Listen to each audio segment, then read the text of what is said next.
Welcome to Quiet Law YouTube channel. Find a comfortable position, let your breathing slow, and allow yourself to simply listen.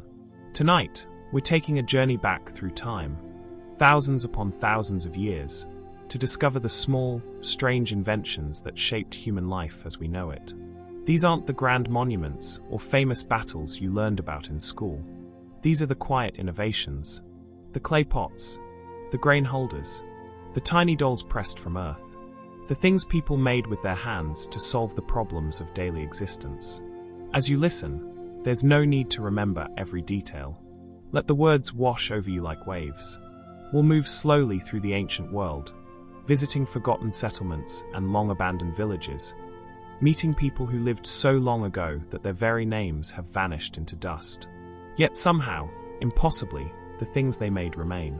Small traces of ingenuity, evidence of care, proof that humans have always been makers, solvers, creators.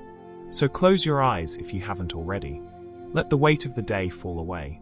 We're going back 11,000 years, to a time before cities, before writing, before almost everything you think of as civilization. But not before creativity, not before community, not before the human need to make life just a little bit easier, a little bit safer, a little bit more beautiful. Let's begin. Our first stop takes us to southeastern Turkey, to a place called Göbekli Tepe. The name means potbelly hill in Turkish, and for thousands of years, it was just that. A hill, unremarkable, covered in grass and scattered stones. But beneath that ordinary surface lay something extraordinary. When archaeologists began excavating in the 1990s, they found massive stone pillars arranged in circles, carved with images of animals, built by people who supposedly hadn't yet learned to farm or live in permanent settlements. The timeline of human development, archaeologists realized, would need to be rewritten. But we're not here to talk about those famous pillars. We're here to talk about something much smaller, much stranger. Among the ruins of Göbekli Tepe, researchers discovered curious objects woven from plant fibers. Garters, straps designed to be tied around the leg or arm. And caught in the fibers of these ancient garters were grains, seeds of early wheat and barley, pressed into the weave. At first, this seemed like simple contamination, old seeds stuck in old cloth. But as researchers examined more examples, a pattern emerged. These weren't random. These garters were deliberately designed to hold grain against the body. The people of Göbekli Tepe, it seems, had created one of humanity's first portable storage solutions. Grain garters. Imagine the problem they were solving. You're a hunter-gatherer in a world without pockets, without bags, without any of the carrying devices you take for granted. You've spent hours collecting wild grain from the hillsides. These tiny seeds represent survival. They're food for today, seeds for tomorrow. But how do you keep them safe as you move? How do you prevent them from spilling, scattering, being eaten by birds or mice? The grain garter was elegant in its simplicity. Woven from grasses or reeds, tied snugly around the upper arm or thigh, these bands held small pouches of grain pressed securely against the body. Your hands remained free for gathering, for climbing, for defending yourself. The grain stayed warm and dry against your skin. And perhaps most importantly, it stayed with you. In a world where losing your food supply could mean starvation, this security was everything. These weren't fashion accessories, though they may have served that purpose too. They were survival tools, wearable containers. The first version of something we still use today, transformed into fanny packs and belt pouches, and the pockets sewn into every piece of modern clothing. The people of Göbekli Tepe understood something fundamental. The line between tool and body could blur. You could become your own storage unit. Now we move forward in time about 3,000 years, and west, across what is now central Turkey, to a remarkable settlement called Çatalhöyük. This was one of humanity's first true towns. Not a scattering of huts, but a dense cluster of mud brick homes pressed together like honeycomb cells, housing perhaps 10,000 people at its peak. There were no streets in Çatalhöyük, no roads or alleyways. People entered their homes through holes in the roof, climbing down ladders into the dim, cool interiors. Life in Çatalhöyük was communal, intimate, and surprisingly sophisticated. And among the many artifacts discovered there, buried in the floors and walls of ancient homes, archaeologists found something unexpected: clay corsages. These were small decorative pieces, carefully molded from clay and baked hard in fires. They were shaped like flowers, or rosettes, or abstract swirls. And they had holes or pins that allowed them to be attached to clothing, worn at the shoulder or chest. Corsages, brooches, personal adornments in a time when most people assume humans were too busy surviving to care about fashion. But that assumption misses something essential about human nature. We have always decorated ourselves, always sought to stand out, or fit in, or signal something about who we are. The clay corsages of Catalhoyuk served multiple purposes. They were beautiful, yes, a bit of color and texture against rough woven fabric, but they were also markers of identity. In a town where everyone lived pressed together, where homes shared walls and lives intertwined with an intensity we can barely imagine, these small decorations helped distinguish one person from another. They might have indicated family affiliation, or personal achievement, or simply individual taste. They said, in their quiet way, "I am not just another face in the crowd. I am me." Making a clay corsage required skill and time. You had to gather the right clay, knead it smooth, shape it with careful fingers, let it dry slowly so it wouldn't crack, then fire it at just the right temperature. This wasn't something you did carelessly. Each corsage represented hours of work, attention, care. Wearing one meant carrying a small piece of art, a tiny sculpture, against your heart. And perhaps that's the strangest, most beautiful part. In a world without mirrors, without cameras, without any way to see yourself except in the reflection of still water, these corsages weren't really for the wearer to see. They were for others. They were a gift to your community, a way of making the shared visual landscape of the town a little more interesting, a little more varied, a little more human. We travel now to Mesopotamia, to the marshlands between the Tigris and Euphrates rivers, where the Ubaid people built their lives on water and mud.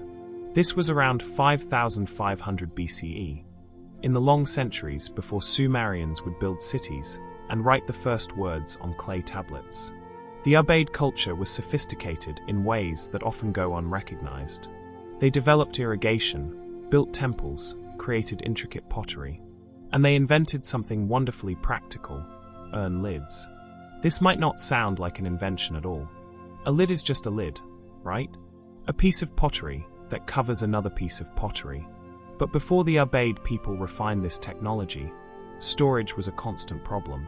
You could make beautiful jars, sturdy pots, excellent vessels for holding grain or oil or water. But without a proper lid, everything inside was vulnerable. Insects could get in, moisture could escape, dust could contaminate, rodents could feast. The Ubaid urn lids were engineered solutions. They weren't just flat discs balanced on top of openings. They were carefully designed to fit snugly, often with a lip that tucked inside the rim of the jar, creating a seal. Some were domed, allowing condensation to roll down the sides rather than dripping back into the contents. Others had small handles for easy removal, molded right into the clay. The problem these lids solved was preservation. In the hot climate of ancient Mesopotamia, food spoiled quickly. Grain attracted pests. Water became brackish. Every family's survival depended on making stores last from one harvest to the next, through long dry seasons and unpredictable floods. A good seal on a storage jar could mean the difference between eating and starving in the lean months. But there was also a social dimension to these lids. A properly sealed urn could be marked with a family symbol pressed into the wet clay before firing. This wasn't just practical, it was a form of ownership declaration. In a society becoming more complex, with more trade and more communal storage, being able to identify your containers mattered. These lids became early forms of property markers, ancestor to signatures and brands, and all the ways we still label our possessions today. The Ubaid potters took pride in their lids. Some were decorated with elaborate patterns, geometric designs, spirals and cross-hatching, and rows of careful dimples. This wasn't necessary for function, but humans rarely stop at pure utility. We elaborate. We embellish. We turn tools into art, even when, especially when, no one but family will ever see them. The interior of a storage jar, the underside of a lid, these hidden surfaces still received attention, care, beauty. Moving north now, into what is now Romania, we encounter the Cucutini Tripilia culture, flourishing between 5500 and 2750 BCE. These were farming people who built enormous circular settlements, some housing thousands of families. They're famous for their painted pottery, swirling with red and black and white designs that seem almost modern in their abstract boldness. But among the pots and bowls and architectural remains, archaeologists have found thousands of small clay figurines. Dolls. Most are female figures, ranging from a few inches to about a foot tall, with exaggerated hips and breasts, minimal faces, and careful attention to hairstyle details. The Cucutini clay dolls. For decades, researchers assumed these were religious objects, goddess figures, fertility symbols, and perhaps some were. But the sheer number of them, and their variety, suggests something more domestic, more personal. These were toys, teaching tools, objects of play and imagination for children growing up in Cucutini villages. Think about what childhood was like 7,000 years ago. There were no schools, no books, no organized activities. Children learned by watching and imitating adults. They learned farming by working in fields, pottery by sitting beside their parents at the clay, weaving by holding the threads. But there were also hours of unstructured time, and children, like all young humans, needed ways to make sense of their world through play. The clay dolls provided that outlet. A little girl could hold a figurine and act out the domestic scenes she witnessed daily. The doll could grind grain, carry water, nurse a baby, dance at a festival. Through play, children rehearsed adult roles, processed their observations, developed social understanding. But these dolls also solved a practical problem for parents. They kept children engaged and occupied.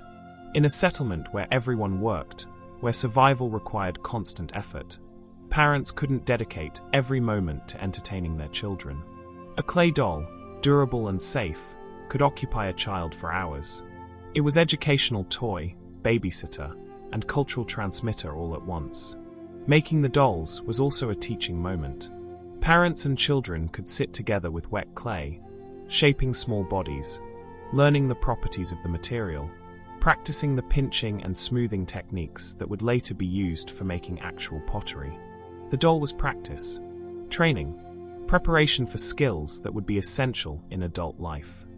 And there's something touching about this. 7,000 years ago, in villages that no longer exist, parents were doing exactly what parents still do, trying to help their children learn, grow, and understand the world. The medium was clay instead of plastic, but the impulse, the love behind it, was identical. Now we journey east to the Indus Valley, to a site called Mehrgarh in what is now Pakistan. This settlement dates back to 7000 BCE, making it one of the oldest farming communities ever discovered. The people of Mehrgarh domesticated wheat and barley, raised cattle and sheep, and developed sophisticated technologies for their time. And they made marbles. Not metaphorical ones, actual spherical objects used for games and possibly ritual purposes. Mehrgarh marbles. These weren't crude lumps of stone. They were carefully shaped spheres, ground smooth through hours of patient abrasion, some no larger than modern marbles, others the size of small balls. The material varied: limestone, marble, clay, even semi-precious stones like agate and carnelian. The effort required to create a perfect sphere without modern tools was considerable. You would start with a rough chunk of stone and gradually wear it down, rolling it against an abrasive surface, checking constantly for evenness, working until every side curved identically. Why go to all this trouble? The answer lies in human psychology and social development. Games are not frivolous. They're how we learn strategy, practice dexterity, build social bonds, and establish hierarchies in non-violent ways. The marbles of Mehrgarh were likely used in games similar to those children still play today, rolling them toward targets, trying to knock opponents' marbles out of circles drawn in the dirt, collecting and trading them. But marbles also served as teaching tools for concepts like geometry, balance, and fairness. A perfect sphere is democratic. It rolls true in any direction. It can't be weighted or biased. In games of marbles, skill matters more than luck, and children learn that practice and patience lead to mastery. These were lessons essential for agricultural people, where the careful tending of crops and animals determined survival. There's also evidence that some of the more elaborate marbles, those made from beautiful stone, polished to a high shine, served as trade goods or status symbols. A pouch of fine marbles might be valuable, something to bet in games or exchange for other goods. They were portable wealth, compact and durable, early currency in a world before coins. And they were satisfying to make. There's a meditative quality to the work of grinding a rough stone into a smooth sphere. Hours of repetitive motion, watching the transformation gradually occur, feeling the increasing smoothness under your fingertips. In a life of hard agricultural labor, this work was different, precise, patient, creative. The finished marble was proof of care, attention, skill. It said, "I can make something perfect, even from rough beginnings."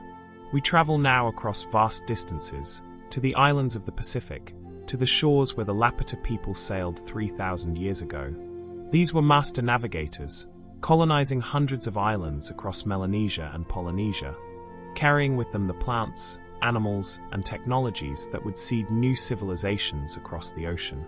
Among their most important innovations were their clay pots. Lapita pottery is distinctive, decorated with intricate geometric patterns stamped into the wet clay. But beyond their beauty, these pots solved fundamental survival problems for seafaring people. The Lapita clay pots were designed for storage and transport in boats. They had to be sturdy enough to withstand the constant rocking of ocean voyages, shaped to nestle securely in the hulls of canoes, and sealed well enough to protect precious supplies: fresh water, seeds, preserved foods, from salt spray and moisture. These weren't delicate ceremonial vessels. They were marine-grade storage technology. Making pottery that could survive ocean voyages required innovation in clay preparation and firing techniques. The clay had to be tempered with specific materials, crushed shells, sand, volcanic rock, that made it more resistant to thermal shock and impact. The firing had to reach temperatures high enough to fully vitrify the clay, making it truly waterproof. And the shapes had to be functional: rounded bottoms that wouldn't crack from pressure points, narrow necks that could be stopped with carved wooden plugs or wrapped leaves, and sturdy walls thick enough to resist breaking, but light enough to not overburden the canoe. Think about what these pots represented. When a Lapita crew prepared to sail toward an unknown island beyond the horizon, they were betting their lives on preparation. The food and water stored in their clay pots was everything. If the pots failed, if they cracked and let seawater in, if they broke and spilled their contents, the voyage could end in thirst and starvation long before land appeared.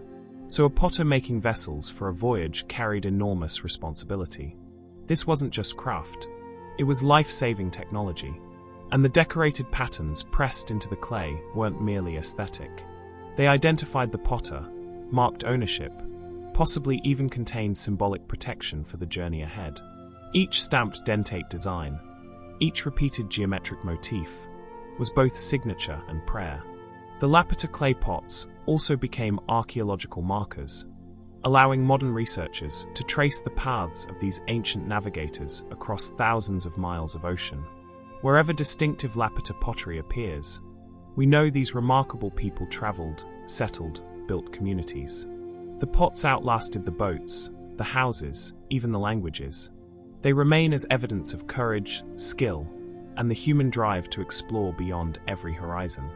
We turn now back toward Europe, to the region north of the Balkans, to a culture called the Vinca, flourishing between 5700 and 4500 BCE.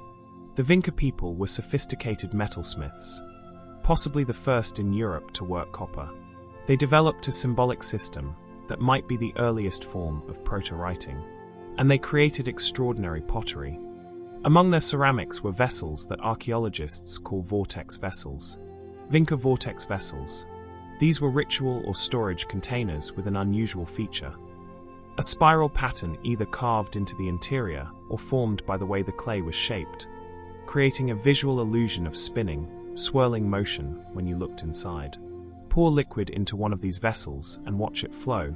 It would seem to spiral inward, drawn down as if by a whirlpool. The practical purpose may have been related to liquid storage and pouring. The spiral interior might have helped control flow, or allowed sediment to settle more effectively in stored wine or oil. But the Vinca people were clearly fascinated by the visual and symbolic properties of the spiral. It appears everywhere in their art, on figurines, carved into clay seats, painted on pottery. The spiral represented cycles, return, the turning of seasons, perhaps life and death and rebirth. The vortex vessels took this symbol and made it functional. They transformed abstract concept into physical reality. Pour water into the vessel and watch the spiral come alive, water following the grooves, creating actual vortex motion. It's hard not to see this as an early form of scientific curiosity, understanding that shape affects flow, that form has function, that beauty and utility can be inseparable. Making a vortex vessel required considerable skill. The spiral had to be carved or formed with precision, each groove carefully aligned to create smooth flow rather than turbulent chaos. The walls had to be even, the rim perfectly circular. This was advanced pottery, demanding expertise that would have taken years to develop.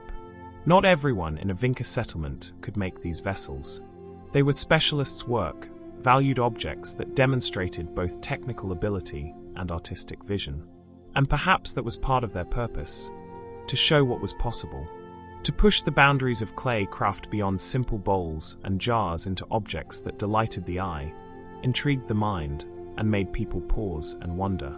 In a time without television, without internet, without any of the visual stimulation we take for granted, a vortex vessel filled with water catching firelight must have been mesmerizing. Simple magic, physics transformed into art.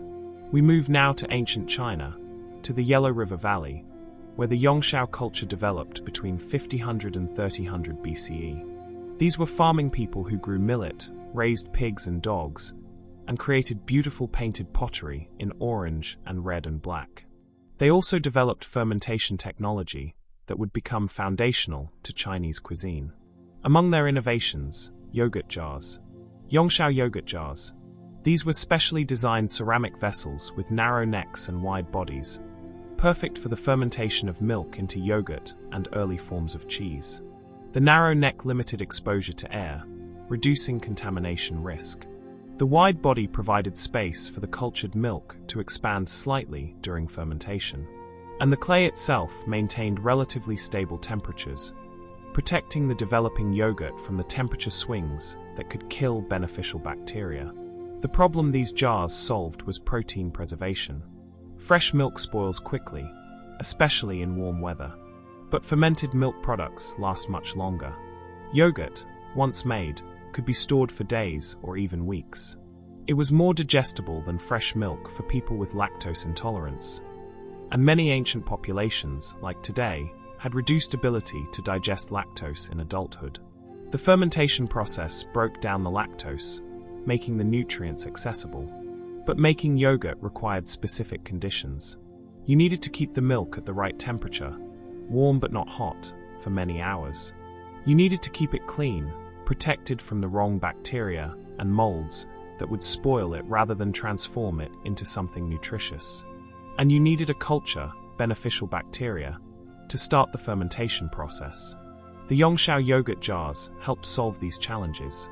Their shape and material created a microenvironment suitable for fermentation.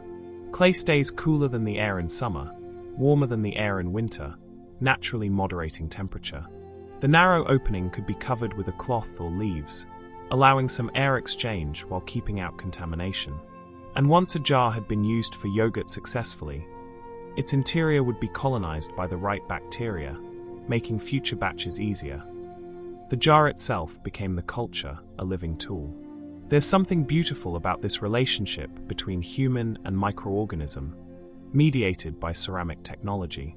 The Yongshao people couldn't see bacteria, had no concept of microscopic life, but they understood through observation and experiment that certain processes, carried out in certain ways, produced good results. They were doing microbiology without microscopes, creating biotechnology with clay and milk and patience. The taste of Yongshao yogurt is lost to time, but we can imagine it. Tangy, rich, probably thicker than modern yogurt, possibly mixed with honey or fruit or millet for flavor. A spoonful of cultured milk from a clay jar, eaten under trees along the Yellow River 7,000 years ago. Nourishment transformed through human ingenuity into something both practical and delicious. Now we travel to ancient Japan, to a culture that thrived for over 10,000 years, longer than any civilization before or since. The Jomon people, named for the cord-marked patterns on their pottery, lived from approximately 14,000 to 300 BCE. They were hunter-gatherers who somehow maintained stable settlements without developing agriculture, living in remarkable harmony with the forests and oceans of the Japanese archipelago. And they made acorn jelly, Jomon acorn jelly. This was a food processing innovation that transformed an abundant but problematic food source into something both nutritious and delicious. Acorns are everywhere in Japanese forests. They're high in carbohydrates and fats, packed with calories, available in huge quantities every fall. But they're also full of tannins, bitter compounds that make raw acorns unpalatable and can be toxic in large quantities. Most animals that eat acorns do so selectively, in small amounts, tolerating the bitterness for the nutrition. The Jomon people figured out how to remove the tannins through an elaborate process. First, they would shell the acorns and grind them into a fine meal using stone tools. Then came the crucial step, leaching. They would place the acorn meal in baskets or cloth bags and submerge it in cold running water, a stream or river, for days or even weeks. The water slowly dissolved and carried away the bitter tannins, leaving behind clean, mild-tasting acorn starch. But they didn't stop there.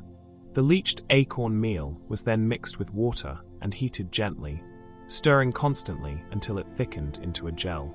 This gel could be poured into molds and allowed to set into firm blocks. Acorn jelly. It was bland, mild, with a texture somewhere between gelatin and tofu. And it was perfect. The jelly could be sliced and eaten plain, or seasoned with whatever was available: fish sauce, herbs, wild vegetables. It could be stored for several days, unusual for a time without refrigeration. It provided steady, reliable calories in a form that was easy to digest, safe for children and elderly people, and satisfying in a way that few foraged foods could match. The process of making acorn jelly was labor-intensive, yes, but it solved multiple problems. It made an abundant resource usable. It created a food product that could be stored and transported. It provided nutrition in a form that was gentle on the stomach, important for people who relied on diverse wild foods that could sometimes be harsh or difficult to digest. And there was a communal aspect to the work. Gathering acorns, shelling them, grinding them, tending the leaching bags in the stream, cooking the meal into jelly. These were tasks that could be shared, that brought people together, that created opportunities for storytelling and teaching and social bonding. The acorn jelly was nourishment for body and community both. Our final stop in this segment takes us to South America, to the arid coast of what is now Peru, to one of the America's oldest civilizations. The Norte Chico culture, flourishing between 3500 and 1800 BCE, built large stone platforms and sunken circular plazas centuries before the Olmec or Maya developed further north. They had no pottery, no written language, but they had sophisticated architecture, complex social organization, and agricultural innovations. Among those innovations, quinoa puffs. Norte Chico quinoa puffs. This was processed food, ancient style. The Norte Chico people cultivated quinoa, that remarkable grain native to the Andes, packed with protein and able to grow in harsh conditions where other crops failed. But quinoa seeds are small and covered with a bitter coating of saponins that protect the plant from insects and birds. Eating raw quinoa is unpleasant and can cause stomach upset. The Norte Chico people developed a processing method. They would rinse the quinoa thoroughly to remove the bitter coating, then partially dry it. Next came the transformation. They would heat the cleaned, damp quinoa quickly on hot stones or in clay vessels over fire. The moisture inside each seed would turn to steam, and the pressure would cause the seed to puff, to explode into a larger, lighter, crunchier version of itself. Puffed quinoa. Think of it as the ancient predecessor to popcorn. The puffing process made the quinoa easier to eat, more digestible, and more interesting texturally. It also extended shelf life. The puffed seeds were drier and less likely to spoil. They could be stored in baskets or jars, providing portable food for work parties heading out to build monumental architecture or tend distant fields. But there was also simple pleasure in the innovation. The pop and hiss of seeds transforming over heat, the smell of toasting grain, the satisfying crunch of the finished product. In a diet that was probably fairly monotonous, squash, beans, fish, quinoa, repeat. The puffed quinoa offered textural variety, something crispy and light to contrast with stews and porridges. Children must have loved it. And adults too, if we're honest. There's something fundamentally satisfying about puffed grains, about foods that snap and crackle, that transform magically from one thing into another through the application of heat. The Norte Chico people, living in desert river valleys 5,000 years ago, discovered this transformation and made it reproducible, reliable, part of their food repertoire. Making quinoa puffs required attention and skill. Too much moisture, and the seeds wouldn't puff but burn. Too little heat, and nothing happened. Just right, and magic occurred, seed after seed popping in sequence like tiny fireworks. It was food preparation as performance, as art, as small daily miracle. And so we complete our first journey through the ancient world. From grain garters wrapped around the arms of hunter-gatherers to quinoa puffing over fires in South American valleys, we've witnessed human ingenuity in its earliest forms. These weren't grand inventions that changed history in obvious ways. They were small solutions to immediate problems. How do I carry seeds? How do I identify myself? How do I seal this jar? How do I teach my child? How do I pass the time? How do I store water on a boat? How do I make this spiral visible? How do I preserve milk? How do I make acorns edible? How do I transform quinoa into something delicious? Every answer required creativity, experimentation, patience, and skill. Every solution became tradition, passed from parent to child, teacher to student, through generations. And somehow, impossibly, evidence of these solutions survived, buried in archaeological sites, waiting thousands of years for us to discover them and understand. We have always been makers, we have always been solvers, we have always found ways to make life just a little bit better. Rest now. Let these images fade. We have many more stories ahead, many more centuries to explore, but for now, simply drift. The ancient world can wait. It has waited this long already. We move now from the foundations of settled life into the realm of nourishment and pleasure. Food is survival, yes, but it has always been more than that.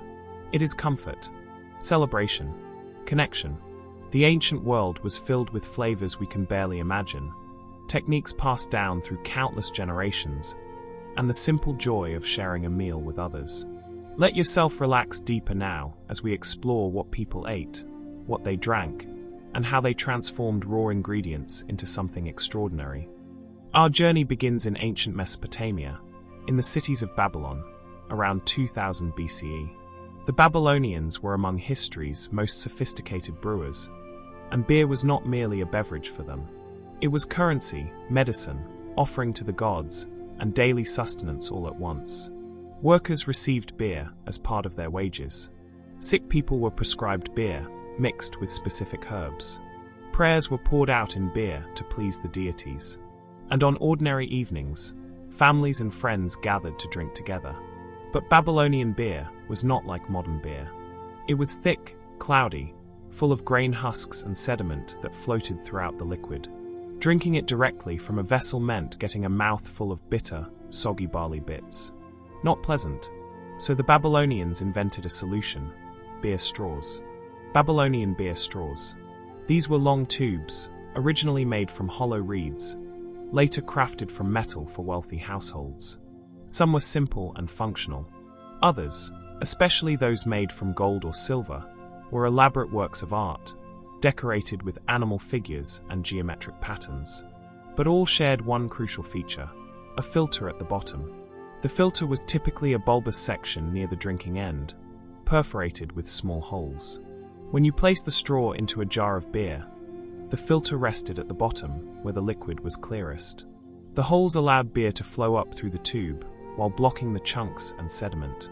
You could drink deeply without choking on grain matter. The innovation solved a practical problem, but it also transformed beer drinking into a social ritual.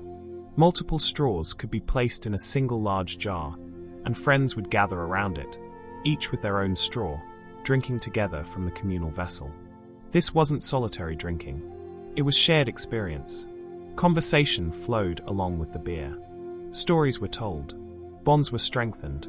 Archaeological excavations have found beer straws in graves, placed with the deceased for the journey to the afterlife. The Babylonians, it seems, could not imagine eternity without beer, nor beer without the proper equipment to drink it. The straw was that essential. And there is something touching about this, about the care taken to ensure that even in death, one could enjoy a properly filtered drink. The physics of the beer straw are simple but effective.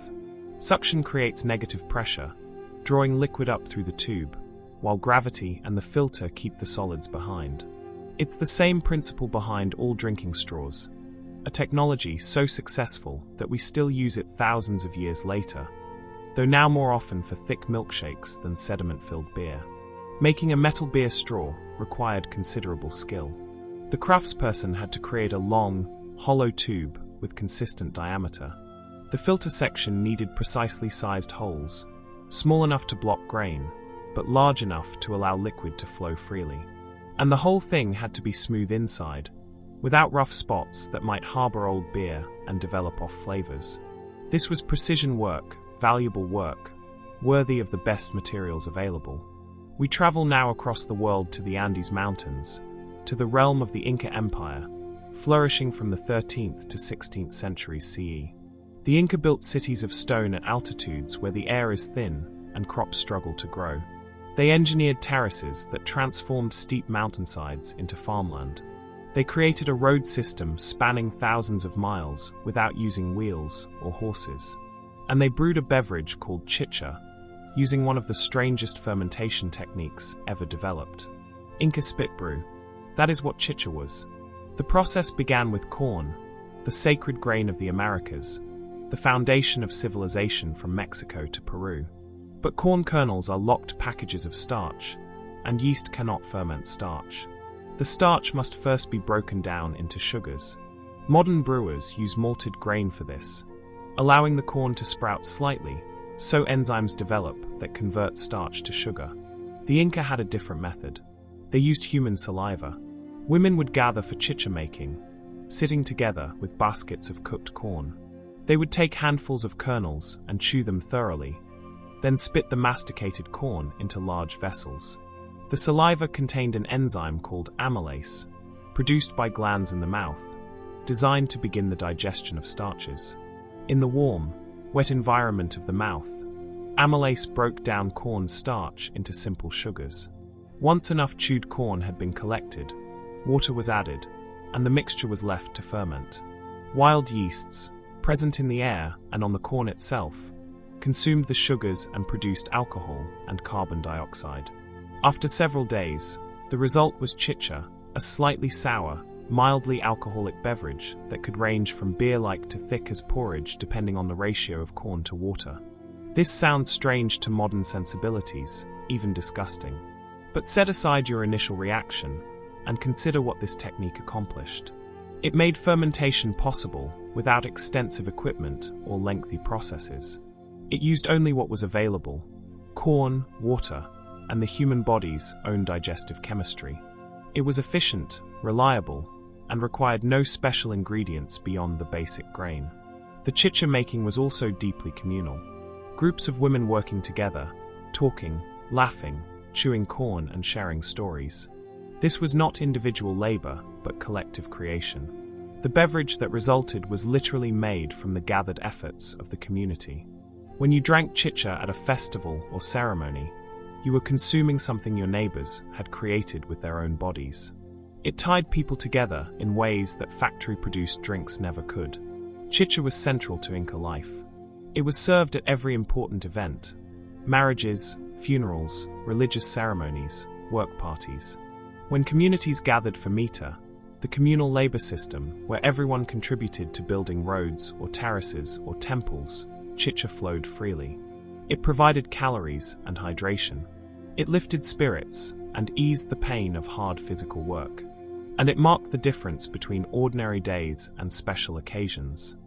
The Spanish conquistadors found the spit brewing process repulsive and tried to suppress it, preferring wine made with European grapes and techniques. But in many Andean communities, chicha continued to be made in the traditional way for centuries after conquest. Some communities still make it today, though the methods have often changed, replaced by malted corn or commercial enzymes. But the memory persists of women sitting in circles, chewing corn together, creating fermentation through the alchemy of saliva and time. We journey now to the highlands of Ethiopia, to the birthplace of coffee itself, where wild coffee plants still grow in mountain forests, and the ritual of coffee preparation is an art form handed down through generations. Ethiopian coffee chat, though the word is pronounced more like chayut, almost like a gentle exhale. This was not merely drinking coffee. It was ceremony, hospitality, social glue, spiritual practice. The coffee chat could last for hours, encompassing 3 rounds of brewing and drinking, each round with its own name and significance. To be invited to someone's home for coffee was an honor. To conduct the ceremony yourself was to demonstrate care for your guests and respect for tradition. The process began with green coffee beans, raw and unroasted. The host, usually a woman, would spread the beans on a flat pan and roast them over a small charcoal fire, shaking the pan constantly to ensure even heating. As the beans roasted, they released their oils and aromas, filling the space with a smell that was both earthy and bright, bitter and sweet.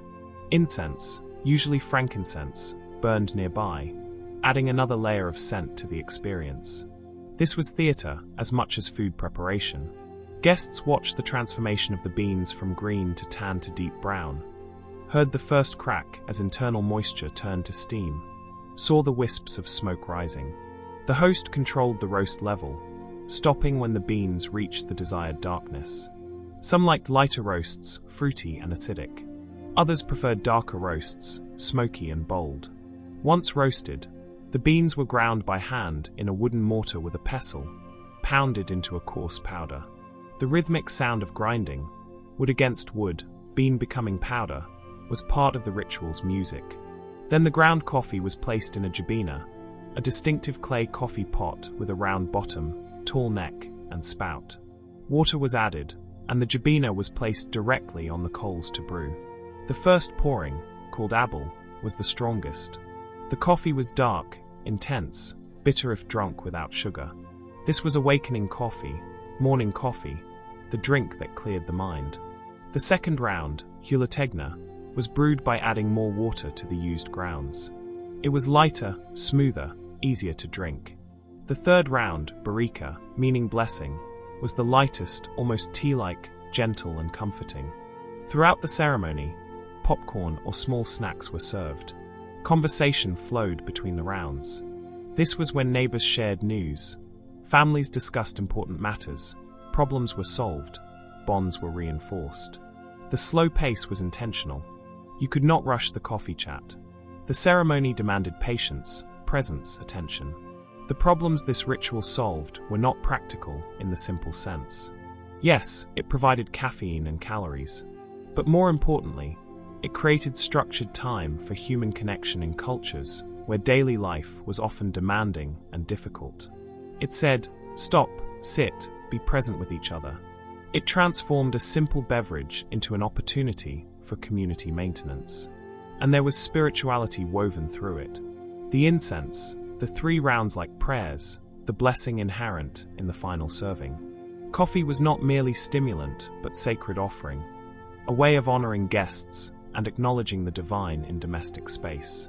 The Ethiopian Orthodox Church incorporated coffee ceremonies into religious life, and coffee itself became associated with hospitality as holy duty. The coffee chat still exists in Ethiopia and in Ethiopian communities worldwide.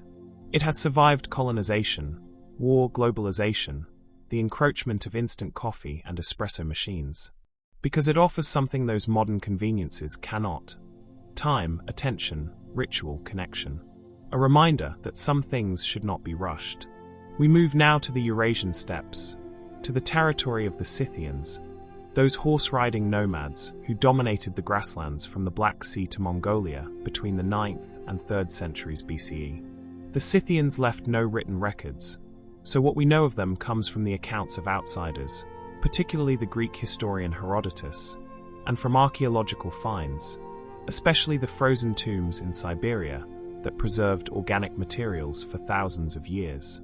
Among those preserved materials, leather bags containing the remnants of milk curds. Scythian milk curds.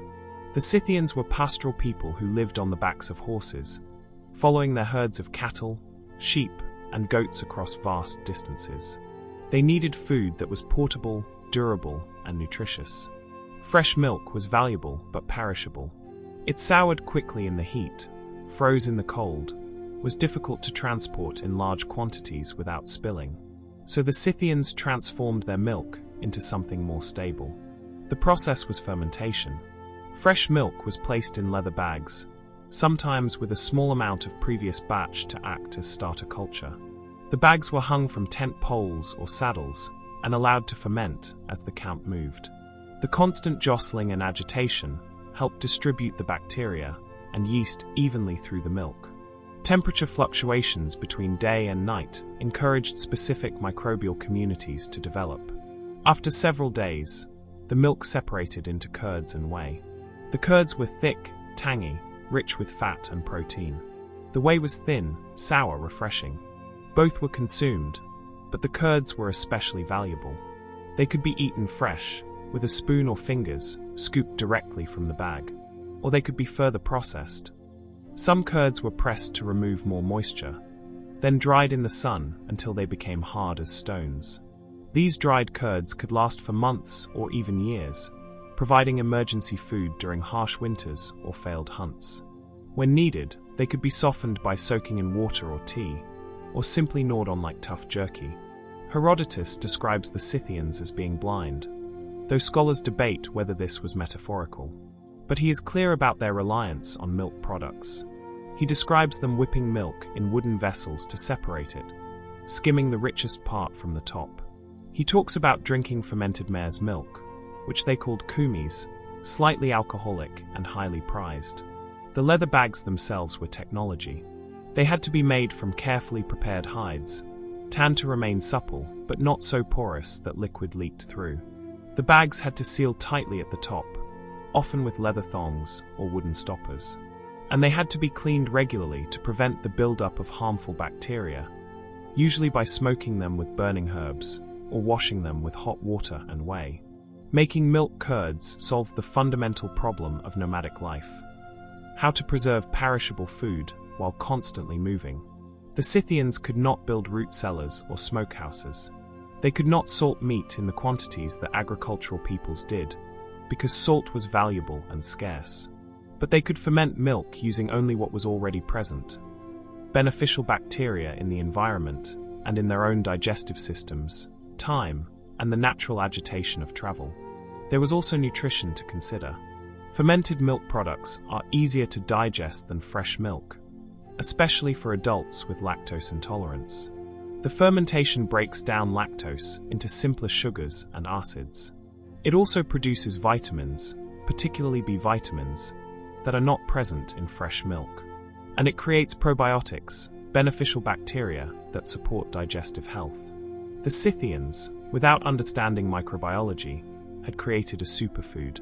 We stay in the steppes but move forward in time to the Yamnaya culture, which flourished around 3000 BCE. These were the people who likely spread Indo-European languages across much of Eurasia, migrating in waves on horse-drawn carts, bringing with them new technologies, new genes, and new cultures that would transform Europe and Asia. Among their technologies, yogurt bags. Yamnaya yogurt bags. These were similar in concept to Scythian milk curds, but represented an earlier, perhaps more primitive version of the same basic innovation. The Yamnaya used animal stomachs as fermentation vessels. This sounds crude, but it was brilliantly practical. A stomach is naturally waterproof, designed by evolution to hold liquids and process food. It is durable, flexible, and has the perfect shape for hanging from tent poles or cart frames. And crucially, the stomach lining contains enzymes and harbors bacteria that can jumpstart fermentation. Fresh milk was poured into a cleaned, inverted stomach. The opening was tied shut. The stomach was hung somewhere with moderate temperature, protected from direct sun, but not too cold. Over the next day or two, the milk thickened into yogurt, the lactose converted to lactic acid by bacteria naturally present in the stomach lining and in the milk itself. The result was similar to modern yogurt, but probably tangier, thicker, less uniform in texture. It could be eaten with grains or honey, mixed into soups and stews, or consumed plain for quick energy. Like the Scythian curds, it was more digestible than fresh milk and much more stable, lasting several days even in warm weather. But there was an additional benefit to using stomach bags that the Yamnaya probably did not understand but certainly observed. Each stomach, once used for yogurt making, became easier to use again. The beneficial bacteria colonized the stomach lining, creating a permanent starter culture. Each batch helped ensure the success of the next batch. The stomach itself became a living tool, a microbial farm that required feeding and care, but repaid that attention with reliable fermentation. This relationship between human and microorganism, mediated by animal tissue, is one of the strangest and most wonderful aspects of ancient food technology. The Yamnaya were managing invisible life forms, breeding them without knowing they existed, selecting for traits without understanding genetics, doing biological engineering with nothing but observation and experience. The yogurt bags were also markers of wealth and status. A household with many full yogurt bags was a household with many animals, lots of milk, the ability to preserve surplus. When guests arrived, offering them fresh yogurt from a well-maintained stomach bag was a display of prosperity and hospitality. The quality of the yogurt, its consistency and flavor, reflected on the skill of the household's women, who typically managed fermentation and food preparation. We journey now along the Silk Road to the region of Bactria, in what is now Afghanistan and Uzbekistan, a crossroads where Persian, Indian, Greek, and Chinese cultures mingled and traded. The Bactrians were famous for their horses, their Greek-influenced art after Alexander's conquests, and their role in facilitating trade across Asia. And they developed specialized techniques for processing camel milk. Bactrian camel milk. Camels were essential to desert and steppe travel, the only pack animals that could survive weeks without water, that could carry enormous loads across landscapes where horses and oxen would die. But camels also provided milk, though getting it was not easy. Female camels are protective of their young and will not let down milk except in the presence of their calves. Milking a camel required patience, skill, and often the help of the calf itself, who would begin nursing to stimulate milk flow, then be gently moved aside so the milker could take their share. Camel milk is different from cow or goat milk. It is lower in fat, higher in vitamin C, and has a slightly salty, sweet flavor that some find pleasant and others find strange. It is also less stable than cow milk, separating and souring quickly in heat. So the Bactrians developed processing methods to preserve it. One method was to ferment it into a yogurt-like drink similar to kumis, but milder.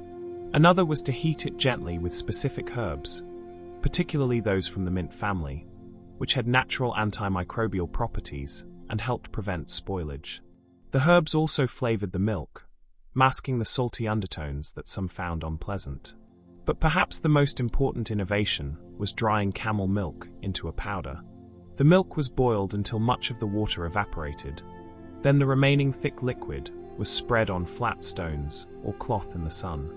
As it dried, It formed a crust that could be broken into flakes or ground into powder. This powder, stored in leather bags or clay jars, could last for months. Travelers on the Silk Road carried bags of dried camel milk powder, reconstituting it with water when needed. It was lightweight, compact, nutrient-dense.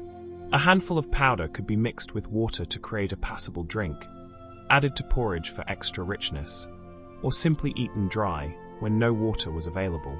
It was survival food, trade good, and gift all at once. The process of drying milk required careful attention. Too much heat and the milk would burn, becoming bitter and dark. Too little heat and it would not dry completely, remaining sticky and prone to mold. The ideal was a slow, even evaporation under hot sun, with occasional stirring to expose all parts to air and light.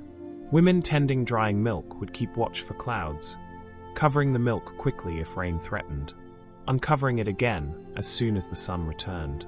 There was also an economic dimension. Processed camel milk products were valuable trade goods. A merchant traveling east from Persia toward China could carry dried camel milk powder and exchange it in markets along the way for other goods: silk, spices, jade, tea.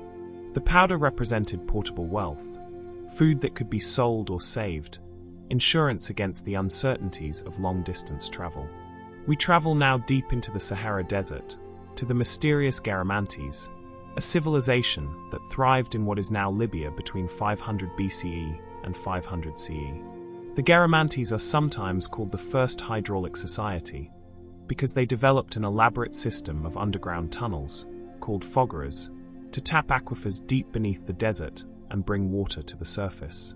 These tunnels, dug by hand, allowed them to farm in one of the world's harshest environments. Among their crops, date palms. And from those dates, they made wine. Garamantian date wine. Dates are almost pure sugar when ripe, hanging in heavy clusters from tall palms, each fruit a concentrated package of calories. Fresh dates were eaten, certainly, and dried dates were traded across the Sahara, valuable as gold in some markets. But dates could also be fermented into alcohol. The process was straightforward. Ripe dates were crushed to release their juice, then placed in large ceramic jars with water. Wild yeasts, present on the date skins and in the air, began fermentation. Within days, the mixture bubbled and frothed as yeast consumed sugar and produced alcohol and carbon dioxide. After a week or two, the result was date wine, sweet and strong, with an alcohol content that could rival grape wine. But date wine had a problem. It was intensely sweet, sometimes cloying, and the fermentation could be unpredictable. Sometimes it turned to vinegar instead of wine. Sometimes it developed off flavors, strange bitter notes, or unpleasant smells. The Garamantes experimented with different techniques to improve consistency. They learned that crushing the dates with their stems removed created clearer wine with fewer off flavors. They discovered that storing the fermenting wine in partially buried jars, where the temperature remained more stable, produced more reliable results. They found that adding small amounts of honey or herbs could balance the sweetness and create more complex flavors. Date wine served multiple purposes in Garamantian society. It was a celebratory drink, served at feasts and religious ceremonies. It was medicine, believed to have healing properties, given to sick people mixed with various herbs. It was trade good, exchanged with Roman merchants from the north for olive oil, grain, and manufactured goods. And it was simply pleasure, a way to transform the monotonous diet of desert life into something special. The fermentation vessels themselves were important technology. They had to be large enough to hold significant quantities of date mash, shaped to allow gas to escape without letting too much air in, and made from clay that was fully vitrified to prevent leakage and contamination. The jars were often decorated with painted designs, geometric patterns in red and white, making them beautiful as well as functional. Making date wine was seasonal work, tied to the harvest. When the dates ripened, usually in late summer, everyone worked to pick them before they fell and rotted. Some were dried for storage, some were eaten fresh, and some were immediately pressed for wine. The wine making happened in communal spaces, with multiple families contributing dates and labor. then sharing the resulting wine according to their contributions. There was ritual embedded in this process. Prayers to ensure good fermentation. Offerings of the first wine to gods or ancestors. Rules about who could drink wine and when, varying by age, gender, and social status. Wine was not merely beverage but sacred substance, capable of altering consciousness, lowering inhibitions, creating states that seemed closer to the divine. We move now north, to the deserts of Jordan, to the remarkable Nabateans, who controlled trade routes through Arabia from the 4th century BCE to the 1st century CE. The Nabateans are famous for Petra, their capital city carved into rose-red cliffs, but they were also master engineers of water collection, skilled merchants, and innovative food processors. Among their innovations, Nabid nibbles. These were small dried fruit and nut confections, pressed together with honey or date syrup into portable, energy-dense snacks. The name comes from nabid, an Arabic word for soaked dried fruit, though the Nabateans transformed the concept into something more elaborate. The base ingredients were dates, figs, and raisins, all dried fruits that were abundant in the region and could be stored for long periods. These were chopped finely or crushed, then mixed with chopped almonds, pistachios, or other nuts when available. The mixture was bound together with honey, which acted as both sweetener and preservative, or with thick date syrup made by boiling down date juice until it became almost like molasses. The mixture was pressed into flat sheets or rolled into small balls, then often coated with ground sesame seeds or crushed nuts to prevent sticking. The finished nibbles were wrapped in leaves or stored in jars, ready to be packed for travel or eaten at home. These solved a crucial problem for the Nabateans: how to carry high-calorie food through desert environments where heat was extreme and fresh food spoiled within hours. The nibbles were almost indestructible. They did not melt in heat, did not freeze in cold, resisted spoilage for months, and could be eaten without preparation or utensils. A handful of nabid nibbles could sustain a traveler for a day's journey. But they were also luxury items. The ingredients were expensive. Honey was precious, produced by wild bees or kept bees, requiring significant labor to harvest. Nuts were imported from distant regions, carried along the same trade routes the Nabateans controlled. Creating nibbles was a way of concentrating wealth into edible form. Wealthy Nabatean families served nabid nibbles to guests as a show of hospitality and prosperity. The quality of the nibbles, the variety of fruits and nuts included, the richness of the honey, all reflected on the household's status. Receiving an offering of particularly fine nibbles was receiving respect, acknowledgement of your importance. The making of nibbles was also skilled work. The proportions had to be right. Too much honey, and the mixture became too soft, too sticky, prone to attracting insects. Too little, and it would not hold together, crumbling into dry fragments. The chopping of fruits and nuts had to be even, each piece small enough to create a homogeneous mixture, but large enough to provide textural interest.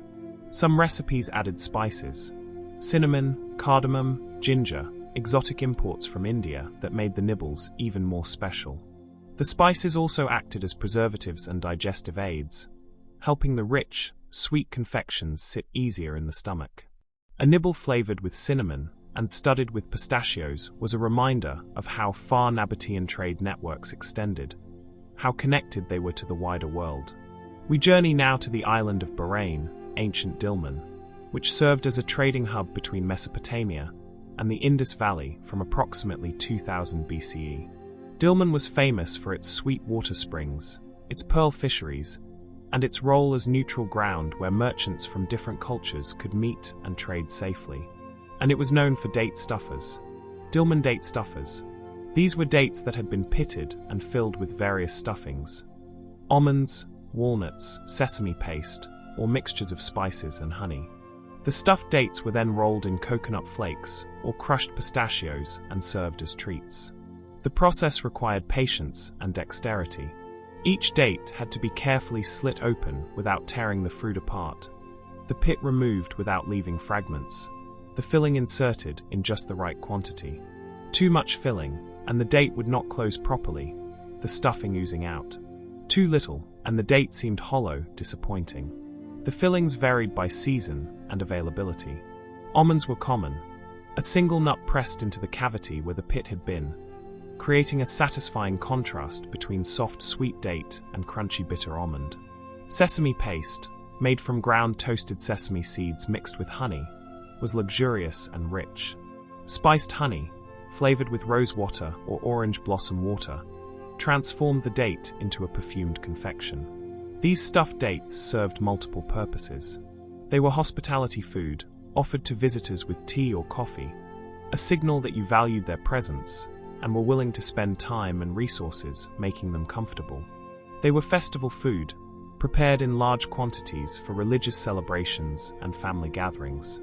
And they were trade goods, packed carefully in boxes and exported to markets across the Persian Gulf and beyond. The problem they solved was variety. Dates were so abundant in the region that they could become monotonous. The same sweet, sticky fruit day after day. Stuffing them created novelty without requiring completely different ingredients. It was a way of elaborating on abundance, of taking what you had in excess and transforming it through craft and imagination. Making stuffed dates was social work. Women would gather together, working through baskets of dates while talking, singing, telling stories. Children helped by sorting dates by size, removing obviously damaged fruits, fetching ingredients. The work was repetitive, but not difficult, the perfect task for building community while being productive. And there was pride in doing it well. A date stuffed with precision, the slit almost invisible, the filling perfectly centered, the coating evenly applied, was a small work of art. Families developed reputations for their stuffed dates, particular fillings or techniques that became their signature. Receiving a gift of dates from a household known for excellence was receiving recognition, a compliment embedded in food. We travel now to Yemen, to the ancient kingdom of Soba, famous in legend as the home of the Queen of Sheba, and in history as one of the great incense trading civilizations, controlling the production and export of frankincense and myrrh for centuries. The Sabaeans were sophisticated irrigators, wealthy merchants, and innovative food processors. Among their creations, sesame halva, Sabaean sesame halva. This was an early version of the confection still popular throughout the Middle East and Mediterranean, made from ground sesame seeds and honey, pressed into dense blocks that could be sliced and served. The process began with toasting sesame seeds, carefully monitoring the heat to bring them to deep golden brown without burning. Burned sesame is bitter and unpleasant, ruining the entire batch. Properly toasted sesame releases oils and develops a nutty, complex flavor that is one of the most satisfying tastes in the culinary world. The toasted seeds were then ground, traditionally using stone mills, round and round until they became a paste. This tahini, though the Sabaeans would not have called it that, was the foundation. It had to be smooth, but not so fine that it became greasy and separated.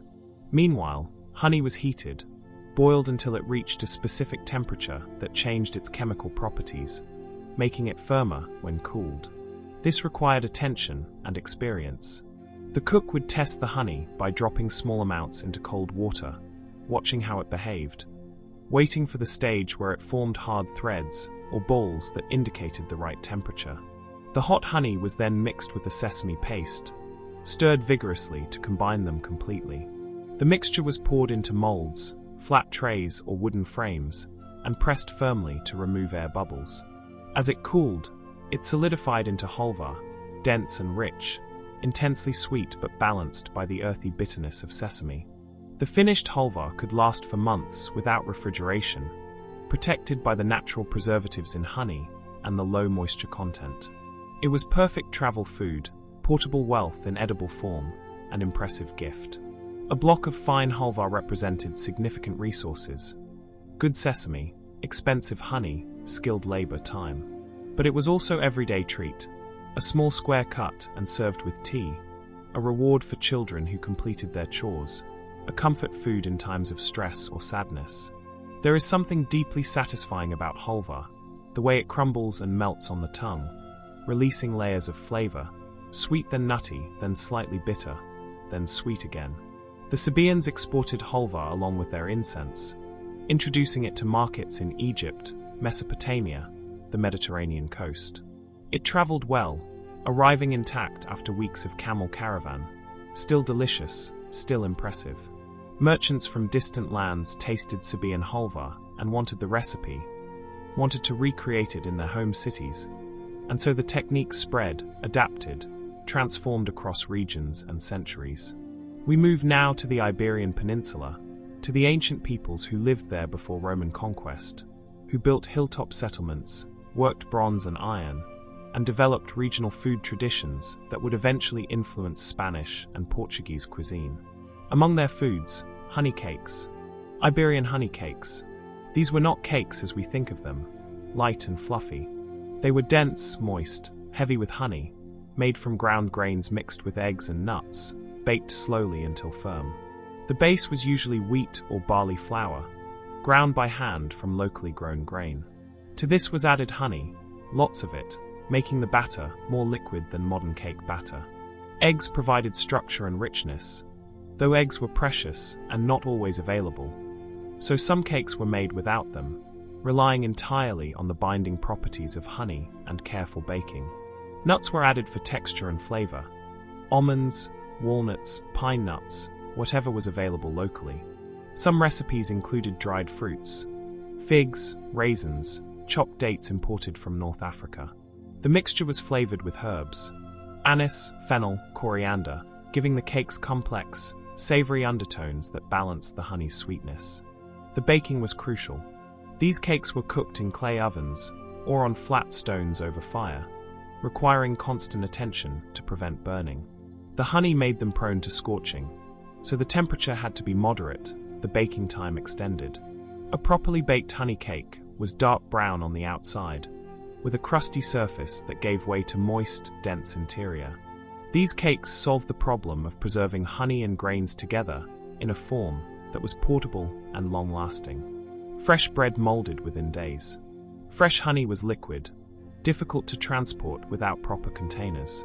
But a honey cake could last for weeks, wrapped in leaves or stored in jars, ready to be eaten by travelers, workers in distant fields, or served at home during festivals. They were also ritual foods.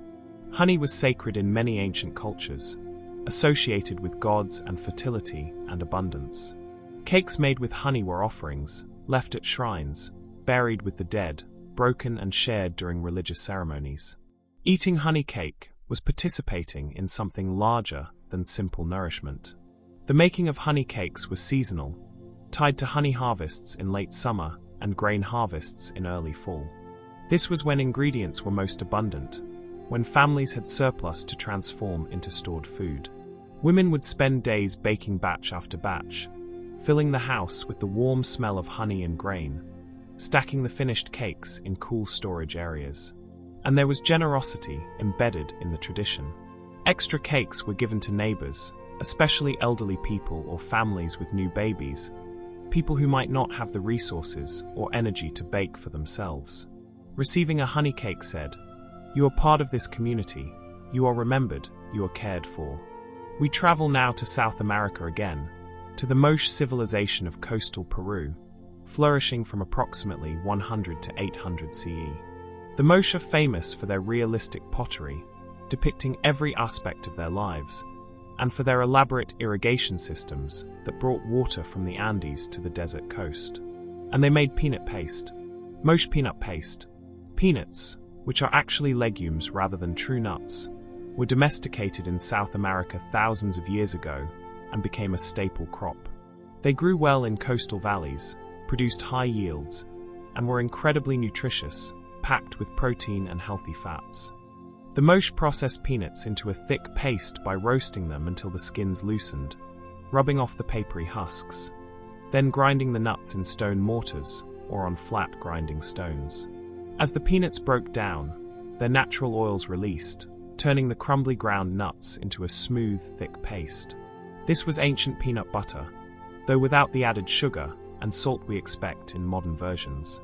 The paste could be eaten plain, spread on flat corn bread, mixed into soups and stews as a thickener and flavor enhancer, or blended with chili peppers and herbs to create sauces. It was incredibly versatile, transforming from food to ingredient to flavoring, depending on how it was used. The problem it solved was protein preservation.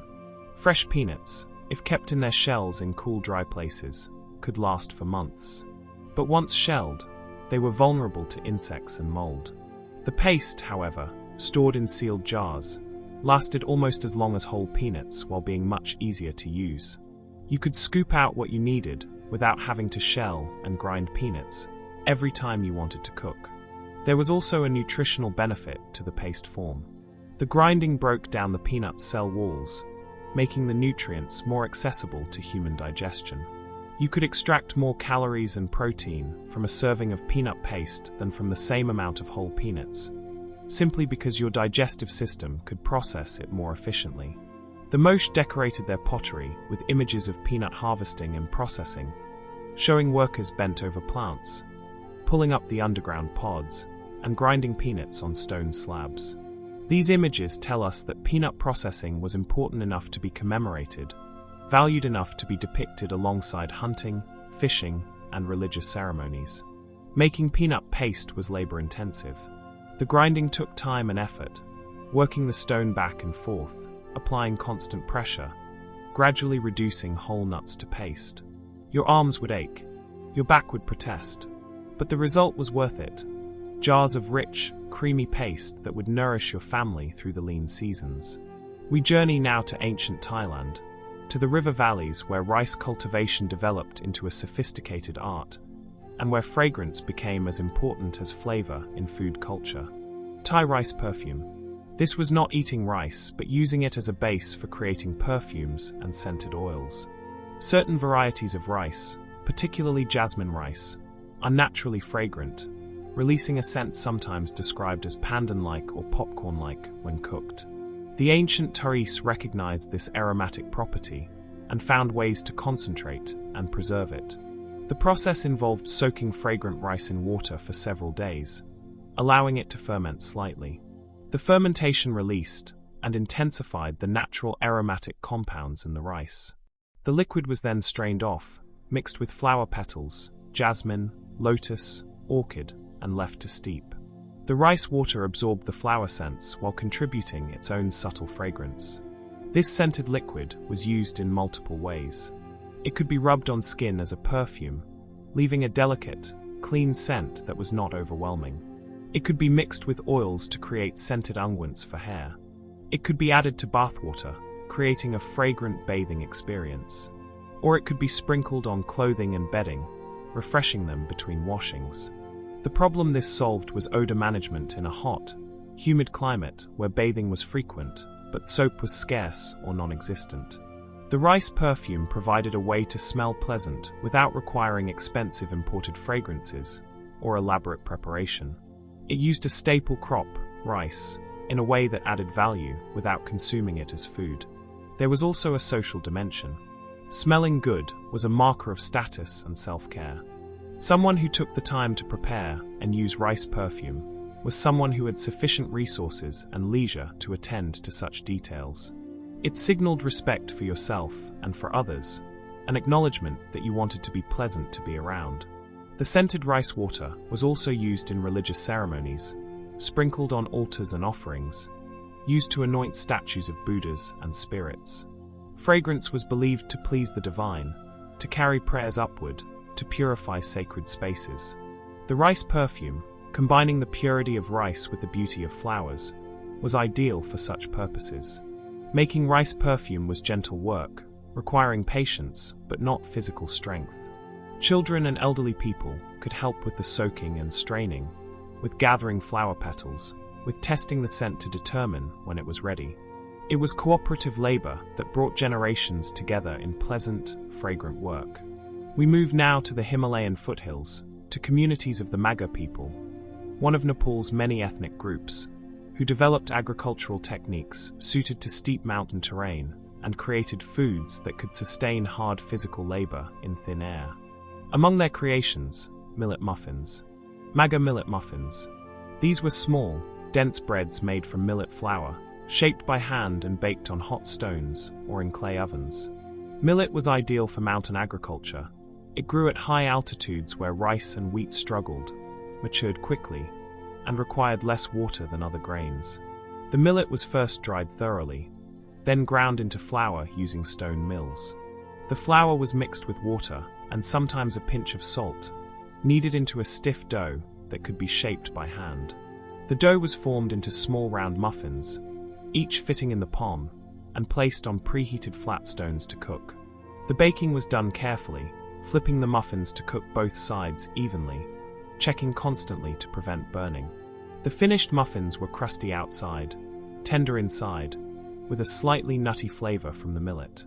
They could be eaten hot from the stone, or cooled and packed for travel, lasting several days without spoiling. These muffins solved the problem of portable calories for people who worked far from home, shepherds taking flocks to high pastures, traders crossing mountain passes, workers tending terraced fields on distant hillsides. A bag of millet muffins could sustain you for days, requiring no preparation, no utensils, no fire. You could eat them while walking, while resting briefly between tasks, while sitting under a tree watching your animals graze. There was also nutritional wisdom in choosing millet. It is more nutritious than wheat or rice in some respects, higher in certain minerals, better for maintaining steady energy levels without the spikes and crashes that come from more refined grains. Mountain work demanded sustained energy, and millet provided that. The muffins were also social food, broken and shared among workers, a way of building solidarity and friendship. Offering someone a millet muffin from your bag was offering sustenance. Yes, but also companionship, acknowledgement that you were in this hard work together, that you cared about their well-being. Our final stop in this journey, through ancient foods, takes us to the Horn of Africa, to the ancient land of Punt, a mysterious trading civilization that supplied the Egyptian pharaohs with incense, gold, and exotic goods. The exact location of Punt is debated, probably somewhere in modern Somalia, Eritrea, or Yemen. Among the foods of Punt, muffins. Puntite muffins. These were small cakes or muffins flavored with myrrh resin, that precious incense that was burned in temples and used in embalming and medicine. Myrrh is intensely bitter and aromatic, not something you would naturally think to eat. But in small quantities, ground to powder and mixed into dough, it provided a unique flavor, medicinal and exotic, that was believed to have health benefits. The Puntites made a dough from sorghum or millet flour, mixed with dates or honey for sweetness to balance the myrrh's bitterness, and shaped it into small muffins that were baked until firm. The myrrh was added sparingly, just enough to provide flavor and aroma without being overwhelming. Too much, and the muffins would be inedible, bitter as medicine. Just right, and they had a complex taste, sweet and slightly bitter and resinous, unlike anything else. These muffins were not everyday food. They were special, prepared for festivals or served to important visitors, or eaten as medicine when someone had digestive troubles or respiratory illness. Myrrh was believed to have healing properties, to warm the body, to drive out illness. Eating it in muffin form was a more pleasant way to take your medicine than chewing the raw resin. The problem these muffins solved was making valuable myrrh edible and distributing its supposed health benefits through the community. Pure myrrh was expensive, traded with Egypt and other civilizations for fabulous prices. But small amounts, mixed into food, could be shared more widely, allowing more people to benefit from its properties. There was also prestige in serving myrrh muffins. It demonstrated that you had access to valuable resources, that you were sophisticated enough to use expensive incense as a food ingredient, that you cared enough about your guests to serve them something truly special and rare. And so our journey through ancient foods comes to an end. From beer straws in Babylon to myrrh muffins in Punt, we have tasted the ingenuity and creativity of people who transformed raw ingredients into nourishment, pleasure, medicine, and social connection. Each innovation solved a problem, yes, but also enriched life, added flavor and variety, created opportunities for sharing and community. Let these flavors fade now. Let the names and places drift away. Rest in the knowledge that humans have always been creators, always found ways to make life richer, always gathered together to eat and drink and celebrate existence. The ancient meals are long finished, but the impulse behind them continues in every kitchen, every shared meal, every moment when food becomes more than mere fuel and transforms into love, care, connection. Sleep now. The feast is over. Tomorrow will bring its own hungers, its own satisfactions. For now, simply rest. We shift our focus now from what ancient people ate to how they adorn themselves. The body has always been more than just flesh and bone. It has been canvas, message board, identity marker, work of art. Long before mirrors were common, people spent hours shaping their appearance, applying colors and scents, marking themselves permanently or temporarily as members of particular groups, as individuals with particular tastes, as humans who refused to accept the body in its raw, undecorated state. Let yourself sink deeper into comfort as we explore the ancient arts of beauty and self-transformation. Our journey begins in Sumer, in southern Mesopotamia, in the cities that arose along the Tigris and Euphrates rivers around 3000 BCE. The Sumerians invented writing, developed complex mathematics, built ziggurats that reached toward the heavens, and created one of history's first urban civilizations. And in those cities, among the busy streets and crowded markets, people wanted to look beautiful. Sumerian lipsticks. These were not tubes of waxy color like modern lipstick, but small pots of pigmented paste, carefully prepared from minerals and oils, designed to stain the lips red or purple or deep brown. The base was typically crushed red ochre, an iron oxide mineral that humans have used for color since before civilization began. This ochre was ground to the finest powder, then mixed with animal fats or plant oils to create a smooth, spreadable paste. The preparation required patience and skill. The ochre had to be ground repeatedly, each session making it finer, until it felt like silk between the fingers. Any grittiness would make the final product unpleasant, scratchy against the delicate skin of the lips. The oil had to be added gradually, mixed thoroughly, achieving the right consistency. Not so thick that it would not spread smoothly, not so thin that it would run or fail to provide good color. Some recipes added beeswax to give the mixture more body, to help it stay on the lips rather than being immediately licked or rubbed away. Others included perfumed resins, frankincense or myrrh, so that wearing the lip color meant carrying a subtle scent throughout the day. The most expensive versions used imported ingredients, rare minerals for unusual colors, exotic oils from distant lands, fragrances that announced wealth and status. The lip color was stored in small clay pots, often beautifully decorated, sealed with wax or leather covers to prevent drying. Application was done with fingers, gently patting the paste onto the lips, building up layers until the desired intensity was achieved. Or sometimes with small wooden sticks, dipped into the pot and brushed across the lips with careful strokes. Why did the Sumerians care about lip color? The reasons were complex and overlapping. Red lips were associated with health and vitality. Pale lips suggested illness or weakness. Colored lips also drew attention to the mouth, to speech, emphasizing the words of someone who wore them.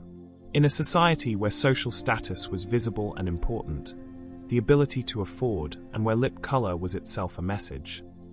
I have resources, I have leisure, I participate in urban sophistication rather than rural simplicity. There was also a sensual dimension. Colored lips were attractive, alluring, part of the dance of attraction and courtship that has always been part of human life. Both men and women in Sumerian cities wore lip color, though the shades and intensity might vary by gender and occasion. A priest performing rituals might wear deep purple. A merchant's wife attending a feast might choose bright red. A young person hoping to catch someone's eye might experiment with different shades, searching for the one that made them feel most confident, most beautiful, most themselves. The act of applying lip color was also a moment of self-care and preparation. Before leaving home, before stepping into the public world, you would sit and carefully color your lips, transforming your everyday face into your public face. This ritual of transformation, repeated daily, was meditative, centering, a way of declaring, I am ready. I am intentional about how I present myself to the world.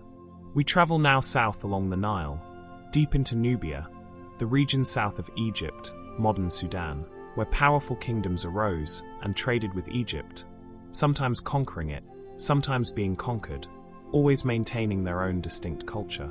The Nubians were master archers, skilled metalworkers, and sophisticated in their use of cosmetics.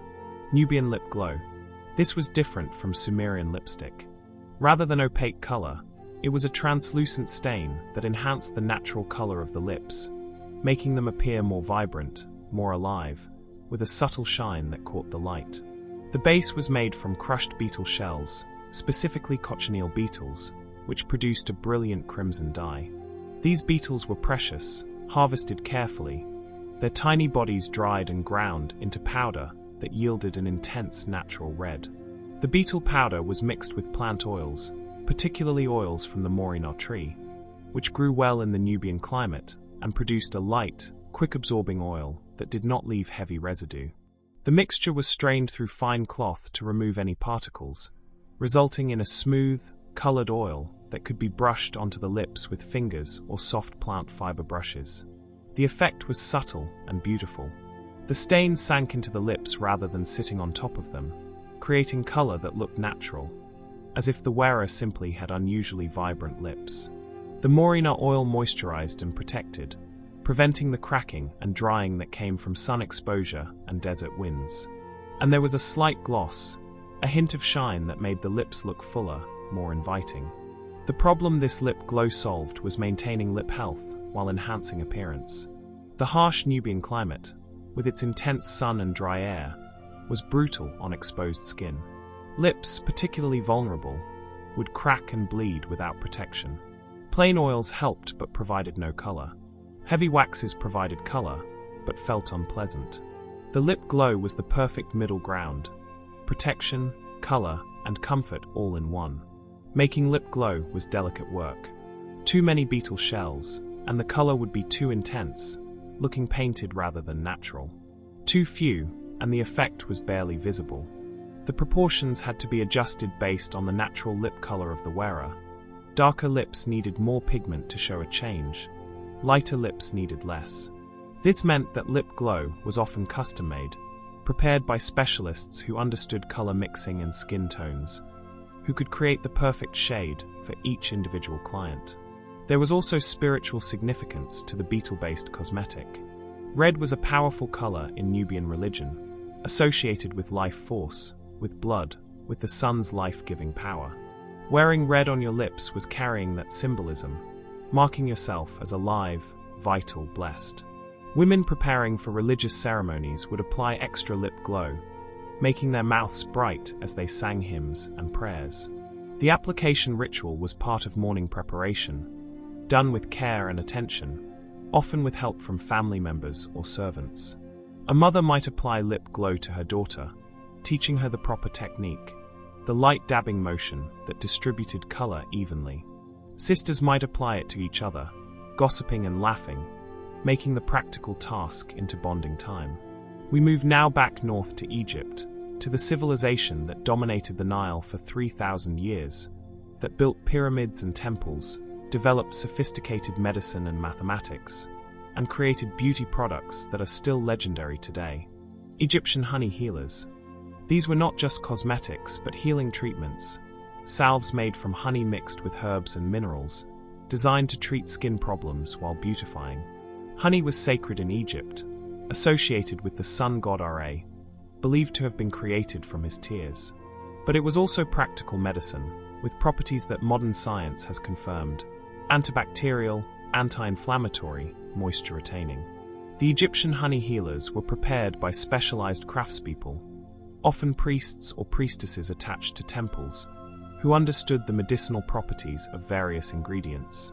The base was pure honey, usually from bees that fed on specific flowers: lotus, acacia, date palm.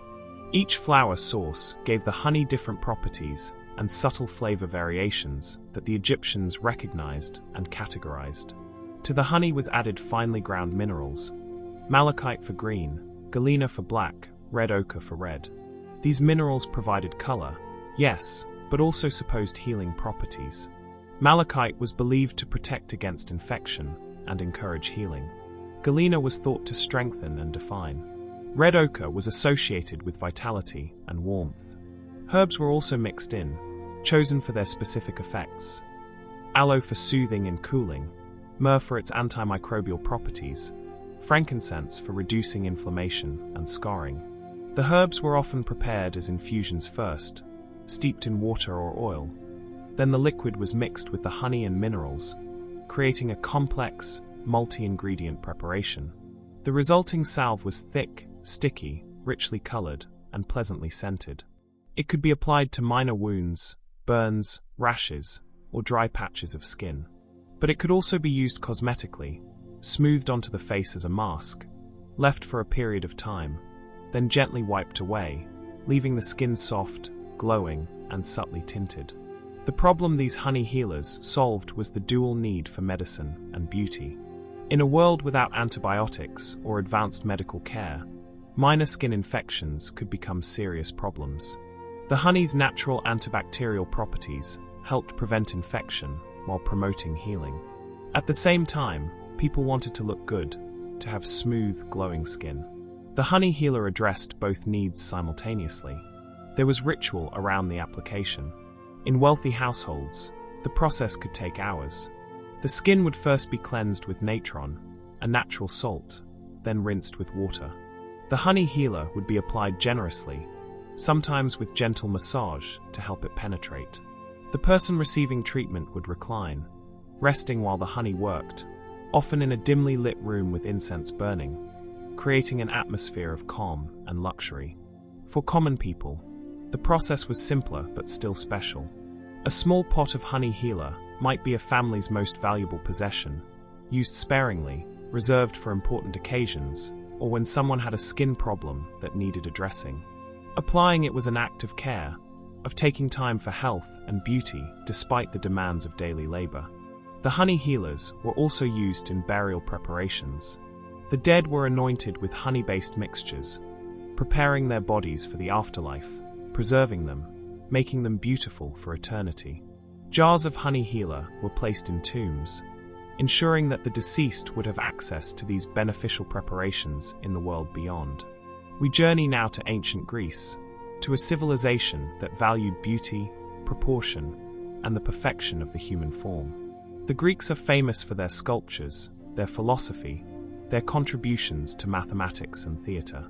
But they were also innovative in personal grooming, constantly experimenting with new techniques for enhancing appearance. Greek onion eyebrows. This sounds strange, perhaps even comical, but it was a serious beauty treatment, based on the observation that onion juice promoted hair growth. Greek women, and some men, who wanted fuller, darker eyebrows would apply crushed onion juice to their brows, repeating the treatment over weeks or months, believing it would stimulate growth and darken the existing hairs. The process was simple but unpleasant. Fresh onions were peeled and crushed, squeezed through cloth to extract the juice. This juice, clear and pungent, was applied to the eyebrows with small brushes or clean fingers, carefully avoiding the eyes, which would sting and water if any juice accidentally dripped into them. The juice was left on for a period of time, anywhere from a few minutes to half an hour, then rinsed away with water. The treatment was repeated regularly, daily, or every few days, depending on the dedication of the person and their tolerance for the discomfort. Because onion juice does burn slightly when applied to skin, causing a tingling sensation that could become quite intense if left on too long. And of course, there was the smell. The sharp, distinctive odor of onions clung to the face, announcing to everyone nearby what treatment had been applied. Did it actually work? Modern science suggests that onion juice may indeed promote hair growth. Onions contain sulfur compounds that can improve circulation and may stimulate hair follicles. Whether the effect was significant enough to justify the discomfort is debatable, but the Greeks believed in it, and that belief was powerful enough to make the practice widespread. The problem this treatment addressed was the Greek ideal of beauty, which included strong, dark, connected eyebrows. A unibrow, far from being something to remove, was considered highly attractive, a sign of intelligence and beauty. Women whose eyebrows were sparse or did not naturally meet in the middle would use onion treatments to encourage growth, hoping to achieve that prized continuous line of dark hair across the brow. They would also use other substances to darken eyebrows. Soot from oil lamps, mixed with oils or resins, painted onto the brows with fine brushes. But these were temporary color, washing away with water. The onion treatment promised something more permanent, actual new growth rather than just cosmetic enhancement. The application was typically done in private, in the women's quarters of the house, away from male family members and guests. This was intimate self-care, not public performance. Women would help each other, applying the onion juice, commiserating about the sting and smell, encouraging each other to persist despite the discomfort. There was solidarity in shared suffering for beauty.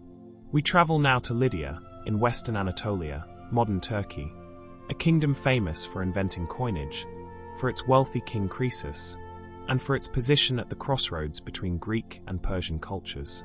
The Lydians were sophisticated in many ways, including their approach to personal care and cosmetics. Lydia Lentil Lip Balm. This was a moisturizing treatment for lips, made from cooked and mashed lentils mixed with oils and wax. The concept might seem odd, using a food legume as a cosmetic base, but the Lydians understood something about the properties of lentils that made them ideal for this purpose. Lentils, when cooked until very soft and then mashed into a smooth paste, have a texture similar to modern lip balms. They are emollient, containing natural oils and proteins that can moisturize and protect skin. The Lydians would cook red or yellow lentils until they broke down completely, then mash them while still warm, working them until the paste was completely smooth, free of any lumps or skins. To this lentil base was added olive oil, the universal moisturizer of the ancient Mediterranean, and beeswax for structure, to give the balm body and help it stay on the lips rather than being immediately absorbed or wiped away. Some recipes included honey for extra moisturizing power and a pleasant taste, since lip balm inevitably gets licked and consumed in small quantities. The mixture was heated gently to melt the wax and blend all ingredients thoroughly, then poured into small containers, clay pots or hollow reeds sealed at one end, where it would cool and solidify into a waxy, smooth balm. The texture was similar to modern lip balms, firm enough to hold its shape, but soft enough to melt slightly from body heat when applied to lips. The problem this balm solved was chapped, cracked lips, common in a region with hot, dry summers and cold, windy winters. Cracked lips were not just cosmetically unpleasant, but actually painful, making eating and speaking uncomfortable. The lentil balm provided long-lasting moisture and protection, creating a barrier against environmental damage while healing existing cracks. The lentil base also provided nutrition directly to the lip skin. The proteins and vitamins in lentils could be absorbed, nourishing the delicate tissue, promoting healing and health. And unlike pure oil or wax balms, which could feel heavy or greasy, the lentil balm had a pleasant texture, smooth and light, comfortable to wear throughout the day. Making lentil lip balm was domestic work, done in homes rather than by professional cosmetic makers. A woman might prepare a batch while cooking dinner, using lentils from the same pot she was preparing for the meal, setting aside a small portion before adding salt and spices, processing it into balm instead of food. This efficiency, using the same ingredient for multiple purposes, was characteristic of ancient household management. The balm was also given as gifts, particularly to travelers preparing for long journeys. A small pot of lentil lip balm was a practical, thoughtful present, acknowledging the hardships of travel and providing real comfort. Receiving such a gift said, "I care about your well-being. I want you to be comfortable. I want you to return safely." We move now south, back to Nubia, to the kingdom of Kerma, which flourished between 2500 and 1500 BCE, building distinctive circular mud brick structures and massive burial tumuli for their rulers. The Kerma culture was sophisticated, wealthy from trade, and deeply concerned with appearance and grooming. Kerma kohl combs. These were specialized grooming tools, combining two functions in one object. They were combs for styling hair and beards, with fine teeth carved from wood or bone. But they also had hollow handles that contained kohl, that black eye makeup made from galena, that was essential to ancient African and Middle Eastern beauty practices. The comb portion was carefully crafted, with teeth spaced evenly, each one smoothed until it glided through hair without snagging. The handle was wider, hollowed out to create a reservoir, sealed with a small stopper that could be removed to access the kohl inside. At one end of the handle was a thin applicator, a stick or small spatula that could be dipped into the kohl and used to line the eyes. This combination tool was brilliant in its practicality. A person could carry one object that served multiple grooming purposes, perfect for travelers or soldiers who needed to maintain their appearance away from home. In the morning, you could comb your hair and beard, then apply fresh kohl to your eyes, all with a single implement kept on your belt or in a small bag. The kohl itself was finely ground galena, lead sulfide, mixed with fats or oils to create a smooth paste.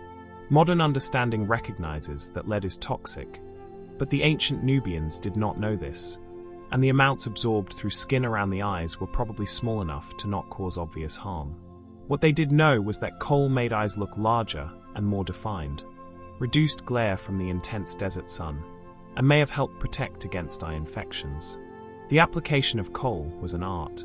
The comb's applicator was used to draw lines along the upper and lower lids, extending slightly beyond the outer corners to create an elongated, almond shape. The lines could be thin and subtle or thick and dramatic, depending on personal preference and the occasion. Some people also applied kohl to the inner rims of the eyelids, though this was more uncomfortable and required steady hands. The problem these kohl combs solved was portability and convenience. Carrying separate items for hair grooming and eye makeup meant more things to keep track of, more risk of losing something important. The combination tool was elegant, efficient, and also quite beautiful. The kohl combs were often decorated with carved patterns, inlaid materials, or shaped into animal forms, transforming utilitarian objects into personal ornaments. Owning a fine kohl comb was a status marker. The best ones, made by skilled craftspeople from rare materials like ivory or exotic woods, were expensive and highly prized.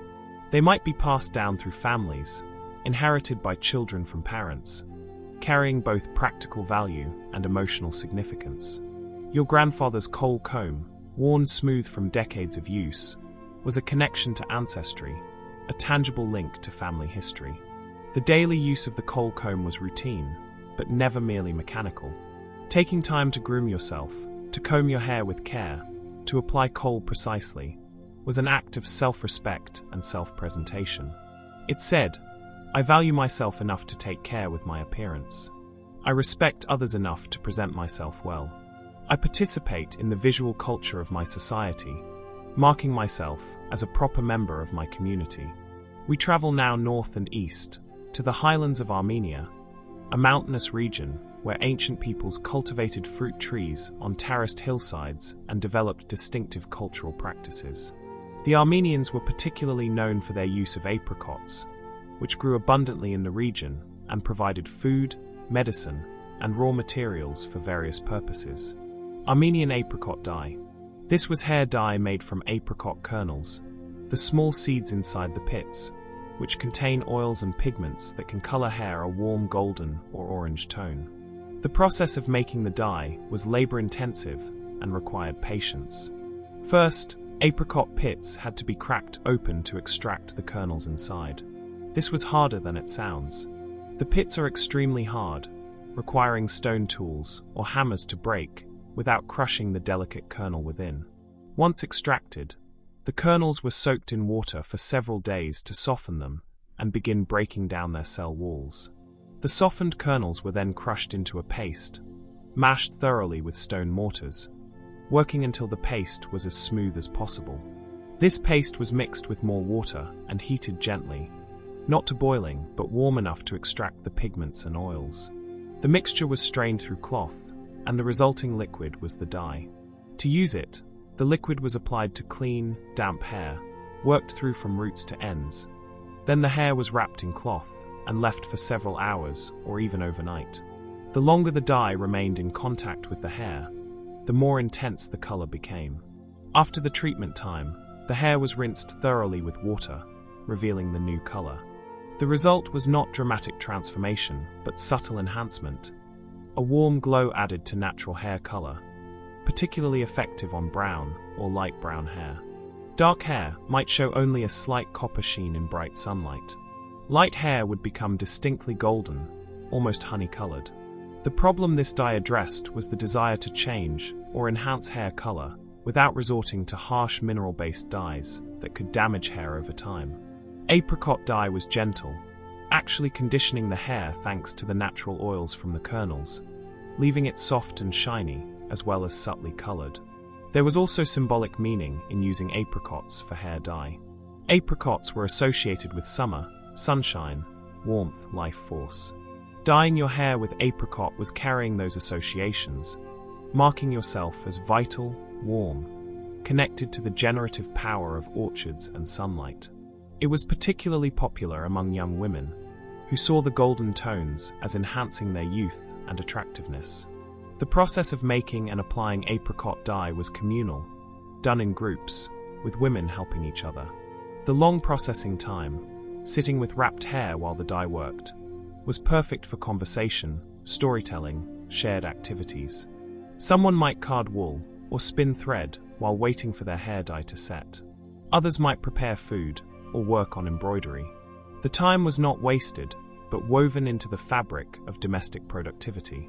We journey now across the Atlantic to Mesoamerica, to the Olmec civilization, often called the mother culture of the region, flourishing from around 1500 to 400 BCE.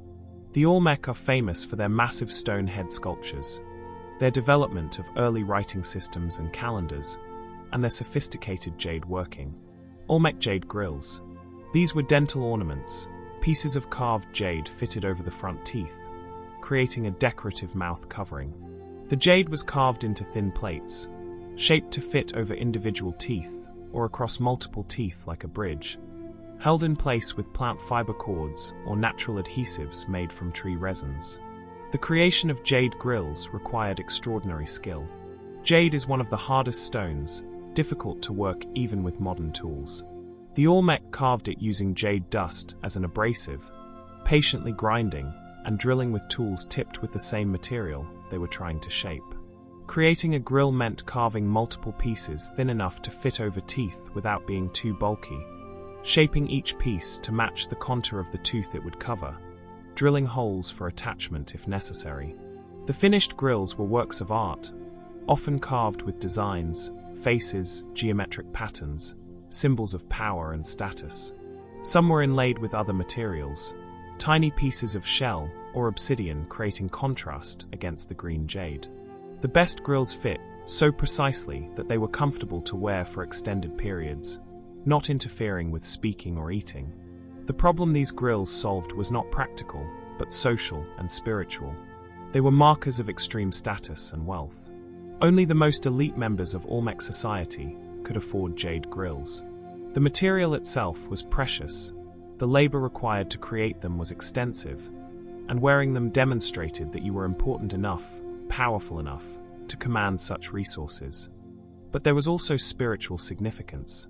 Jade was sacred in Mesoamerican cultures, associated with water, vegetation, life, and eternity. Wearing jade in your mouth, the source of breath and speech, was powerful symbolism. It suggested that your words carried the weight of sacred authority, that your speech was as precious and enduring as jade itself. The grills were not necessarily worn constantly. They might be reserved for ceremonies, religious rituals, important public appearances. A ruler putting on their jade grills was like putting on a crown, a visible transformation into their ceremonial role. The act of covering ordinary teeth with precious stone was itself transformative, marking the boundary between private self and public persona. Some grills were created for burial, made specifically for the deceased to wear in death, ensuring they would be properly adorned for the afterlife. Tombs of elite Olmec individuals have been found with jade grills still in place, the wearer's teeth long gone, but the jade remaining, eternal as it was believed to be, still marking that person as someone of importance even in death. The wearing of jade grills may have been uncomfortable initially, requiring an adjustment period to get used to the sensation of stone against teeth, the slight interference with normal mouth movements. But like any ornament, the wearer would adapt, and the discomfort would become less noticeable over time, until wearing the grills felt natural, perhaps even necessary, part of one's complete identity. We move now across the Red Sea to the Horn of Africa, to the Kingdom of Aksum, which flourished from approximately 100 to 940 CE, controlling trade routes between the Roman Empire and India, minting its own coins, and eventually becoming one of the first Christian kingdoms. The Aksumites were wealthy, sophisticated, and devoted considerable resources to personal adornment. Aksum gold tooth caps. These were similar in concept to Olmec jade grills, but different in execution and meaning. The gold caps were individual coverings for single teeth, usually the front upper incisors, hammered from thin sheets of gold and fitted precisely over the natural tooth. They were permanent or semi-permanent modifications, attached with strong adhesives, or even requiring the tooth to be slightly filed to create a better fit. The process of creating a gold tooth cap began with taking an impression of the tooth to be covered. Soft beeswax was pressed against the tooth, allowed to harden slightly, then carefully removed, creating a negative mold. Gold, precious and scarce even in wealthy Aksum, was hammered into extremely thin sheets, barely thicker than modern aluminum foil. This thin gold was then shaped using the wax impression as a guide, hammered and formed until it matched the tooth's contours exactly. The cap was attached using tree resins heated until sticky, then applied to the inside of the cap and to the prepared tooth. The cap was pressed firmly into place and held until the resin cooled and hardened. The result was a tooth covered in brilliant gold, catching light with every smile or word, impossible to ignore. The problem these caps solved was entirely social and aesthetic. They served no practical purpose, might even have made eating slightly more difficult, and required maintenance to keep the adhesive strong and the gold clean. But they were spectacular markers of wealth and status. Gold was valuable everywhere in the ancient world, and using it to cover teeth was an ostentatious display of resources that announced, "I am rich enough to waste gold on decoration." But waste is the wrong word, because the caps were investments in social capital. The person wearing gold tooth caps commanded attention and respect. They marked themselves as elite, as connected to trade networks that brought gold from distant mines, as having the wealth to commission skilled goldsmiths, as confident enough to permanently modify their body for aesthetic effect. There was also fashion at play. In Aksum, as in many cultures, beauty standards included bright white teeth, and gold provided even more brightness and contrast. A smile flashing with gold was memorable, distinctive, beautiful by the standards of the time. It set the wearer apart not just through wealth, but through boldness, through willingness to embrace striking visual effects. The gold caps were typically worn by both men and women of the elite classes, sometimes by rulers and their families, sometimes by successful merchants who had accumulated enough wealth to afford such displays. They were not hidden or subtle, but deliberately conspicuous, meant to be seen and remarked upon, to spark conversation and establish the wearer's place in the social hierarchy. Maintaining gold tooth caps required care. The gold itself did not tarnish or corrode, but the adhesive could weaken over time, requiring reapplication. The caps had to be cleaned regularly to remove food particles and maintain their shine. And occasionally, a cap would be lost, requiring a return to the goldsmith for a replacement, an expensive but necessary maintenance of one's appearance and status. Our final stop in this journey through ancient beauty practices takes us to the Aramean peoples, Semitic speakers who spread across much of the ancient Near East, establishing kingdoms and trading networks, serving as cultural intermediaries between different civilizations. The Arameans adopted and adapted practices from many cultures, including the art of tattooing. Aramean almond ink tattoos. These were permanent marks made by puncturing the skin with sharp implements and introducing ink made from burned almond shells into the wounds. The process was painful and required both the tattoo artist to have skill and the recipient to have courage and endurance. The ink was prepared by burning almond shells until they were completely charred, then grinding them into the finest possible powder. This carbon black was mixed with water or oil to create a fluid ink that could be drawn into the skin. Almond shell carbon produced a deep, rich black that was stable and long-lasting, not fading significantly over time like some plant-based inks. The tattooing process itself involved stretching the skin taut, then using sharp thorns, bone needles, or metal points to puncture the skin repeatedly in the desired pattern. Each puncture was shallow, just deep enough to penetrate the outer layer of skin and reach the dermis beneath. As the punctures were made, the ink was rubbed into them, or the needle was dipped in ink between each puncture, ensuring that carbon particles were deposited beneath the skin's surface. The patterns varied by purpose and meaning. Some tattoos were protective symbols, marks believed to ward off evil or bring good fortune. Others indicated tribal or family affiliation, marks shared by members of the same group. Still others were purely decorative, designs chosen for aesthetic reasons, for personal satisfaction rather than social signaling.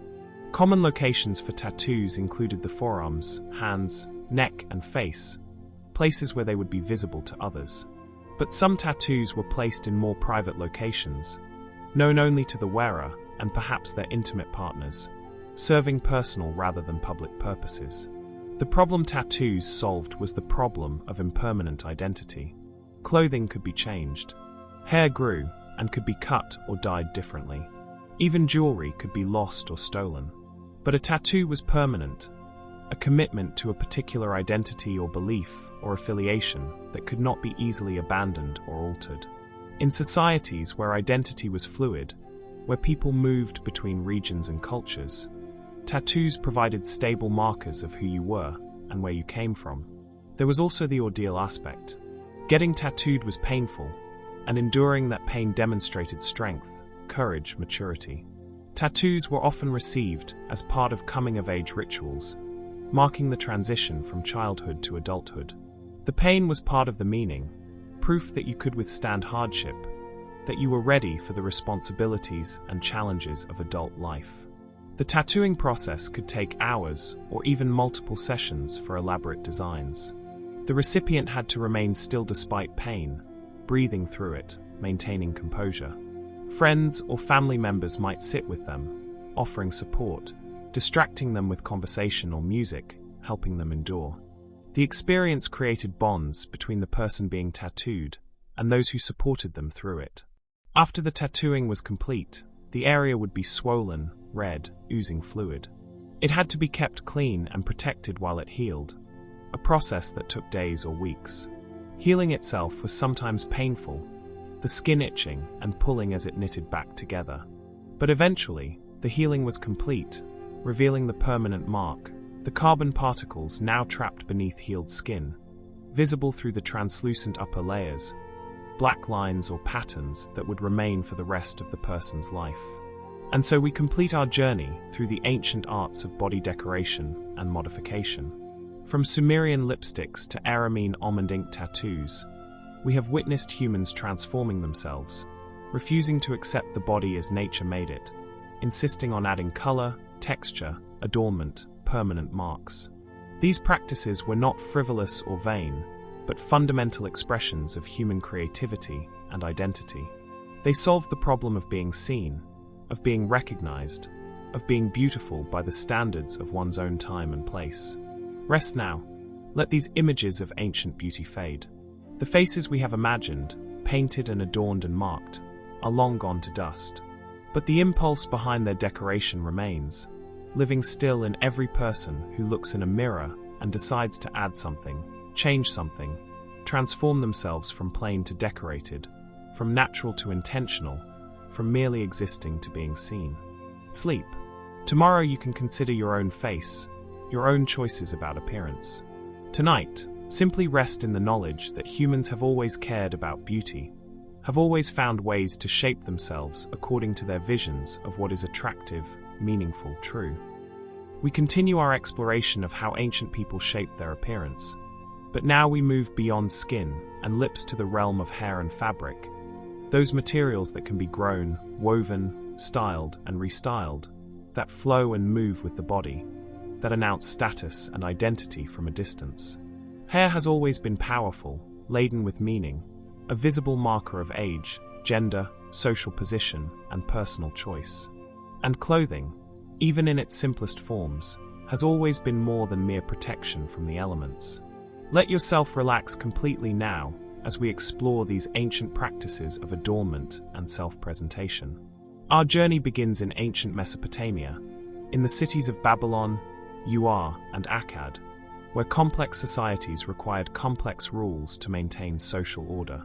Among the most interesting of these regulations were the beard rules. Mesopotamian beard rules.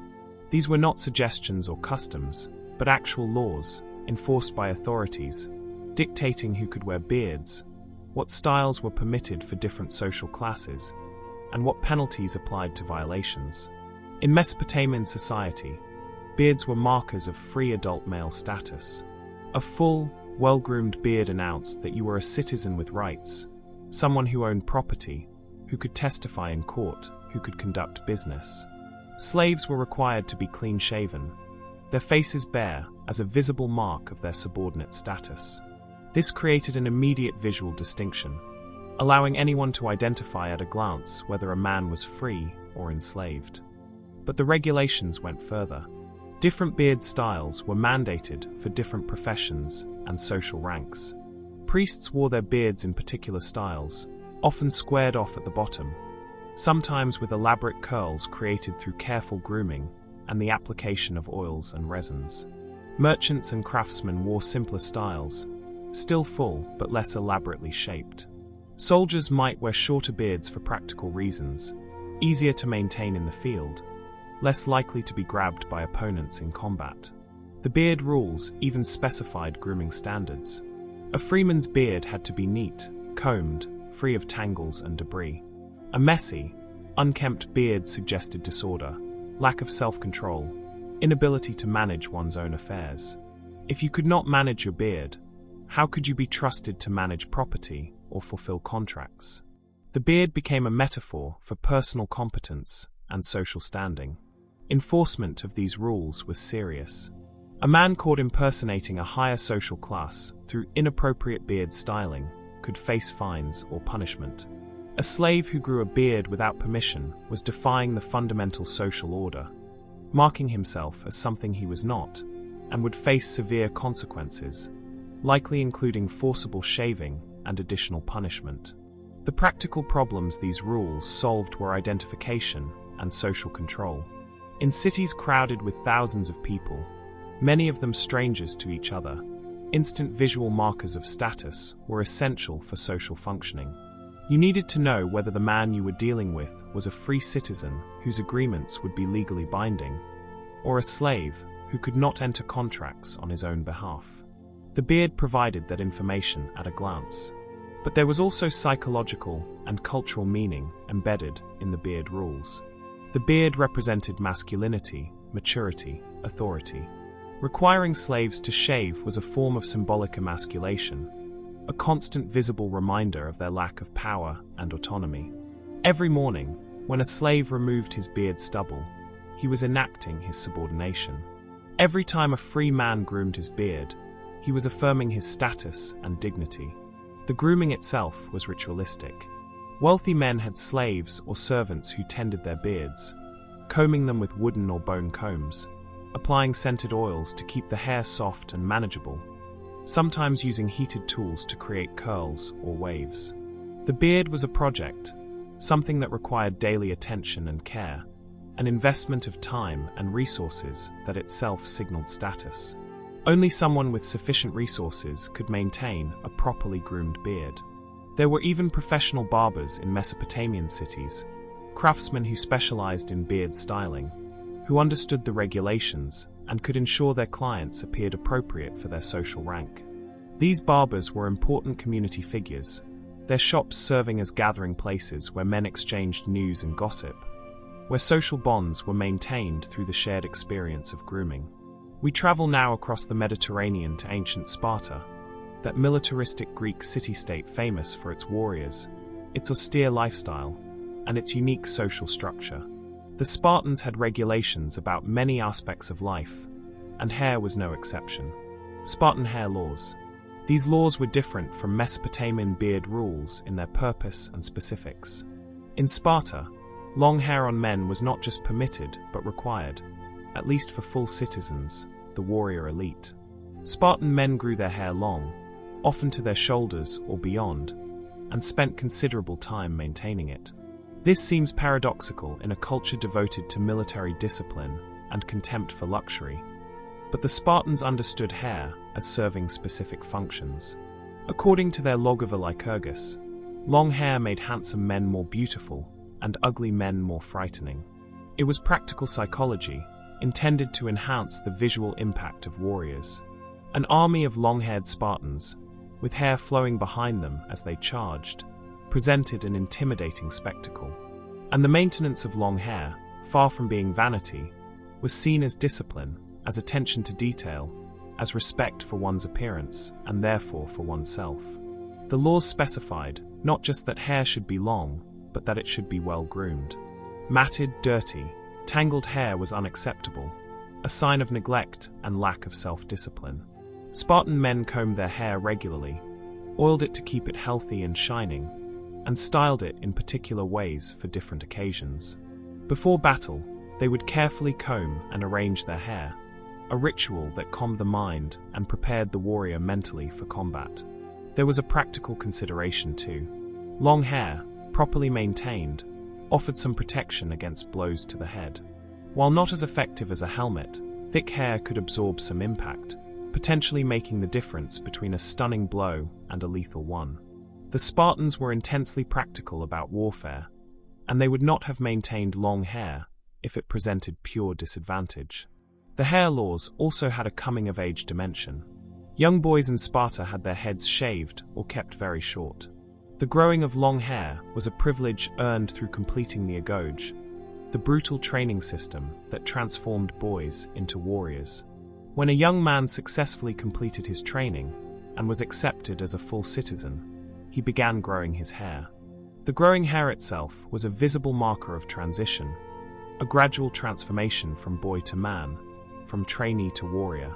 For women in Sparta, who enjoyed more rights and independence than women in most other Greek city-states, hair regulations were different, but equally specific. Married women wore their hair long and elaborately styled, often in braids or coils. Unmarried girls, however, kept their hair relatively short. This created instant visual distinction between married and unmarried women, important information in a society where marriage was tied to inheritance, property rights, and social standing. The problem these hair laws solved was military cohesion and social identity. The Spartans were a minority in their own territory, vastly outnumbered by the Helots, the enslaved population that worked the land. Maintaining rigid distinctions and strong identity among the warrior class was essential for social control. The long hair of male citizens marked them as members of the elite, as different from both Helots and from citizens of other Greek states, where men typically wore shorter hair. There was also the psychological effect of conformity. When every male citizen wore his hair in the prescribed style, it reinforced group identity and solidarity. You were not an individual with idiosyncratic tastes, but a Spartan, part of a collective identity larger than yourself. This subsuming of individual preference to group standards was central to Spartan culture, which valued communal discipline over personal freedom.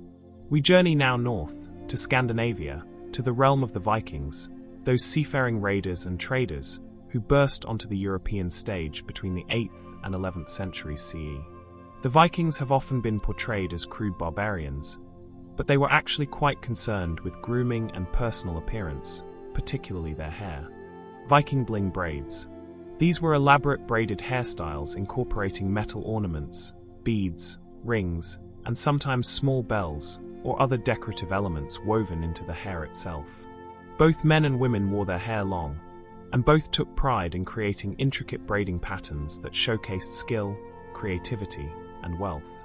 The braiding began with clean hair, washed with soap made from animal fats and lye, sometimes scented with herbs. The Vikings were fastidious about cleanliness, bathing and washing their hair regularly, despite the cold climate. Clean hair was easier to braid and looked better, shinier and more impressive when decorated. The braiding patterns varied by region, gender, and personal preference, but they often involved multiple strands woven together in complex patterns. A simple braid might use 3 strands. More elaborate versions used 5, 7, or even more, creating thick, textured braids that almost resembled ropes. Some people wore a single large braid down the back. Others wore multiple smaller braids. Still others wore half-up styles, with the top portion braided and the lower portion left loose. The bling part came from the ornaments woven into the braids. Metal rings, often silver or bronze, were threaded onto sections of hair before braiding, so they sat at intervals along the finished braid, glinting and moving with every motion. Beads made from glass, amber, or precious stones were similarly incorporated, adding color and sparkle. Some Vikings wore small metal charms, amulets with protective or religious significance, tied into their braids with leather cords. The most elaborate versions included bells, tiny metal bells that chimed softly with movement. These were particularly popular among wealthy individuals who could afford metal worked into such small, delicate forms. Imagine a Viking warrior walking through a village, their braids decorated with rings and bells, announcing their approach with soft metallic music, the visual and auditory combination making them impossible to ignore. The problem these bling braids solved was multiple. First, they kept long hair controlled and manageable. Loose hair in Viking life, with its seafaring and fighting, would be constantly in the way, blown by wind, tangled in equipment. Braids secured the hair, made it functional. The ornaments added weight, helping the braids hang straight and stay in place rather than bouncing around wildly. Second, the braids were displays of wealth and status. The amount and quality of metal and beads woven into someone's hair announced their prosperity. A warrior returning from a successful raid with silver rings in their braids was showing off their spoils. A merchant with amber beads from distant trades was advertising their commercial success. The hair became a wearable portfolio of accumulated wealth. Third, the braids were expressions of identity and belonging. Different Viking communities had characteristic braiding styles, and someone's hair could identify their home region. Family groups might share particular patterns or preferred ornaments. The braids said, "This is who I am, this is where I come from, these are my people." The process of braiding, especially the elaborate versions, required help. You could not easily braid your own hair in complex patterns, especially at the back of your head. So braiding was social activity, done with assistance from family or friends. A parent braiding a child's hair, siblings braiding each other, warriors preparing for battle helping each other with their braids. These moments of grooming created intimacy and reinforced social bonds. The maintenance was also significant. Braids had to be undone periodically, the hair washed and rebraided, the ornaments checked and reattached. This regular cycle of creation and recreation was meditative work, requiring patience and attention. And each time you rebraided, you could change the pattern slightly, add new ornaments, adjust the style to your current mood or circumstances. We move now to ancient Gaul, the region that would become France, inhabited by Celtic peoples whom the Romans called barbarians, but who were actually sophisticated in many ways, including their approach to personal grooming and appearance. Gaulish knot braids. These were distinctive hairstyles where the hair was gathered and knotted at the top or back of the head, creating a prominent bun or knot that stood out dramatically. Unlike simple buns, where the hair is just twisted and pinned, these knots were elaborate constructions involving braiding, twisting, and careful arrangement to create stable, attractive, and significant forms. The process began with sectioning the hair, dividing it into multiple portions that would each be braided or twisted separately. These sections were then brought together at the desired location, usually high on the crown of the head or at the back, and woven together into a complex knot. The exact technique varied, but the goal was always a knot that was tight enough to hold securely without pins or ties, yet loose enough that the individual strands remained visible and textured. Some knots incorporated additional materials. Horsehair was sometimes added to make the knot larger and more impressive, extending natural hair into more dramatic forms. Colored threads or thin leather strips might be woven into the knot, adding color and complexity. In some cases, metal wires were worked into the structure, helping the knot hold its shape and adding slight glitter from the metal. The resulting hairstyle was distinctive and impressive, a large knot of hair rising from the head like a crown, visible from all directions, impossible to miss. This was not a modest or subtle hairstyle, but a bold statement, designed to be noticed, to command attention, to mark the wearer as someone of importance. The problem these knot braids solved was primarily social and symbolic. The Gaulish peoples were organized into tribes and clans, with complex hierarchies and fierce pride in lineage and identity. The knot braid was a marker of free status and warrior class. Warriors wore their hair in these distinctive knots, proclaiming their role in society. Some historical accounts suggest that different tribes had slightly different knot styles, making it possible to identify tribal affiliation from hair alone. There was also a practical combat consideration. In close combat, loose hair was a liability, something an opponent could grab. A secured knot kept the hair controlled and out of the way, and the height of the knot might have provided slight additional protection, perhaps making an opponent's blade glance upward rather than cutting straight down at the skull. This is speculative, but the Gauls were practical warriors who would not have maintained impractical styles. The knot also functioned as a marker of age and status progression. Young boys wore their hair loose or in simple styles. As they entered adolescence and began warrior training, they started learning to create the knot, practicing until they could form it properly.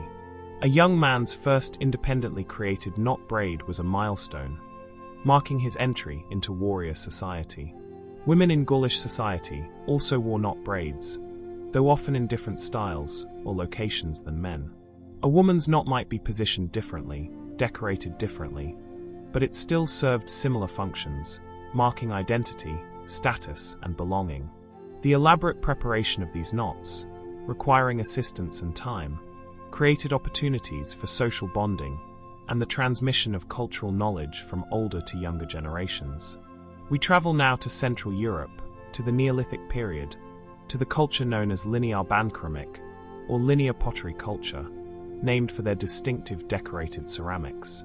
These were some of Europe's first farmers, settling in small villages along river valleys around 5500 to 4500 BCE. Linear bandceramic berry braids.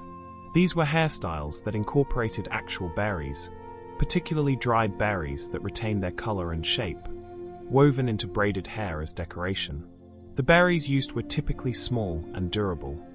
Dried elderberries, blackberries, or juniper berries, species that grew abundantly in the Central European forests surrounding their settlements.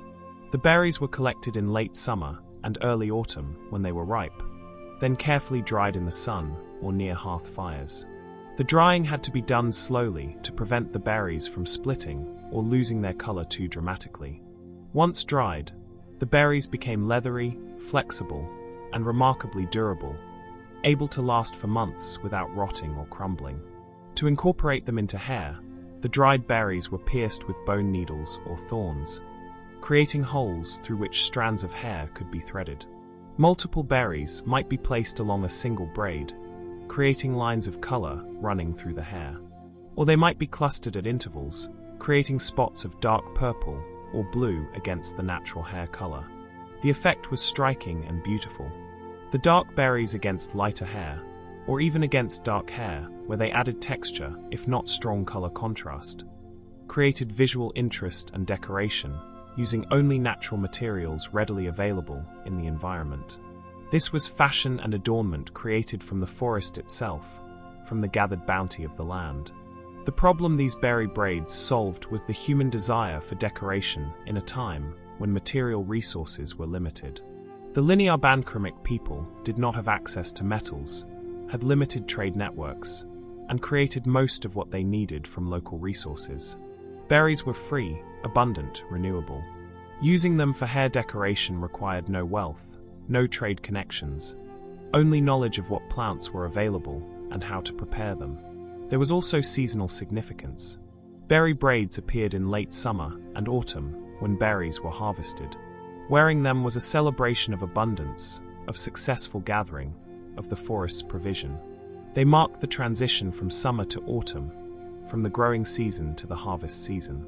A woman with fresh berry braids was wearing the current season, marking time through decoration.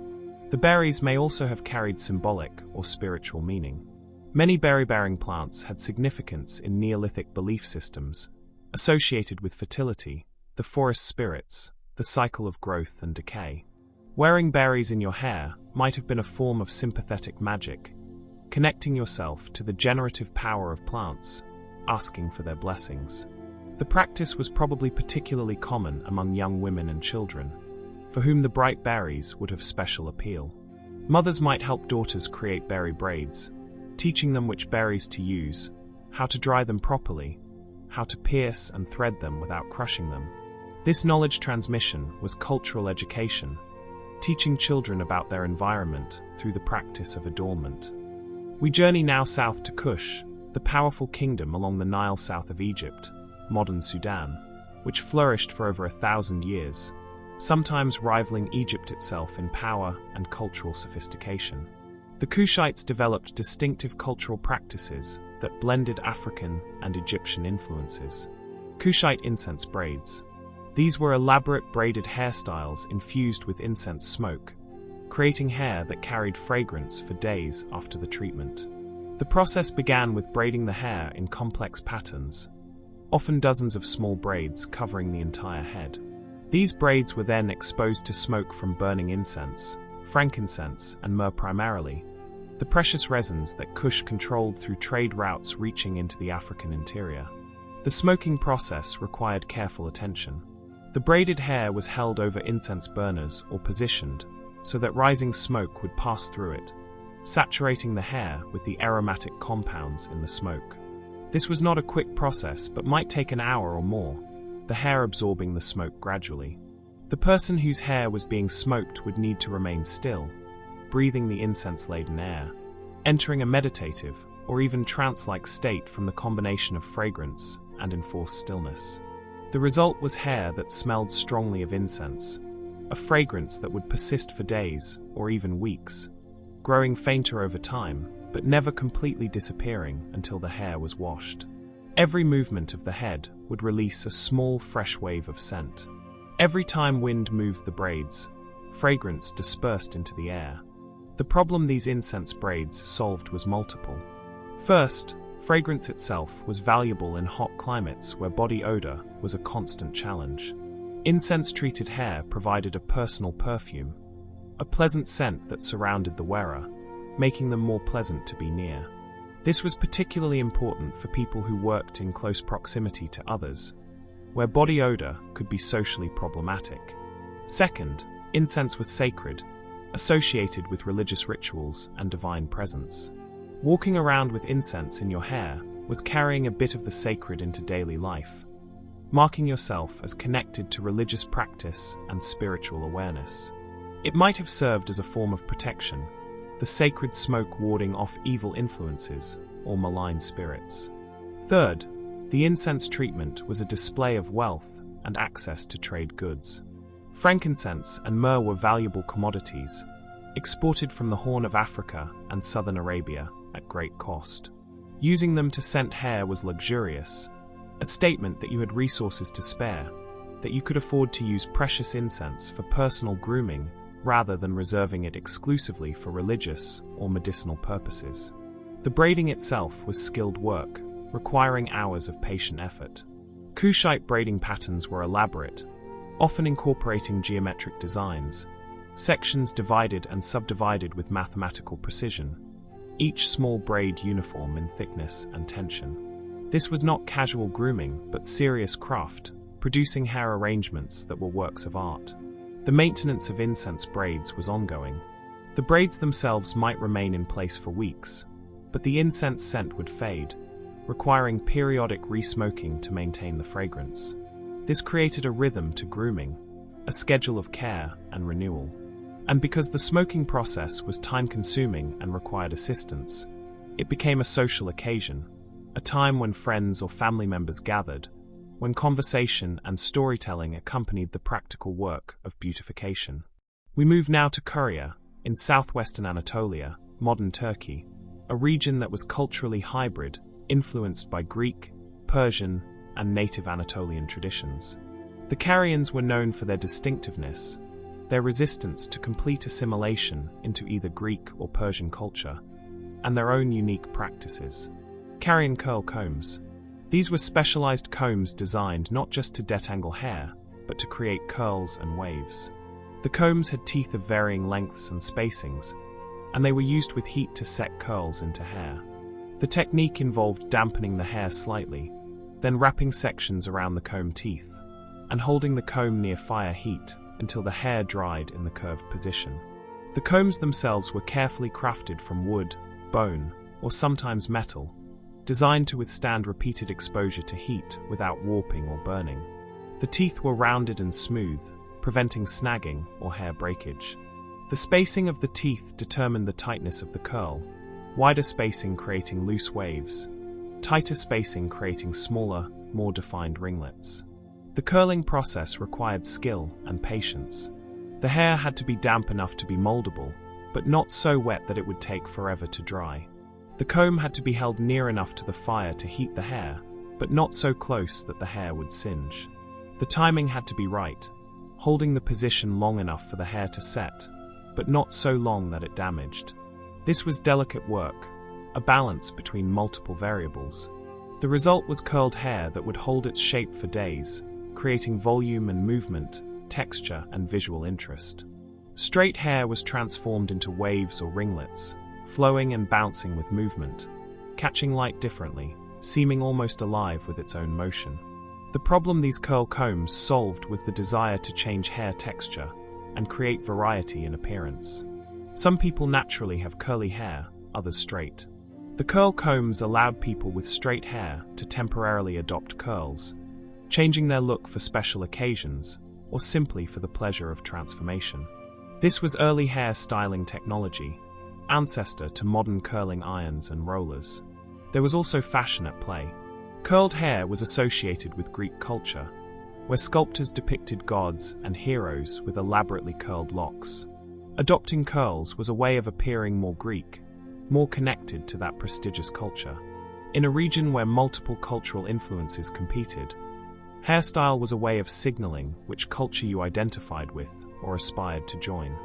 The curl combs were also used for beard styling. Men with beards could curl them, creating elaborate arrangements of ringlets that required daily maintenance, but resulted in impressive visual effects. Historical records describe Karyan men with exuberantly curled beards, styled to stand out from the face in spirals and waves. The process of curling was social and intimate. You typically needed help to curl the back of your hair or achieve symmetrical results. So curling sessions involved at least two people, the person being styled and the assistant doing the work. This created moments of closeness, of trust, of shared purpose. And it created opportunities for teaching, with experienced stylists passing their techniques to younger people learning the craft.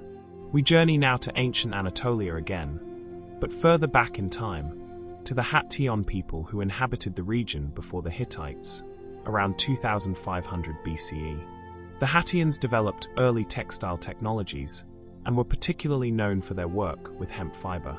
Hattion hemp hats.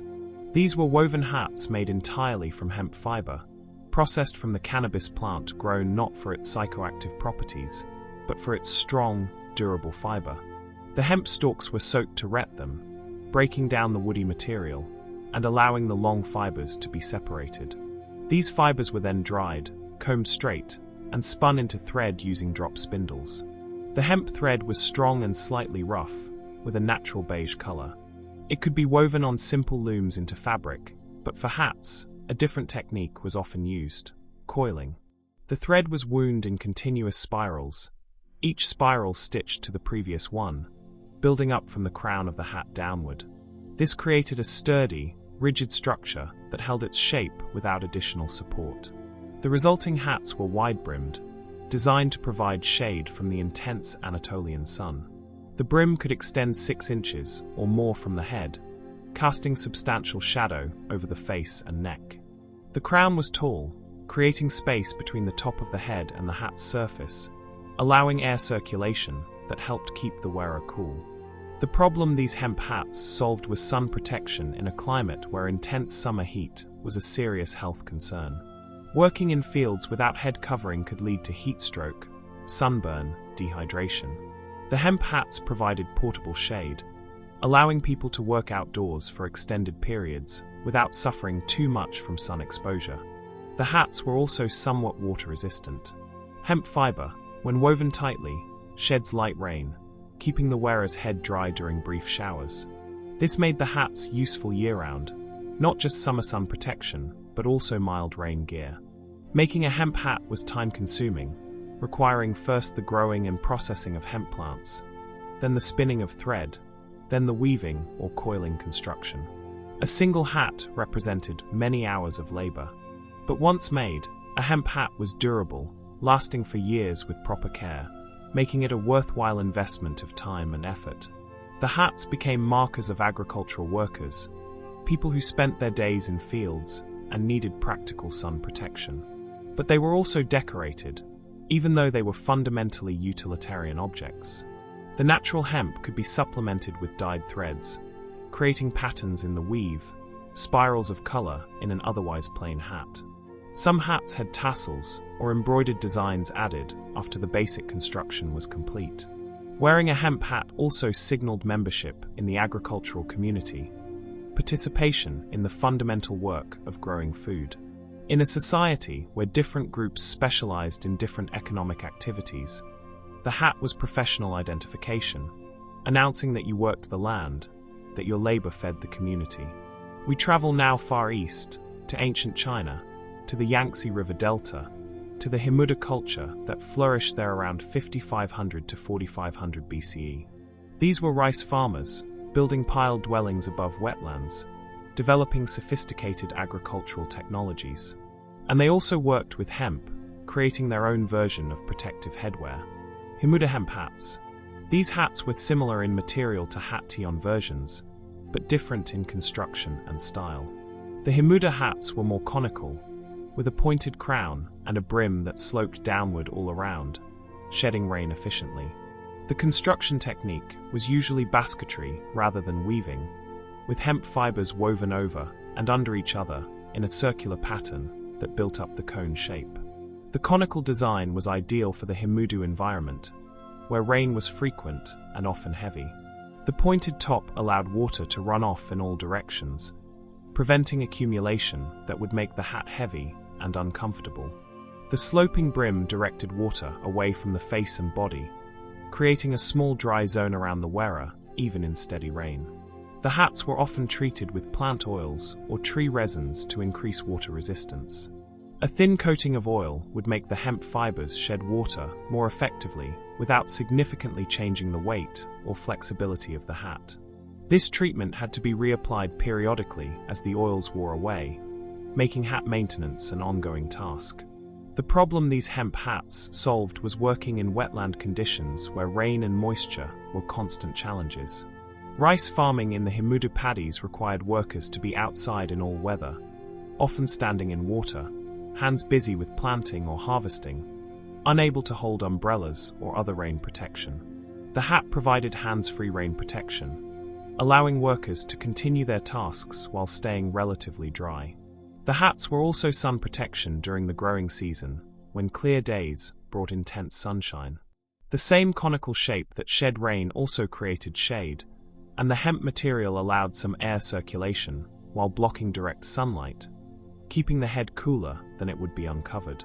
Making these hats was a domestic skill, taught from parent to child, typically done during winter months when agricultural work was less demanding. The production of hats was integrated into the household economy, with each family making hats for its own members and perhaps a few extras for trade or gift-giving. The hats accumulated personal history. A well-maintained hemp hat might last for many years, through countless days of farming, accumulating stains and where patterns that told stories. The sweat marks, the places where the brim became soft from repeated handling, the small repairs where broken fibers had been rewoven, all of these made each hat unique, transformed from generic object into personal possession with its own biography. Our final stop in this journey through ancient hair and clothing practices takes us to ancient Anatolia once more, to the Luwian peoples, an Indo-European group that inhabited the region during the Late Bronze Age, around 1500 to 1200 BCE. The Luwians were culturally sophisticated, producing art and texts, participating in the complex political world of the ancient Near East. Luwian linen turbans. These were head coverings made from linen cloth, wrapped around the head in elaborate styles that both protected and decorated. Linen was produced from flax plants, the fibers extracted through a process similar to hemp processing, but producing a finer, softer material that was more comfortable against skin and took dye more readily. The Luwian linen was often bleached to create white cloth, a process involving exposure to sun and moisture over many days, gradually breaking down the natural pigments in the fiber. White linen was particularly prized, associated with purity and high status. But linen could also be dyed, using plant-based dyes to create colors ranging from soft yellows and browns to more dramatic reds and blues. The turban wrapping was an art form, with multiple techniques for achieving different effects. A basic wrap involved taking a long strip of linen and winding it around the head in overlapping layers, tucking the end securely so the turban would not unravel. More elaborate versions involved twisting the cloth, pleating it, or wrapping it in patterns that created textured surfaces and interesting visual effects. The size of the turban varied by status and occasion. A simple working turban might use only a short length of cloth, creating a modest covering. A ceremonial turban for a wealthy person or official might use many meters of fabric, wrapping into an impressively large structure that added significant height and demonstrated the wearer's ability to afford such quantities of valuable textile. The problem these linen turbans solved was protection from sun and dust. The Luwian territory had hot, dry summers and frequent dusty winds. A turban protected the head and hair from sun damage and kept dust out of the hair, preventing the itching and irritation that came from dust accumulation. The cloth could also be unwrapped and used to wipe face and hands, making it a multi-purpose item. The turbans also created status display. Linen production was labor-intensive, requiring months of work from flax cultivation through fiber processing, spinning, and weaving.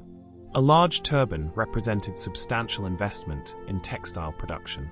The whiteness or dye color of the cloth, the fineness of the weave, the intricacy of the wrapping style, all communicated information about the wearer's wealth and position. There was also the practical benefit of adjustability.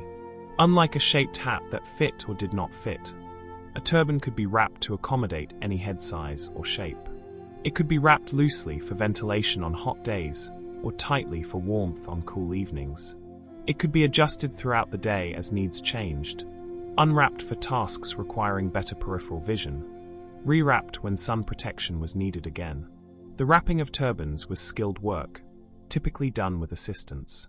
Learning to wrap a turban properly, achieving the desired style and secure attachment, required practice and instruction.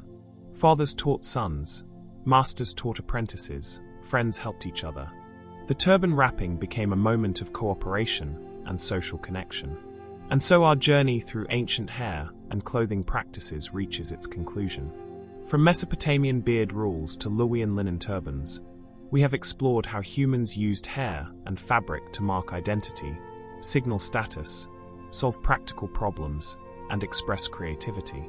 These were not superficial concerns, but fundamental aspects of social life, ways that people negotiated their place in complex societies and demonstrated their participation in cultural traditions. Let these images of ancient adornment fade now. The braided heads, the wrapped turbans, the curled beards, all have returned to dust, the hair and fabric long since decomposed, leaving only descriptions in texts and images in art to tell us they existed. But the impulse remains. We still braid and curl, still wear hats and wrap scarves, still use our appearance to communicate who we are and what we value. Rest now. Let yourself drift deeper into sleep. The ancient mirrors are dark, the grooming tools broken or lost.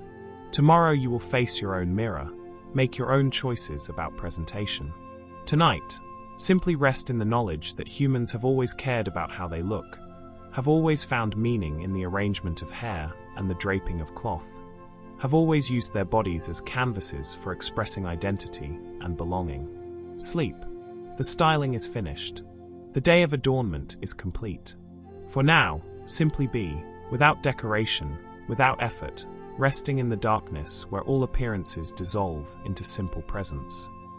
We move now into the realm of small things, precious things, objects worn close to the body that whisper rather than shout, that announce status through weight and gleam and the soft sounds they make with movement. Jewelry has always been more than decoration. It is portable wealth, inheritance waiting to happen, protection against uncertainty, and proof that someone cared enough to craft something beautiful for you, or that you cared enough to acquire it for yourself. Settle deeper now. Let your breathing slow further as we explore these ancient adornments, these small luxuries that made daily life feel less ordinary. Our journey begins in Elam, that ancient civilization in what is now southwestern Iran, contemporary with Mesopotamia, and often overshadowed by it in historical memory, but sophisticated and wealthy in its own right. The Elamites controlled important trade routes, worked metals with great skill, and developed distinctive artistic traditions. Among their innovations were ear weights. Elamite ear weights. These were not simple earrings, but heavy ornaments designed to stretch the earlobes gradually over time, creating elongated lobes that could accommodate increasingly large and elaborate jewelry. The process began in childhood or adolescence, when the ears were first pierced. Small, light ornaments were worn initially, just enough to keep the piercing open and begin the stretching process. Over months and years, progressively heavier weights were introduced. These were typically made from stone, carved into cylinders or cones, smooth and polished, so they would not irritate the skin. Some were made from metal, bronze or copper, sometimes gold for the wealthy. The weight itself did the work, gravity slowly pulling the lobe downward, the tissue gradually stretching to accommodate the increasing size. The stretching had to be done carefully, patiently. Rushing the process by jumping to much heavier weights too quickly could tear the lobe, causing permanent damage and infection. The progression had to be gradual, allowing the tissue time to adapt, to strengthen as it stretched. This meant that achieving dramatically elongated lobes took years, sometimes decades, making them markers of patience and long-term commitment to an aesthetic ideal. The final weights worn by adults with fully stretched lobes could be quite large, sometimes the diameter of a coin, hanging several inches below the natural ear position. They were often beautifully decorated, carved with patterns, or inlaid with other materials, small sculptures that framed the face and moved with every turn of the head. The problem these ear weights solved was status display and identity marking. Elongated lobes marked you as someone who had resources and time to dedicate to this lengthy process. It suggested you were not engaged in rough labor that might catch and tear the ornaments, that you had leisure for elaborate personal adornment. The weights themselves, especially when made from precious materials, represented accumulated wealth literally worn on the body. But there was also aesthetic appreciation. The Elamites found elongated lobes beautiful, elegant, visually interesting. The weights framed the face, drew attention to the jaw and neck, created vertical lines that elongated the whole profile. Movement of the head caused the weights to swing gently, a subtle animation that made the wearer seem more dynamic, more alive. The weights were also practical in their way. Unlike finger rings that could slip off or necklaces that could break, ear weights were difficult to lose. The stretched lobe held them securely. They were with you constantly, impossible to forget or misplace. This made them ideal for storing wealth in wearable form, precious metal literally attached to your body. The sensation of wearing heavy ear weights was distinctive. There was constant gentle pressure, a pulling sensation that wearers became so accustomed to that its absence felt wrong. When weights were removed for cleaning or replacement, the ears felt strangely light, almost floating, uncomfortable in their weightlessness. The weights became part of your body sense, part of how you experienced your own physical presence. We travel now north, to the mountains of Urartu, the kingdom centered around Lake Van in what is now eastern Turkey and Armenia, flourishing from the 9th to 6th centuries BCE. The Urartians were master metalworkers, creating elaborate bronze objects, building impressive fortresses, controlling trade routes through their mountainous territory. Urartian bronze bangles. These were bracelets, solid bronze circles worn on the wrists and forearms, sometimes in multiples, stacked from wrist to elbow. Unlike hinged bracelets that open and close, these were complete circles that had to be slid over the hand, which meant they had to be sized correctly, not too small to fit over the hand, but not so large they would slide off the wrist easily. The creation of bronze bangles required significant metalworking skill. Bronze, an alloy of copper and tin, had to be melted and poured into molds shaped to create the circular form. The molds were typically made from stone or fired clay, carved with care to produce bangles of consistent size and thickness. Once cast, the bangles were filed and polished, removing any rough spots or casting imperfections, working the surface until it gleamed. Many Urartian bangles were decorated, not smooth cylinders, but elaborated with patterns. Some had geometric designs cast into them, spirals and zigzags running around the circumference. Others had animal motifs, stylized lions or bulls or birds, symbols of power and protection. The most elaborate had inscription bands, cuneiform writing that might identify the owner or invoke divine protection. The bangles were worn primarily by women, though men of high status also wore them sometimes. Multiple bangles on each arm was common, creating a stacked effect that produced a distinctive sound with movement. The bronze bangles clicked and chimed against each other, a soft metallic music that accompanied every gesture, every reach and grasp, every movement of the arms. The problem these bangles solved was multiple. First, they were portable wealth. Bronze was valuable, required copper and tin, both of which had to be imported to Urartu from distant sources. Wearing bronze bangles was wearing your savings, your emergency fund, value that could be traded or sold if necessary. This was particularly important for women, who might have fewer other forms of economic security. Second, the bangles were beauty and status display. The gleam of polished bronze against skin, the sound of multiple bangles moving together, the weight and presence of metal on the arms. All of these marked the wearer as someone with resources, someone who participated in the material culture of sophistication and refinement. Third, the bangles may have had protective significance.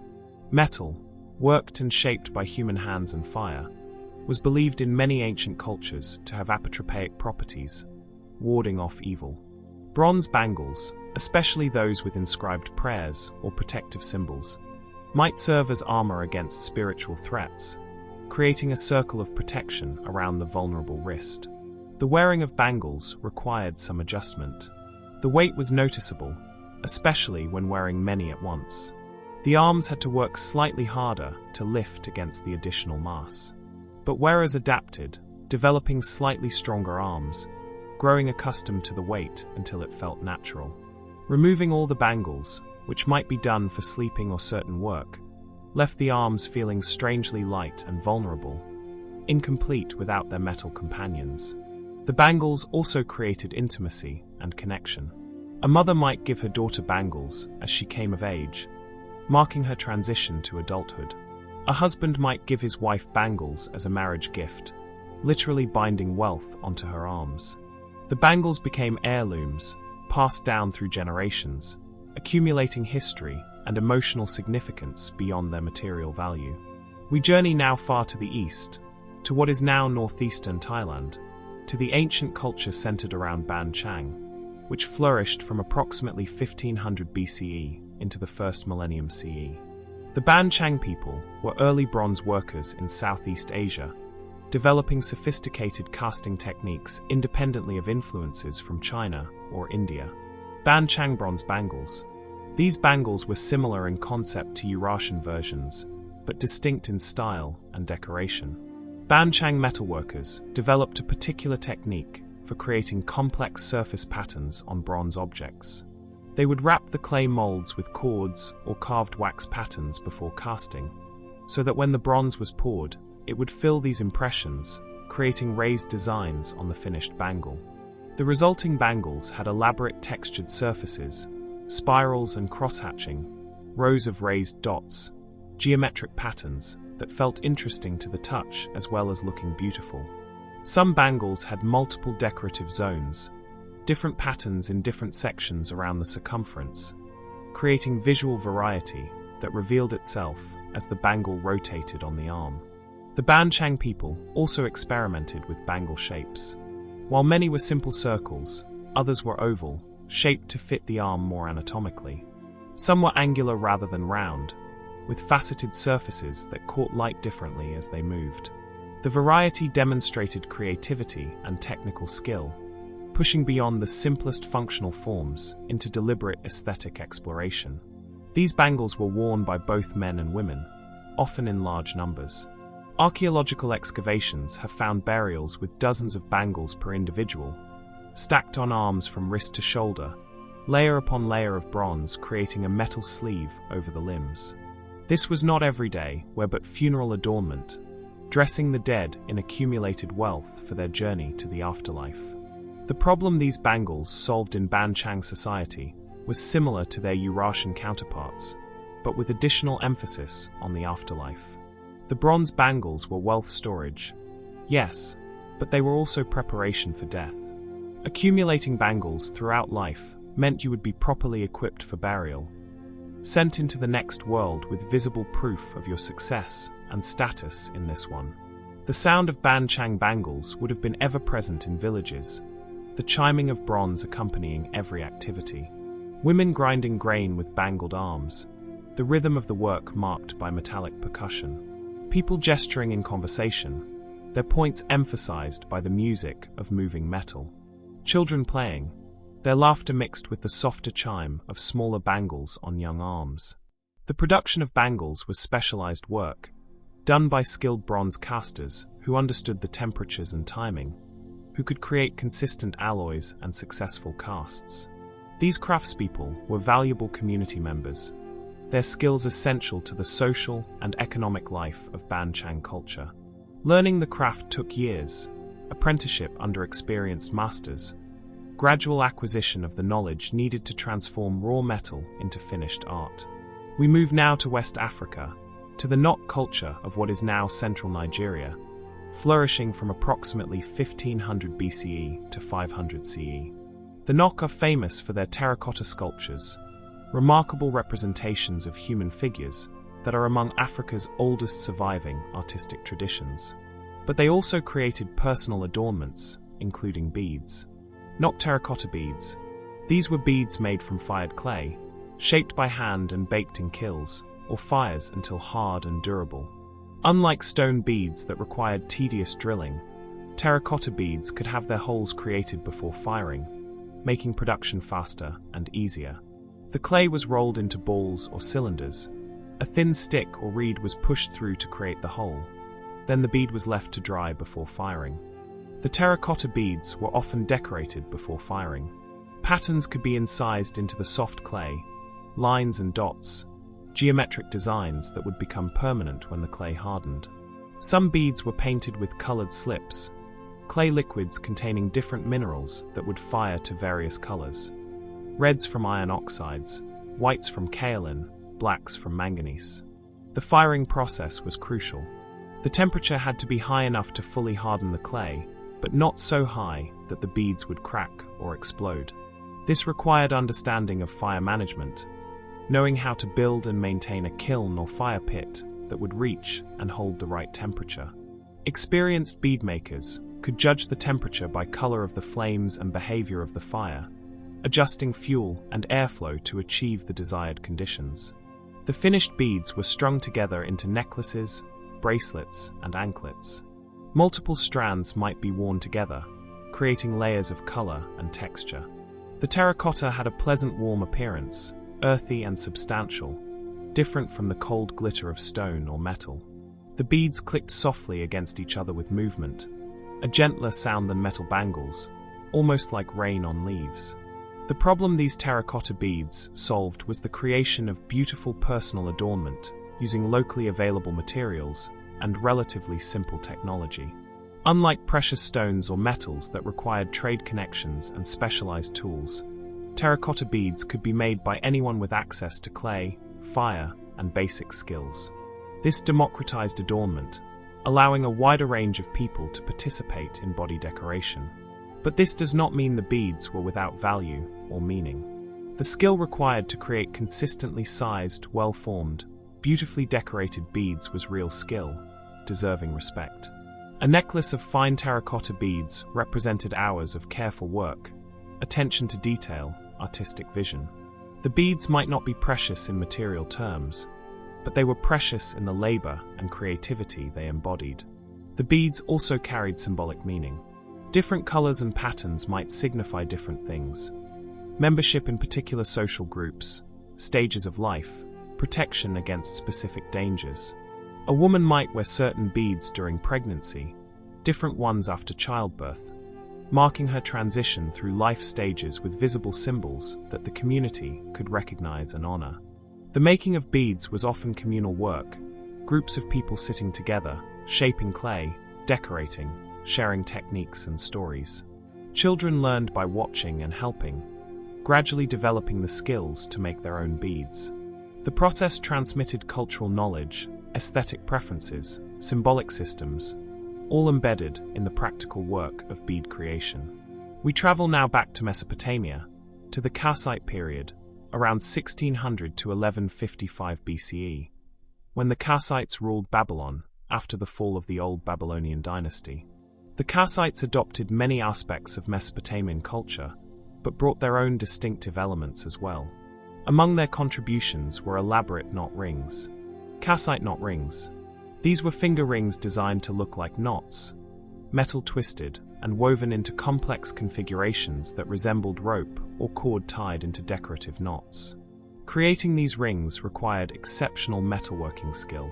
The metal, usually gold or silver, had to be drawn into thin wires. Then these wires had to be twisted together, bent into knot shapes, and soldered at strategic points to hold the form. The knot patterns varied. Some rings resembled simple overhand knots, single loops twisted once. Others were more complex, figure eights or Celtic-style interweavings with multiple crossings. The most elaborate were three-dimensional structures, knots that extended upward from the ring band, creating sculptural forms on the finger. The symbolism of the knot was powerful. Knots represented binding, connection, ties that could not easily be broken. A knot ring might symbolize marriage bonds, family connections, oaths sworn and obligations accepted. Wearing a knot on your finger was a reminder of commitments, a visible sign of ties that bound you to others. The problem these knot rings solved was the communication of complex social information through simple visual symbols. A person wearing a knot ring was announcing that they were bound, connected, obligated. The specific style of knot might convey additional information: which family they belonged to, what office they held, what oaths they had sworn. The rings were also simply beautiful, small sculptures that transformed the hand, made gestures more interesting and meaningful. The way light caught the twisted metal, the play of shadow in the knot's recesses, the slight irregularities that showed the hand of the maker, all of these created visual interest and pleasure. Making knot rings was meditation in metal. The process could not be rushed. Each wire had to be bent carefully, precisely, following the intended pattern.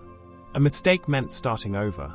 The metal work hardened from the failed attempt, requiring annealing to soften it again. Success required patience, steady hands, clear vision of the final form. Wearing a knot ring created a constant reminder of its presence. The knot extended above the finger surface, catching on things occasionally, requiring minor adjustments in how you used your hands. But this tactile presence was part of the point.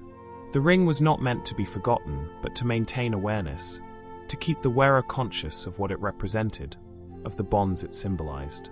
We journey now north to the lands of the Cimbri, a Germanic or Celtic people who migrated through Europe in the late 2nd century BCE, eventually clashing with Rome. The Cimbri came from regions rich in amber, that fossilized tree resin prized throughout the ancient world for its beauty and supposed magical properties. Cimbri amber necklaces.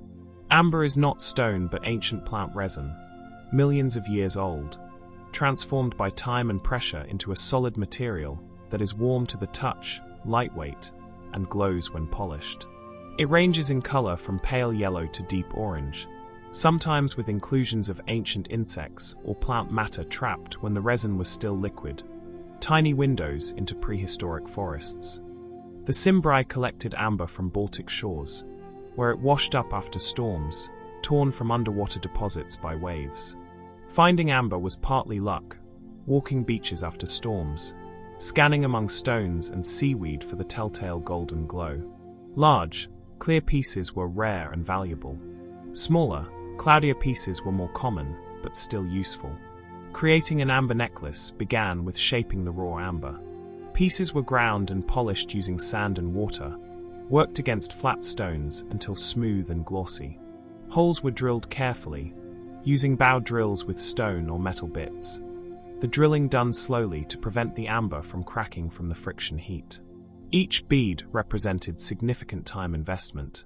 The beads were strung on cords made from sinew, plant fiber, or leather, tied with secure knots to prevent loss.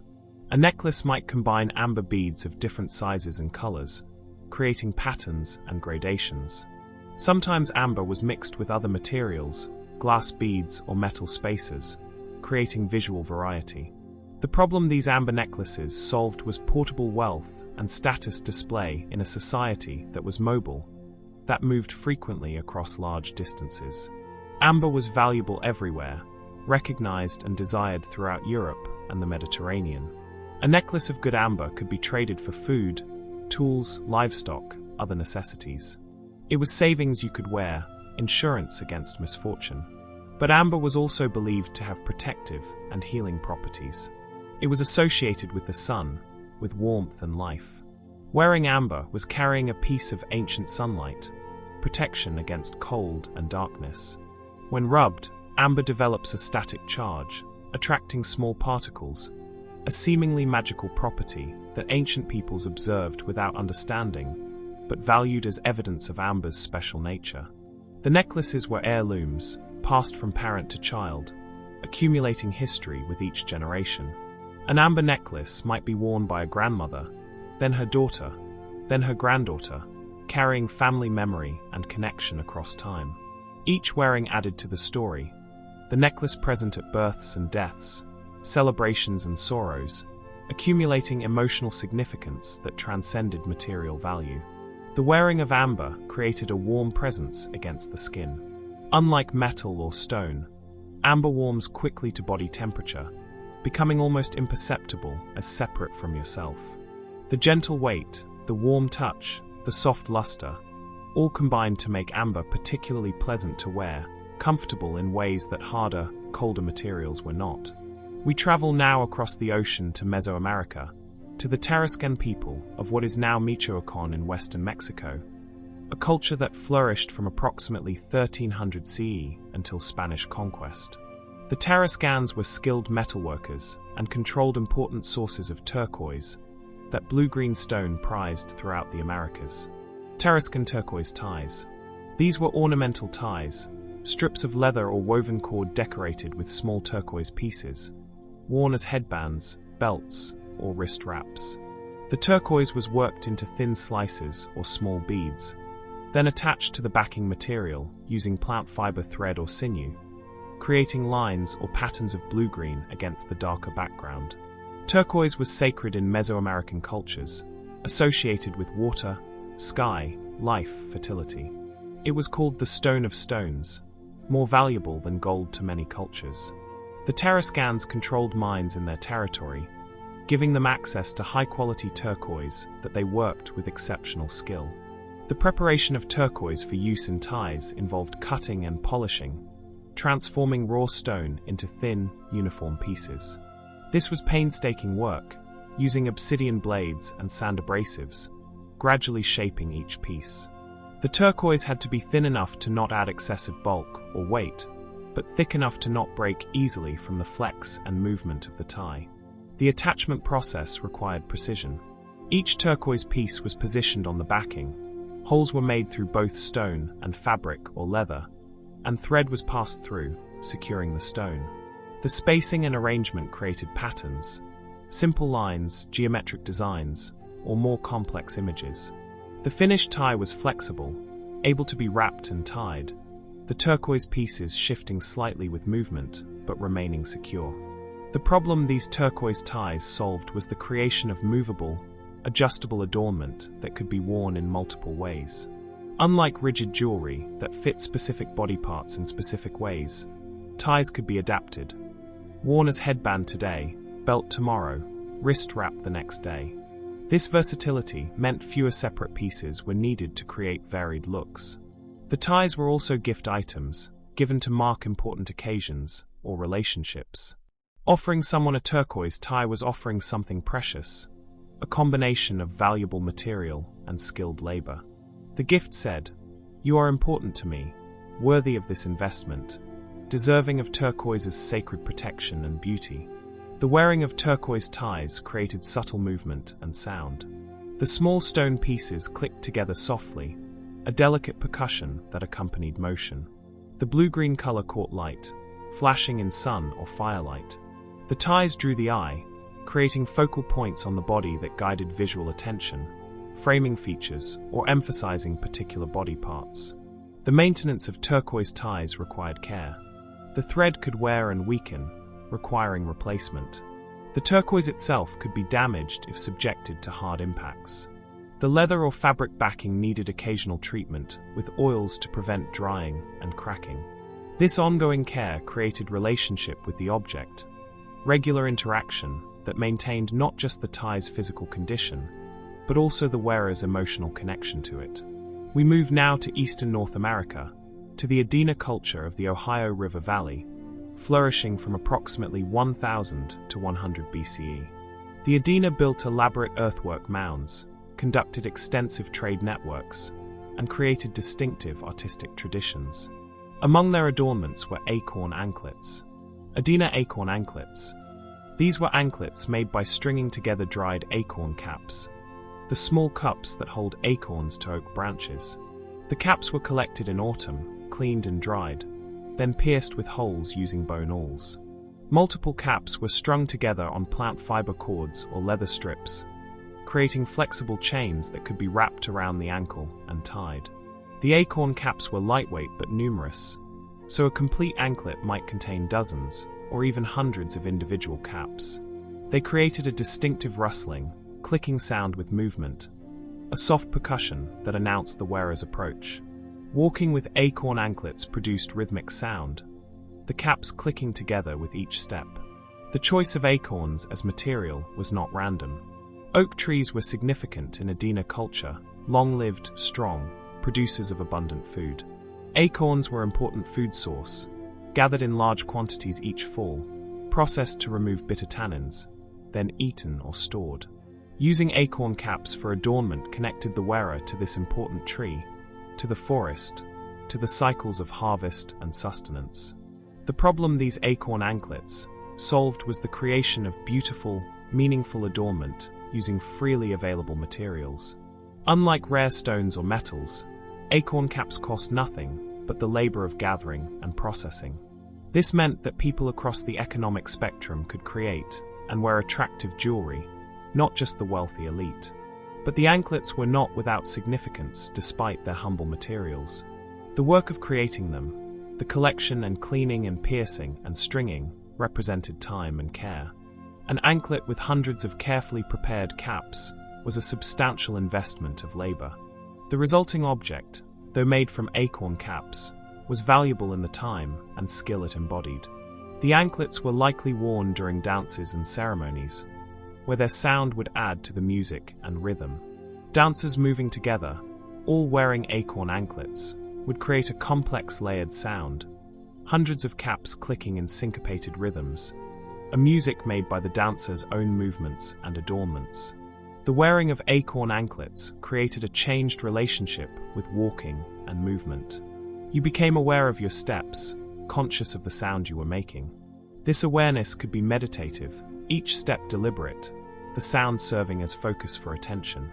Or it could be playful, experimenting with different walking patterns to create different rhythms and textures in the sound.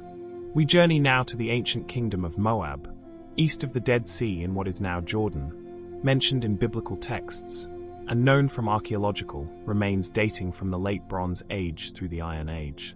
The Moabites were agricultural people, growing barley and wheat in their relatively fertile highlands.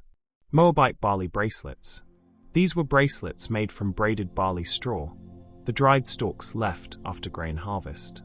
The straw was collected, sorted for uniform color and thickness, then soaked briefly to make it flexible enough to braid without breaking. Multiple strands were braided together into thick cords, and these cords were then shaped into circles and the ends joined, creating bracelets. The barley straw bracelets were golden in color, the natural warm tone of dried grain. They were lightweight, comfortable, causing no irritation to skin. They were also temporary, lasting weeks or perhaps a month or two before the straw began to break down, requiring replacement. This impermanence was part of their meaning. The bracelets were created and worn during harvest festivals, celebrations of successful grain harvest. Everyone in the community might make and wear barley bracelets, creating visible unity, shared participation in the joy of abundant harvest. The bracelets said, "We have succeeded, we have grain to spare, we can afford to use some for decoration rather than food or animal fodder." The problem these barley bracelets solved was the creation of festival adornment that was appropriate to the agricultural calendar and accessible to everyone. The bracelets required no special materials beyond the harvest itself, no trade goods or rare resources. They were pure celebration of what the community had grown and gathered through its own labor. The impermanence was meaningful. The bracelets would not last until the next harvest. They would break down, returning to the earth, completing the cycle. This reminded wearers of the temporary nature of abundance, the need to store and prepare for leaner times, the constant cycle of growth and harvest and dormancy that defined agricultural life. Making barley bracelets was communal activity, done together during the harvest celebrations. People would gather with bundles of straw, braiding and talking, teaching children the techniques, sharing the work and the joy. The process itself was part of the celebration, not just the finished bracelets, but the making of them together. The wearing of barley bracelets created a light, pleasant sensation. The straw was soft against skin, the braided texture interesting to touch. The golden color was cheerful, warm, like wearing a piece of the harvest itself. And there was the smell, faint but noticeable, the sweet dusty scent of dried grain, a reminder of abundance carried on your wrist. Our final stop in this journey through ancient jewelry takes us to Canaan, the land of the eastern Mediterranean coast, modern Israel, Palestine, Lebanon, and southern Syria, during the Late Bronze Age, approximately 1550 to 1200 BCE. The Canaanites were traders, farmers, city builders, participants in the complex international world of the ancient Near East. Canaanite chickpea chains. These were necklaces made by stringing together dried chickpeas, the small round legumes that were staple food throughout the region. The chickpeas were specially prepared for jewelry use, sorted to find the most uniform and attractive specimens, then dried thoroughly and pierced with fine bone needles. The holes had to be carefully placed to ensure the chickpeas would hang properly when strung. The chickpeas were often colored using natural dyes before stringing. Some were soaked in pomegranate juice, staining them reddish. Others were treated with indigo, creating blue tones. Turmeric could produce yellow.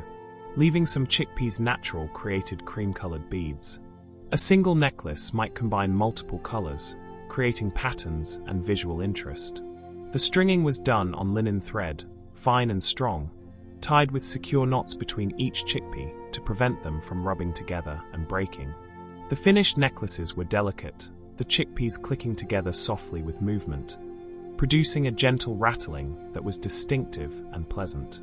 The problem these chickpea chains solved was similar to barley bracelets, creating festive adornment from agricultural abundance using materials that everyone had access to. Chickpeas were common food, grown widely, eaten regularly. Using them for jewelry was a celebration of plenty, a playful transformation of sustenance into beauty. But there was also deeper symbolism. Seeds and legumes represented potential, future growth, the possibility of multiplication. A single chickpea planted could produce a plant bearing dozens of new chickpeas. Wearing seeds around your neck was wearing potential, fertility, future abundance. This made chickpea necklaces particularly appropriate for young women, associated with their own fertility and potential for creating new life. The necklaces were temporary, like barley bracelets. The dried chickpeas would eventually break down, especially if exposed to moisture. They were not heirlooms meant to last generations, but momentary adornments, worn for specific occasions, then set aside and eventually discarded or even eaten, completing their journey from field to food to decoration and back to food again. Making chickpea chains was domestic work, done in homes during evenings or slow periods in the agricultural calendar. Mothers and daughters would work together, sorting chickpeas, dyeing them, stringing them, creating beauty from everyday materials. This work transmitted skills and cultural knowledge, teaching patience, attention to detail, aesthetic judgment, all embedded in the practical task of making necklaces. The wearing of chickpea necklaces created a playful, unpretentious beauty. They acknowledged their own humble origins, made no claim to being precious in material terms.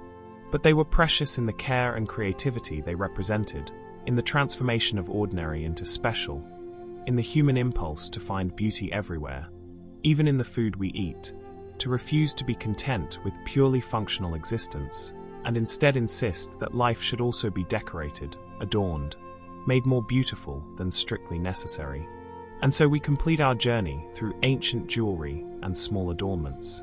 From Elamite ear weights to Canaanite chickpea chains, we have explored how humans across cultures and millennia have decorated their bodies with precious metals and humble seeds, with amber from ancient forests and clay from local riverbanks, creating beauty from whatever materials were available, transforming the body into a canvas for status display, spiritual protection, cultural identity, and simple pleasure. Rest now. Let these images of adorned bodies fade. The necklaces have long since broken, their beads scattered or dissolved. The bangles have corroded, the rings lost in the soil. But the impulse they represented remains, living in every person who puts on jewelry, who transforms themselves with small beautiful objects, who insists that the body deserves decoration, that life deserves beauty, that we are more than simply functional beings moving through practical days. Sleep deeply now. The ancient jewelry boxes are empty, their contents return to earth. Tomorrow you may choose your own adornments, your own small beautiful things. Tonight, rest unadorned in the darkness, knowing that beauty and simplicity can coexist, that sometimes the deepest rest comes when we set aside all decoration and simply exist, breathing, being, present in the quiet dark, where no display is needed and nothing needs to be proven. Sleep. The soft sounds of ancient jewelry have faded to silence. Let yourself join that silence, drifting deeper, resting completely, held by the darkness as surely as any ancient necklace once held its wearer, supported without effort, adorned only by the gentle rhythm of your own breath. We move now from personal adornment into the realm of commerce and exchange, into the busy world of markets and trades, where goods changed hands and value was negotiated, where ownership had to be proven and quality assured, where people created systems to manage the flow of resources through increasingly complex societies. These are the innovations of daily economics, the small practical solutions that made trade possible, that allowed strangers to trust each other enough to exchange valuable goods, that transformed local abundance into portable wealth. Let yourself sink even deeper now as we explore these ancient mechanisms of commerce, these tools of economic life that connected people across vast distances and made civilization possible. Our journey begins in ancient Egypt, in the bustling streets of Memphis or Thebes, where bread was not just food but currency, wages, the foundation of the entire economy. Workers were paid in bread and beer. Temples distributed bread to maintain social order. The production and distribution of bread was central to Egyptian civilization. And with this economic importance came the need for tracking and verification. Egyptian bread seals. These were small stamps, carved from wood or stone or fired clay, pressed into bread dough before baking to mark ownership and origin. Each bakery, temple, or wealthy household had its own distinctive seal design. Hieroglyphic symbols, geometric patterns, images of gods or animals, combinations of marks that identified the source of the bread. The seal was pressed firmly into the top of each loaf while the dough was still soft, leaving a clear impression that would remain visible after baking. The mark was shallow but distinct, a permanent signature baked into the crust. This simple act solved multiple problems simultaneously. First, it prevented theft and confusion in communal baking facilities. In ancient Egypt, most people did not have private ovens. They brought their prepared dough to communal bakeries where it was baked for a small fee. When dozens of loaves went into a single large oven, how could you identify which ones were yours when they came out hours later? The seal provided the answer. You pressed your family seal into your loaves, and when the baking was done, you simply looked for your mark. Second, the seals tracked distribution in the complex Egyptian economy. Temple bakeries producing hundreds of loaves daily for distribution as wages or offerings needed to keep records. The seals allowed administrators to count and track bread by source. A foreman receiving wages for his workers could verify that he had received the correct amount from the correct bakery. The physical mark on the bread itself became part of the accounting system. Third, the seals guaranteed quality and created accountability. If bread from a particular bakery was consistently substandard, the seal identified the source. Reputation became attached to the mark. Bakeries that produced good bread, properly fermented and well-baked, could build trust through their seals. Their mark became valuable, a brand in the modern sense, something customers sought out and trusted. The seals themselves were often beautiful objects, small sculptures that doubled as practical tools. A wealthy household might have an elaborate seal carved from hardwood or ivory, decorated with family symbols and protective hieroglyphs. The seal was kept carefully, used daily, passed down through generations. Losing your bread seal was a serious problem, potentially allowing others to claim your bread or compromising your ability to prove ownership. The act of sealing bread was ritualistic, performed with attention and care. The seal was pressed firmly, but not so hard as to compress the dough excessively. The angle had to be right to create a clear impression. The timing mattered too, done when the dough had risen, but before it went into the oven, so the mark would expand slightly during final rising but remain readable. Children learned to recognize their family's seal early, understanding that bread marked with that particular symbol was theirs, could be claimed, was safe to eat. The seal was identity, belonging, security. It said, "This bread came from our household, was made by our hands or purchased with our labor, belongs to us by right." We travel now north to Anatolia, to the Hittite Empire, that great Bronze Age civilization that dominated the region from approximately 1600 to 1178 BCE, contemporary with New Kingdom Egypt and rival to it in power and sophistication. The Hittites also used bread as economic medium and needed systems to track it. Hittite bread tags. These were different from Egyptian seals. Rather than marking the bread itself, Hittite bread tags were small clay tokens attached to bread baskets or storage containers, identifying the contents and their intended recipient. Each tag was a small clay disc or rectangle, impressed with cuneiform writing or distinctive symbols while still soft, then baked hard to create a permanent, tamper-proof record. The tags were attached to containers using cords threaded through holes in the clay. A basket of bread destined for a particular temple would have a tag clearly identifying the destination, the quantity, the source, and sometimes the date. The tag traveled with the bread, could not be separated without breaking the cord, provided a built-in bill of lading. This system solved the problem of managing complex distribution networks. The Hittite state was highly organized, with centralized collection and redistribution of resources. Bread produced in outlying areas was sent to capital cities. Palace bakeries produced bread for specific purposes and recipients. Army units on campaign needed regular supply.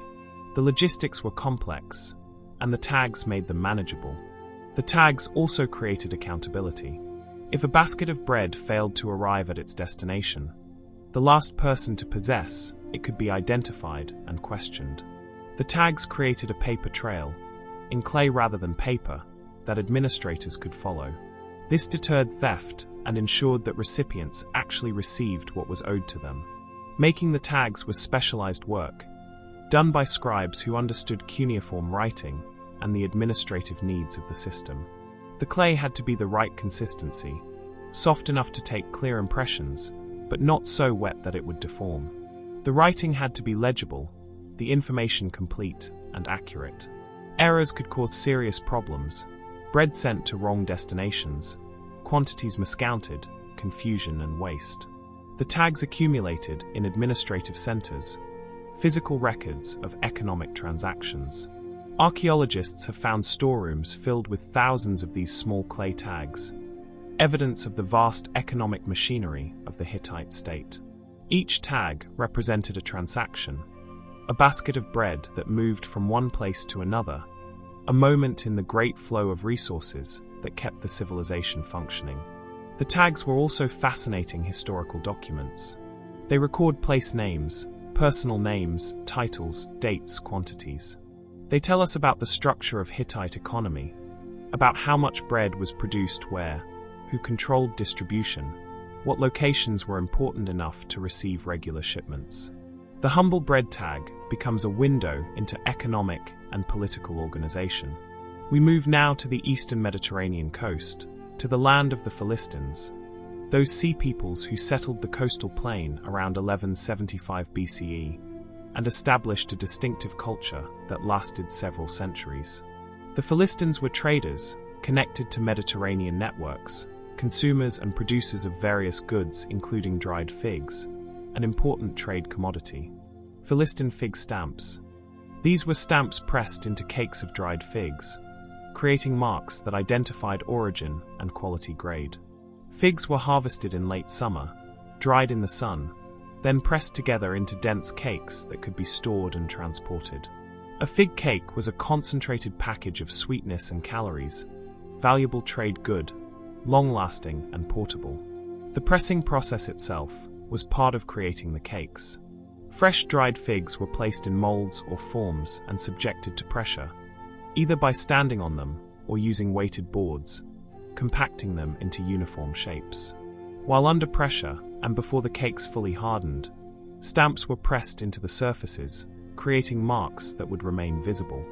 The stamps identified several things. First, the region or specific orchard where the figs originated. Different growing areas produced figs with different characteristics: flavor, texture, size, color. Connoisseurs could distinguish and preferred certain sources. The stamp allowed buyers to know what they were getting without having to taste every cake. Second, the stamps indicated quality grade. Not all figs were equal. Some were large, sweet, perfectly ripe when harvested. Others were smaller, less sweet, perhaps damaged by insects or weather. The Philistines sorted their figs and created cakes of different grades, marked with different stamps. This allowed appropriate pricing and prevented the mixing of premium and ordinary figs. Third, the stamps created traceability.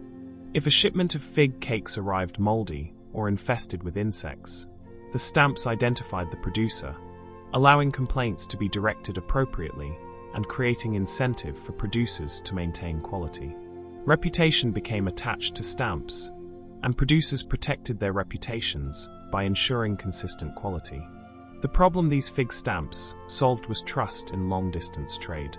When figs traveled by ship across the Mediterranean, through multiple intermediaries from producer to final consumer, there had to be ways to verify authenticity and quality. The stamps provided that verification. A merchant in Greece purchasing Philistin fig cakes could rely on the stamps to identify genuine products from known sources. The stamps also prevented fraud. Without marking systems, unscrupulous traders could mix inferior figs with premium ones, or pass off figs from poor regions as being from prestigious sources. The stamps made such fraud more difficult, protecting both honest traders and consumers. The fig cakes themselves were remarkable products, ancient processed food that concentrated fresh fruit into dense, stable form. A single cake might contain dozens of individual figs, pressed so tightly together that their boundaries disappeared, merging into a solid mass. The cakes were sliced for consumption, revealing the compressed interior, seeds, and flesh unified. The taste was intensely sweet, almost honey-like, the natural sugars concentrated by drying and compression. Eating a slice of fig cake was eating condensed summer, stored sunlight and tree sap transformed into portable sweetness. The cakes were energy food for travelers, luxury treats for special occasions, offerings in religious ceremonies, payment for services.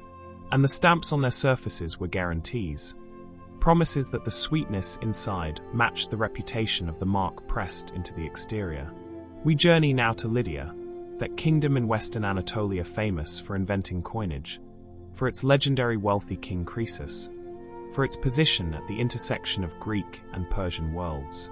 The Lydians transformed economics through their invention of standardized coins, but before that invention became widespread, they used another marking system: Lydian coin tattoos. These were not actual tattoos on human skin, but marks pressed or engraved into early coins and metal currency, identifying the issuing authority and guaranteeing the metal's purity and weight. Before standardized coinage, metal currency consisted of irregular lumps or pieces of precious metal that had to be weighed and tested for purity with each transaction. This was time-consuming and required trust that the metal was what it appeared to be. The Lydian innovation was to create standardized pieces of electrum, a naturally occurring alloy of gold and silver, stamp them with official marks, and issue them as currency. The stamp was the issuing authority's guarantee. This piece weighs this much, contains this proportion of gold and silver, is worth this much in trade. The mark transformed anonymous metal into recognized value. The stamps were pressed into the metal using hardened punches, struck with hammers to create clear impressions. The designs were simple initially: geometric patterns, abstract symbols, marks that were distinctive and difficult to counterfeit, but not elaborate. Later, as the technology developed, the stamps became more sophisticated. Images of lions, inscriptions identifying rulers, complex designs that showcased technical skill. The problem these coin tattoos solved was the friction in economic exchange. Every transaction involving precious metal required verification. Merchants carried scales and testing equipment. Trades were slow, contentious, uncertain. The stamped coins eliminated most of this friction. The stamp said, "This is authentic, verified, trusted. You don't need to test it, just accept it at face value." But this required trust in the issuing authority. The stamps had to be associated with entities that had reputations to protect, that could not afford to debase their currency without losing all credibility. In Lydia, the royal authority backed the coinage. The king's stamp was his promise, his reputation converted into economic guarantee. The invention spread rapidly because it solved such a fundamental problem. Within centuries, stamped coins had replaced most other forms of metal currency throughout the Mediterranean and Near East. Different authorities created different designs, but the basic concept remained. The stamp verified value, transformed metal into money. The making of the stamps required skilled metalworkers, engravers who could create punches that would produce clear, consistent impressions. The punches had to be harder than the coins they would mark, typically made from iron or bronze that had been work-hardened through hammering. The designs had to be carved in reverse, mirror images that would read correctly when stamped. Each stamped coin was a small miracle of technology and social organization. The metal had to be extracted from ore, refined, alloyed to the correct proportions, formed into blanks of appropriate size, stamped with the official mark, and then released into circulation where it would pass through countless hands, facilitating countless transactions, its value vouched for by that small impressed design on its surface. We travel now across the Pacific to South America, to the Wari Empire in the Andes highlands of what is now Peru, flourishing from approximately 600 to 1000 CE. The Wari developed sophisticated textile arts and created innovative storage solutions. Wari weft wallets. These were small woven pouches, intricately made from fine camelid wool, designed to hold portable wealth and valuable small objects. Unlike simple bags or sacks, these weft wallets were complex weavings, often created using the tapestry technique, where each design element was individually woven, creating images and patterns in the fabric itself. The wallets were typically rectangular, woven flat and then folded, with one end functioning as a flap that could be tucked inside or secured with a cord or wooden pin. The size varied, but most were small enough to be worn on a belt or carried inside larger bags, designed for portability and security rather than bulk storage. The designs woven into the wallets were not merely decorative, but identificatory and protective. Geometric patterns unique to specific families or communities marked ownership. Images of deities or sacred animals invoked protection for the wallet's contents. Color combinations and weaving techniques indicated the status of the owner, and perhaps the value or type of contents intended to be stored. The problem these weft wallets solved was securing portable wealth in a society without pockets in clothing. The Wari wore tunics and wraps that had no built-in storage. Valuable items, small trade goods like beads or metal objects, needed to be carried somehow. The weft wallets provided secure, attractive, identifiable carrying solutions. The wallets were also status displays. The quality of weaving, the fineness of the wool, the complexity of the design, all announced the owner's wealth and access to skilled textile workers. A wallet woven from the finest alpaca wool in elaborate tapestry technique was itself valuable, quite apart from whatever it contained. Carrying such a wallet marked you as someone of importance and means. The creation of weft wallets required exceptional skill. The weavers, typically women in Andean cultures, spent years learning their craft, developing the technical ability to create complex designs in miniature form. The wallet weaving was done on backstrap looms, simple but versatile devices where the weaver's own body provided the tension, allowing remarkable control over individual threads. Each wallet was unique, even when following established design conventions. The slight variations in individual weavers' tension, color choices within acceptable ranges, small personal modifications to standard patterns, all made each wallet distinctive. This uniqueness had practical value, making the wallets easily identifiable, difficult to claim falsely as your own. The wallets contained various items depending on the owner's needs and status. Coca leaves for chewing, a common practice in Andean cultures that provided mild stimulation and suppressed appetite and altitude sickness. Small amounts of precious stones or shells used as trade goods. Metal tools or needles. Amulets for protection. The wallet was portable security. Everything you might need for a day's activities carried in one small woven package. We move now to the Eastern Mediterranean, to the Phoenicians, those master sailors and traders who spread across the Mediterranean from their homeland in what is now Lebanon, establishing trading posts and colonies, moving goods and ideas between civilizations. Among their most valuable trade goods was purple dye. Phoenician purple dye. This was not a marking or tracking system, but a commodity so valuable it became economic in itself, a form of portable wealth and status symbol that defined luxury for ancient civilizations. The dye was extracted from murex snails, sea creatures harvested from shallow coastal waters. Each snail contained only a tiny amount of the precious fluid, a few drops of colorless mucus that, when exposed to air and sunlight, would transform through chemical reactions into brilliant purple. The extraction process was laborious and unpleasant.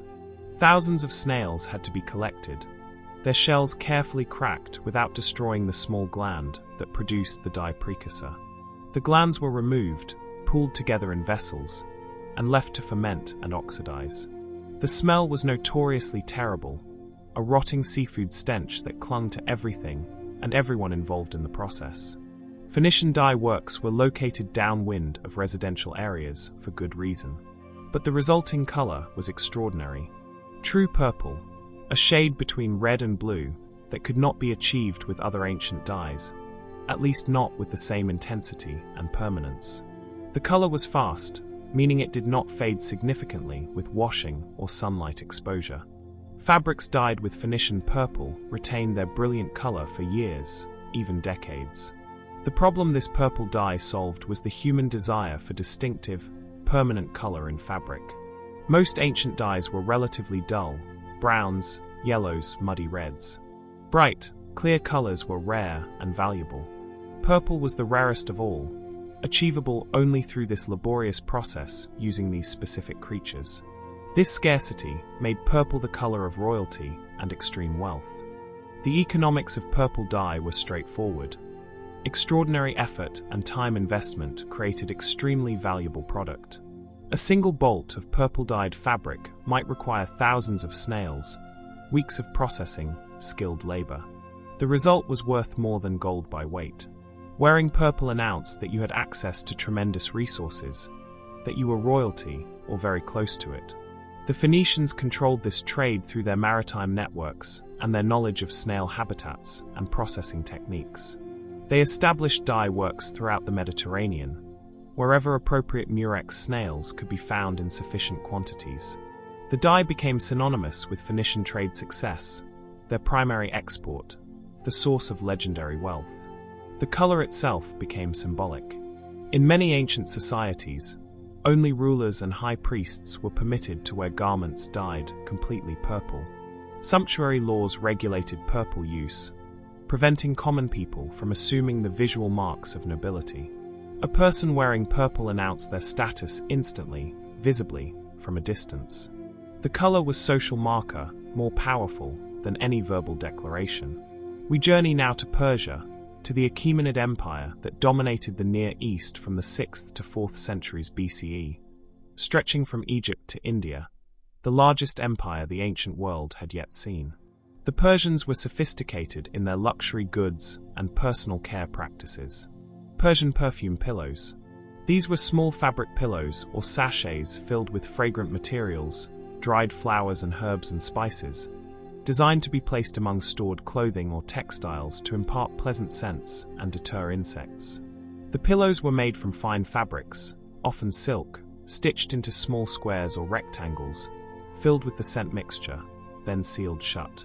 The filling varied by region and season, using whatever fragrant materials were available.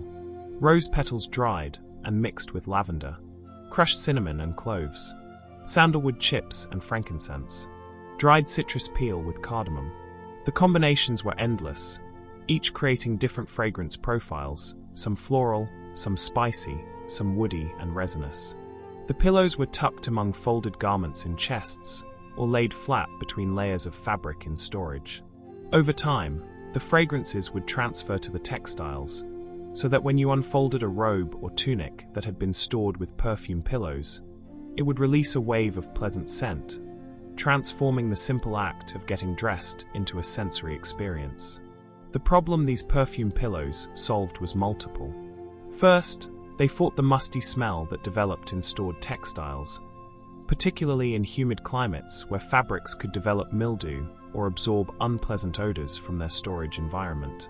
The perfume masked and replaced these smells with pleasant alternatives. Second, many of the materials used had insect-repellent properties.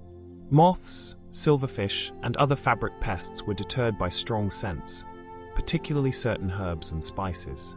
The perfume pillows protected valuable textiles from insect damage, while simultaneously making them smell beautiful. Third, the pillows were luxury items that demonstrated wealth and sophistication. The materials were not cheap. Imported spices, fine silk fabric, the labor of preparation and assembly, all represented significant investment. Having perfume pillows among your stored clothing announced that you had resources to dedicate to such refinements, that you cared about the complete sensory experience of dress and appearance. The making of perfume pillows was domestic art, typically done by women in wealthy households. The selection of fragrance combinations was personal, expressing individual preferences and creativity. Some people preferred subtle, barely their scents. Others wanted bold, assertive fragrances that would be immediately noticeable. The pillows were customized to taste. The pillows could also be given as gifts, conveying affection and thoughtfulness. A perfume pillow made with carefully selected fragrances, sewn into a beautiful silk covering, was a personal gift that showed genuine care. The recipient would think of the giver every time they opened their clothing chest and encountered the scent. The pillows needed periodic replacement as the fragrances faded. This created a rhythm to household management, a schedule of refreshing and renewing. The old pillows might be opened, their spent contents composted or burned, the silk fabric repurposed. New pillows would be created with fresh materials, continuing the cycle. We continue in Persia with another luxury innovation that transformed daily life for the wealthy: Persian rosewater baths. These were not simply baths with rose petals floating in them, though that was part of the practice. The Persian innovation was distilled rosewater, a clear liquid carrying the concentrated essence of roses, added to bathwater to create a truly luxurious bathing experience.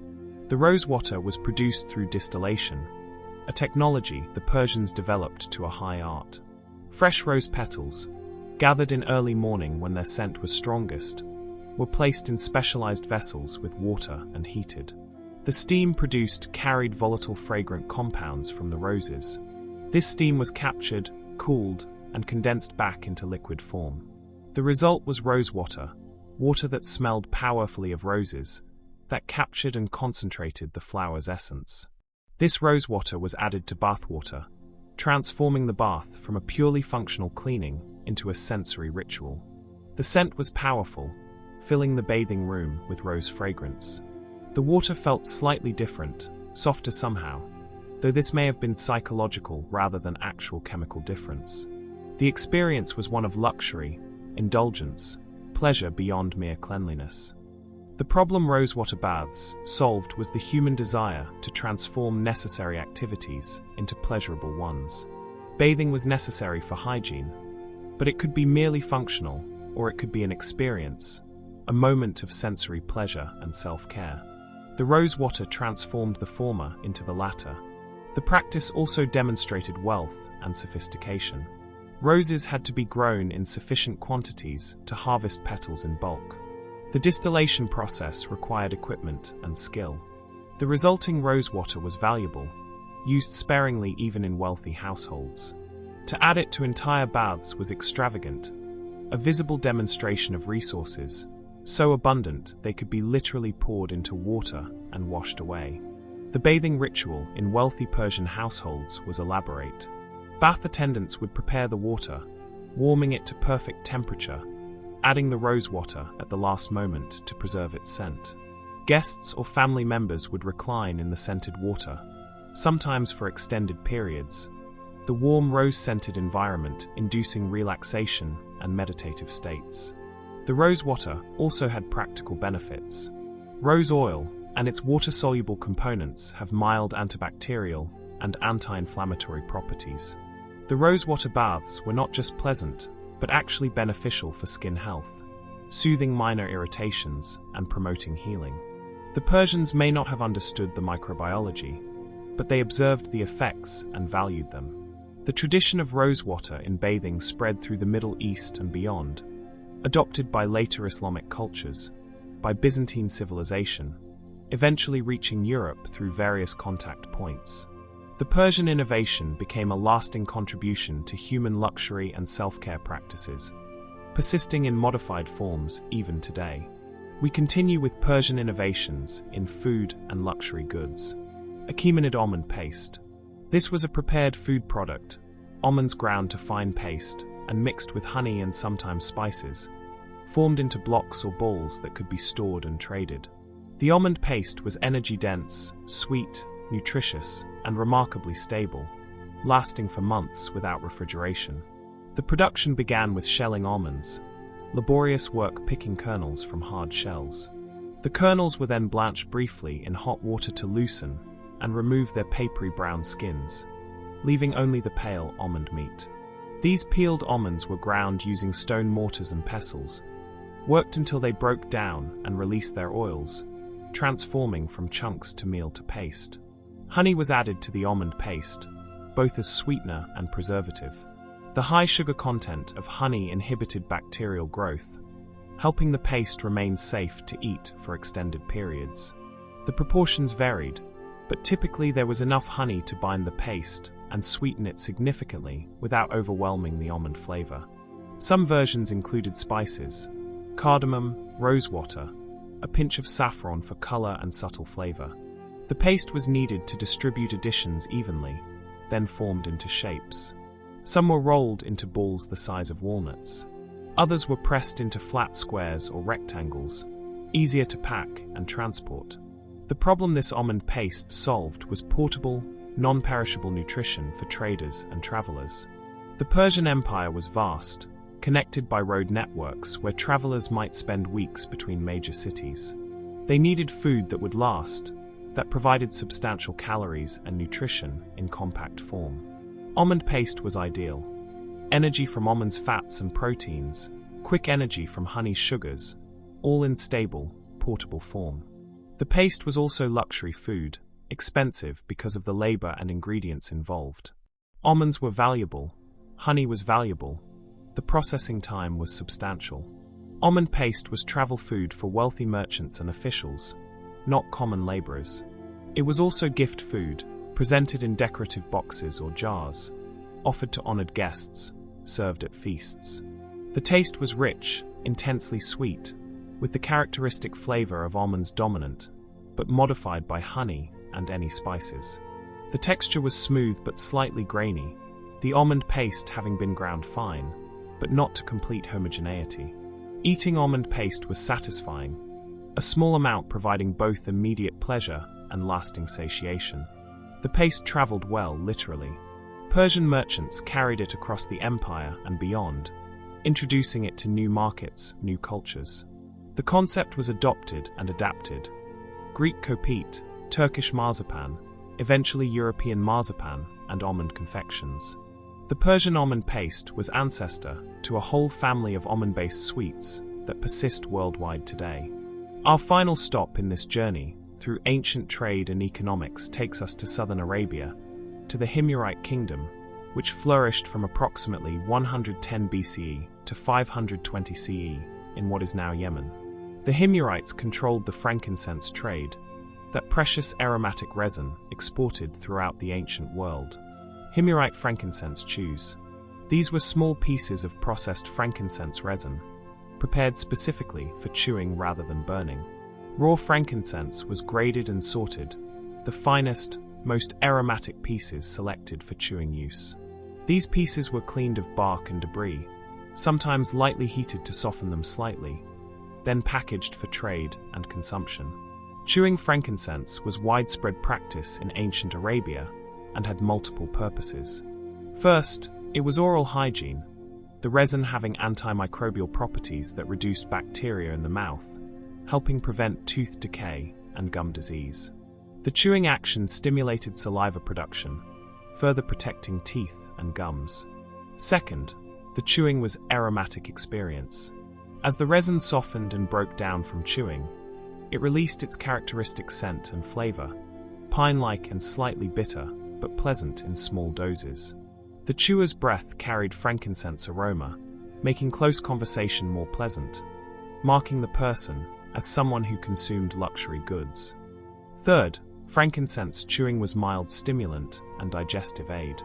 The resins contained compounds that stimulated digestion and provided subtle alertness without the intensity of stronger stimulants.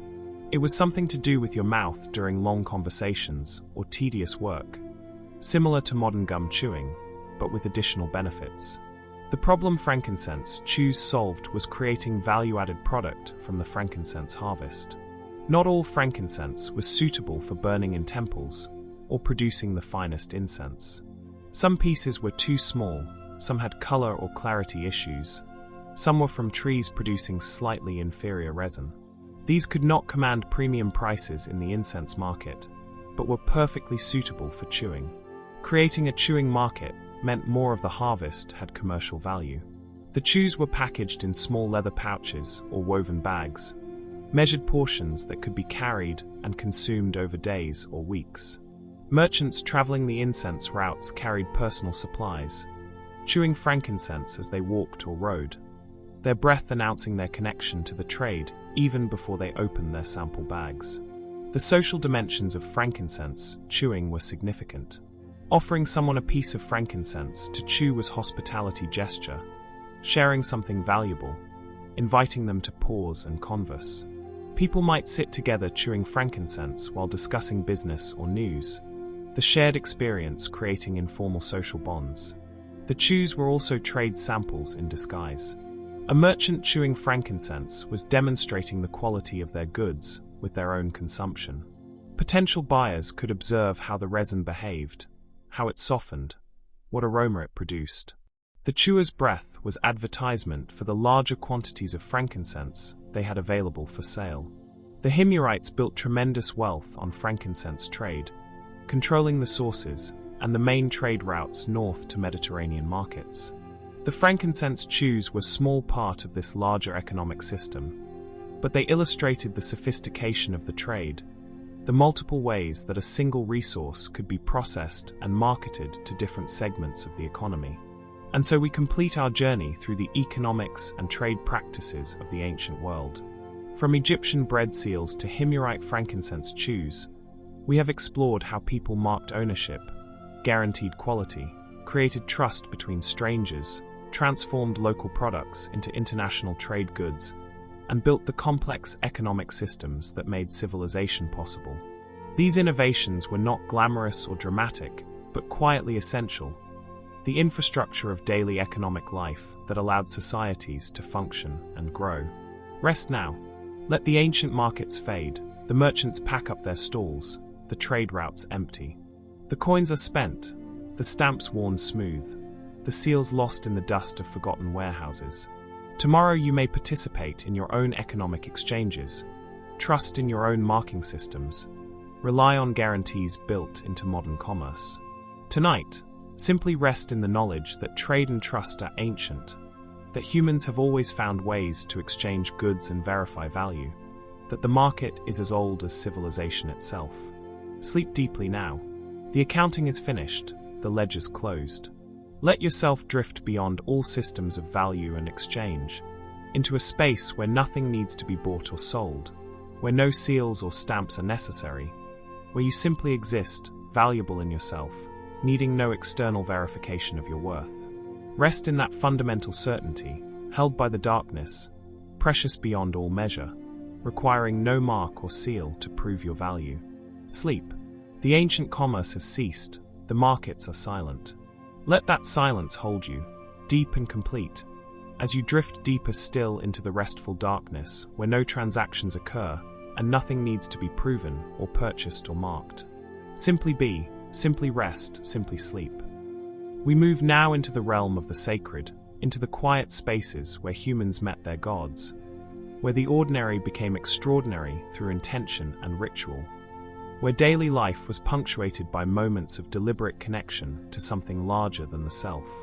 These are not the grand ceremonies of state religion, not the massive public festivals, but the small daily spiritual practices, the personal acts of devotion, the objects and gestures that mark the boundary between mundane and sacred.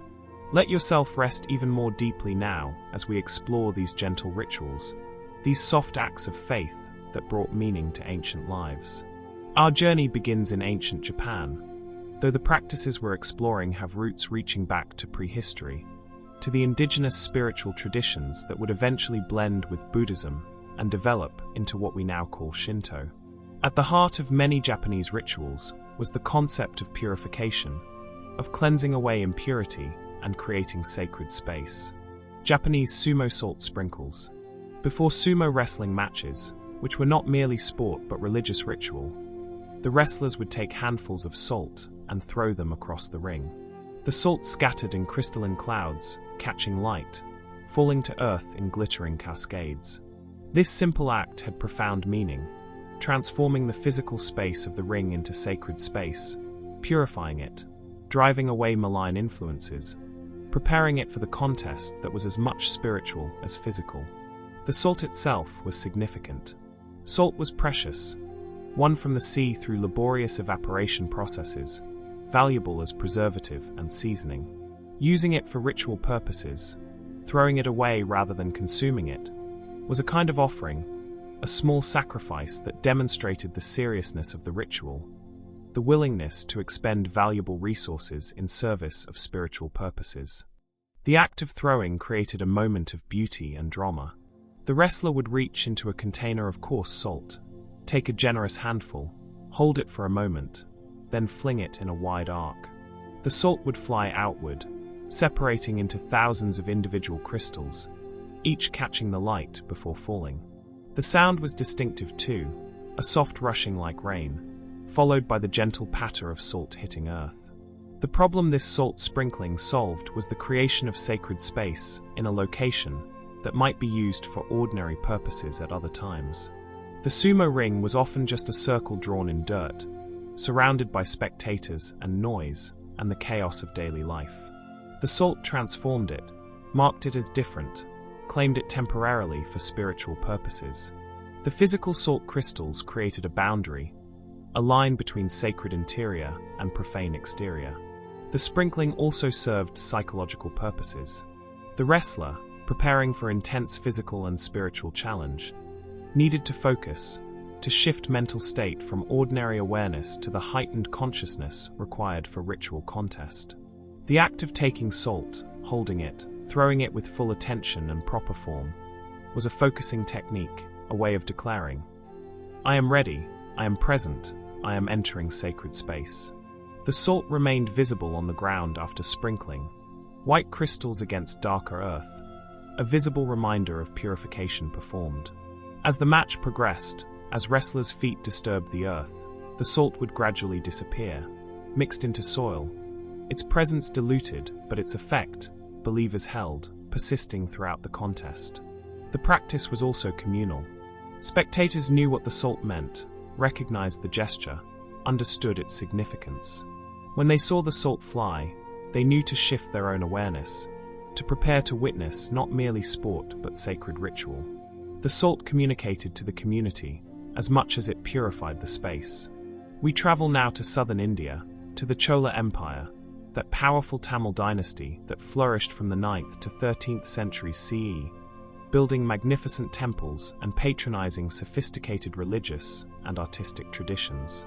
Temple ritual in the Chola realm was elaborate and daily, and among the many offerings made to temple deities was milk. Chola temple milk. This was not simply leaving a vessel of milk before a statue.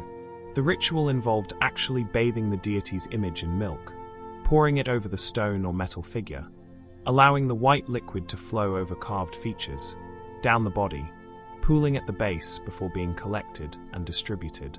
This ritual washing, called abhisheka, transformed ordinary milk into sacred substance through contact with the divine image. The milk used was fresh, obtained early in the morning from temple-owned cattle, animals that were themselves sacred, treated with reverence and care. The milk was poured from special vessels, often elaborately decorated metal pitchers, by priests who had undergone purification rituals themselves, who were in proper states of ritual purity to approach the deity. The pouring was done slowly, carefully, with attention and devotion. The milk flowed over the deity's head, down the face, across shoulders and chest, following the contours of the sculpted form. The visual effect was striking. White liquid flowing over dark stone or gleaming metal, the contrast emphasizing the deity's features, making them seem to emerge from the milk, to be revealed by it. The problem this milk ritual solved was the human need for tangible interaction with the divine. The deity statue was a powerful symbol, focal point for devotion, but it remained stone or metal, unmoving, unchanging. The milk bathing created movement, transformation, interaction. The deity was being tended to, cared for, treated as an honored guest who needed bathing and nourishment. This made the relationship feel reciprocal, active rather than passive. The milk after bathing was considered blessed, having absorbed divine essence through contact with the sacred image. It was collected and distributed to worshippers as prasad, blessed offering. Drinking this milk was consuming something that had touched the divine, internalizing blessing, taking sacred substance into your own body. The milk became medium for transmitting divine grace to the community. The daily milk bathing created rhythm to temple life, regular recurring ritual that marked time and maintained connection between deity and devotees. Morning came, the deity was bathed, the day was properly begun. This regularity was comforting, evidence of order and care, assurance that the divine was being properly honored and would therefore continue to bless and protect the community. The economic dimension was also significant. Temple milk bathing required resources: cattle to produce milk, land to graze them, workers to tend them, priests to perform rituals. Wealthy patrons funded these expenses, earning religious merit through their support. The milk ritual was thus embedded in broader economic and social systems, connecting devotion to material support, faith to practical organization. We move now to ancient India again, but further back in time, to the Mauryan Empire of the 4th to 2nd centuries BCE, when Buddhism was spreading across the subcontinent under royal patronage. The Mauryans developed various ritual objects, and among them were ceremonial bamboo umbrellas. Mauryan bamboo umbrellas. These were not practical rain protection, but symbolic objects used in religious processions and ceremonies. They were constructed from bamboo frames covered with fabric, paper, or leaves, often decorated elaborately with paintings, streamers, and suspended ornaments. The umbrellas were large, sometimes requiring poles to carry them, held above sacred objects, religious texts, or honored persons during processions. The symbolism was multi-layered. The umbrella represented the sky, the cosmos, divine protection extending from above. Holding an umbrella over something or someone marked that person or object as sacred, worthy of cosmic protection, temporarily elevated above ordinary status. The umbrella created a portable sacred space, a moving sanctuary that traveled through public areas. The umbrellas were also status markers. The number of umbrellas held over a person indicated their importance. A king might process beneath multiple layered umbrellas, each slightly larger than the one below, creating a tiered canopy of sacred protection.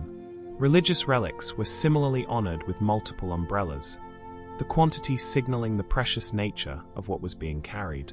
The problem these bamboo umbrellas solved was the creation of visible, mobile sacred space during processions. When sacred objects or persons needed to move through public areas, through streets and markets where ordinary life continued, there had to be ways to mark them as special, to create boundaries between sacred and profane even while moving. The umbrella provided that boundary, a visible dome of protection and sanctity. The construction of ceremonial umbrellas was skilled craft. Bamboo was split, shaped, joined into frameworks that were light enough to carry, but strong enough to support fabric and decoration. The covering was attached securely, stretched taut to create proper form. Decorations were added with careful attention to symbolism and aesthetics, each element chosen for meaning as well as beauty. The umbrellas accumulated significance through use. An umbrella that had been carried in many processions, that had sheltered important relics or honored teachers, became itself somewhat sacred, worthy of care and respect. Old ceremonial umbrellas were not casually discarded but retired with ceremony, sometimes preserved in temples, sometimes ritually destroyed in ways that honored their service. The carrying of the umbrellas was itself a form of service and devotion. The person holding the umbrella pole had to maintain steady position, keeping the umbrella properly centered above what it protected, walking in rhythm with the procession, never wavering despite the weight and awkwardness of the long pole. This required attention, endurance, dedication, making umbrella carrying an act of devotion in itself. We pause briefly to remember the Kushite incense braids we encountered earlier, those elaborate hairstyles infused with frankincense and myrrh smoke. In the context of ritual and faith, these braids take on additional meaning. The incense-laden hair was not merely fragrant, but carried sacred smoke, the same smoke used in temple offerings, into daily life. Walking through the world with incense in your hair was being a mobile offering, carrying sacred scent wherever you went, blurring the boundary between temple and marketplace, between ritual and everyday existence. We journey now across the Pacific to Micronesia, to the ancient city of Nan Madol, built on artificial islands in the lagoon off the coast of Pohnpei. This was the ceremonial center of the Sordelur dynasty, which ruled from approximately 1100 to 1628 CE. The Sordelur leaders used elaborate ritual objects to mark their status and religious authority. Sordelur feather cloaks. These were ceremonial garments made by attaching thousands of small feathers to woven fiber bases, creating cloaks that shimmered and moved with every breath of wind, that transformed the wearer into something almost inhuman, covered in the plumage of birds, intermediate between earth and sky. The feathers were collected from various seabirds that nested on the islands, each species contributing different colors: white, black, brown, occasionally the brilliant reds or greens of rarer tropical birds. The construction was incredibly time-consuming. Each feather had to be individually attached to the backing, tied with fine fiber thread, positioned to overlap the feathers below it like scales or roof tiles. A single cloak might contain tens of thousands of feathers, representing years of collection and months of assembly work. The value was in the labor as much as the materials. The cloaks were worn during ceremonies, religious rituals where leaders mediated between human community and divine powers. The feather covering transformed the wearer, made them seem less like ordinary human and more like divine being, or at least divine representative. The movement of the feathers, the way they caught light and shifted with every motion, created an almost hypnotic effect, commanding attention and inspiring awe. The problem these feather cloaks solved was the visualization of spiritual authority. Religious and political leaders needed to be visibly different during ceremonies, marked as special, as capable of communicating with divine powers. Ordinary clothing, even fine cloth, did not sufficiently distinguish them. The feather cloaks created dramatic transformation, making the leader appear superhuman, worthy of the authority they claimed. The feathers also had symbolic significance. Birds moved between earth and sky, between human realm and divine realm. Wearing bird feathers was claiming some of that intermediary power, marking oneself as capable of similar movement between worlds. The cloak was both costume and spiritual technology, tool for transcending ordinary human limitations. The cloaks required constant maintenance. Feathers would break or fall off, requiring replacement. Salt air and humidity threatened to damage the organic materials. Insects might attack the fiber backing. Keeping a feather cloak in proper condition was ongoing work, requiring dedicated craftspeople and resources. This maintenance itself became part of the ritual system, people caring for the sacred objects that made ceremonies possible. The cloaks were also heirlooms, passed from one leader to the next, accumulating history and spiritual power through use. A cloak that had been worn by multiple generations of leaders was more powerful than a new one, invested with the mana, the spiritual energy, of all its previous wearers.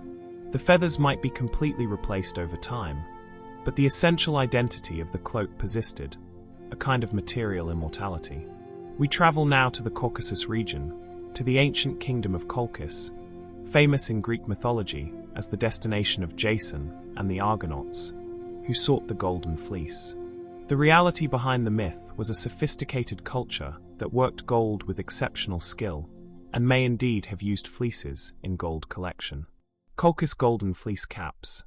These were ceremonial headdresses made from felt or leather bases covered with small gold ornaments, creating shimmering caps that caught light and proclaimed wealth and sacred status. The gold pieces were hammered thin, cut into various shapes: circles, triangles, stylized animals, abstract patterns.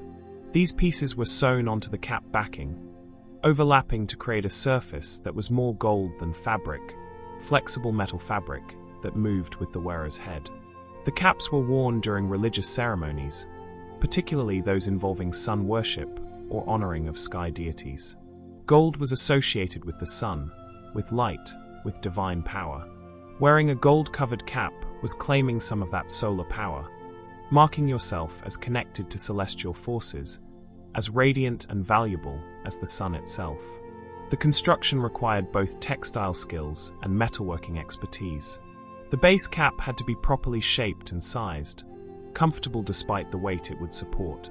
The gold ornaments had to be created, hammered, cut, decorated, each piece perfect in itself, yet designed to work as part of the larger composition.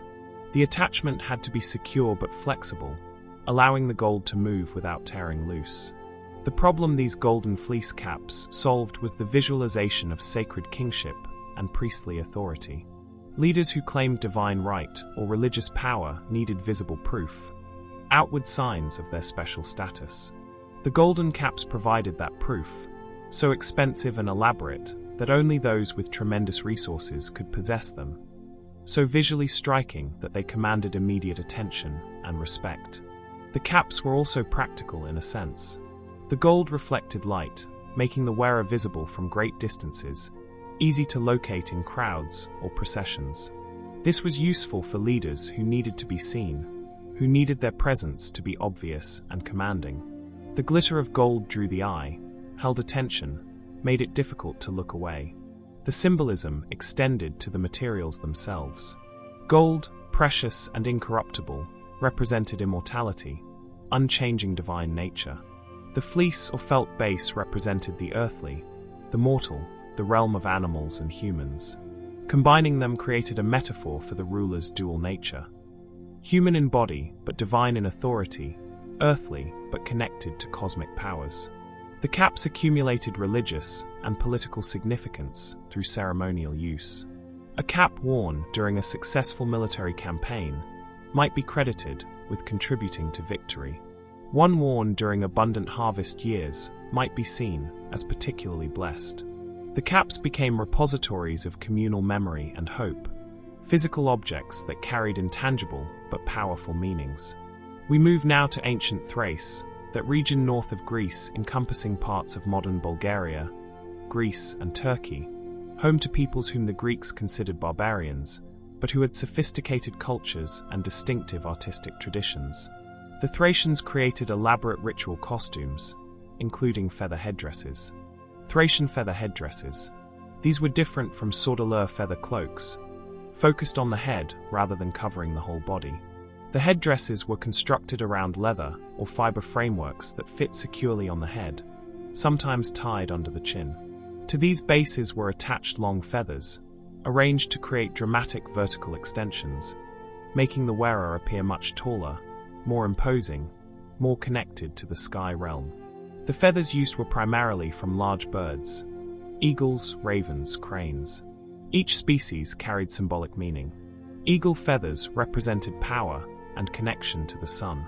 Raven feathers were associated with prophecy and death. Crane feathers symbolized vigilance and loyalty. A headdress might use single species or combine multiple types, creating layers of meaning that informed viewers could read.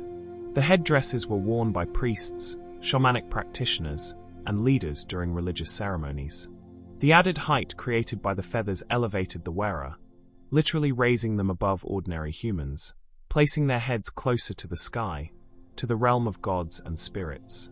This physical elevation symbolized spiritual elevation, the wearer's ability to transcend normal human limitations and communicate with divine powers.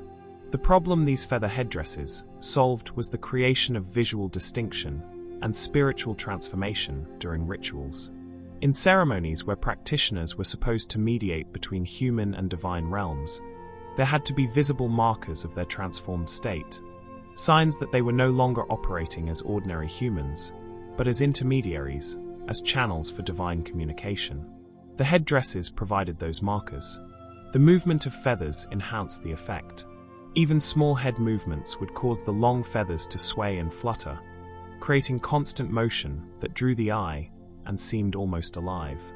During ecstatic dances or trance states, the feathers would whip and swirl dramatically, adding to the visual spectacle and reinforcing the sense that something extraordinary was occurring.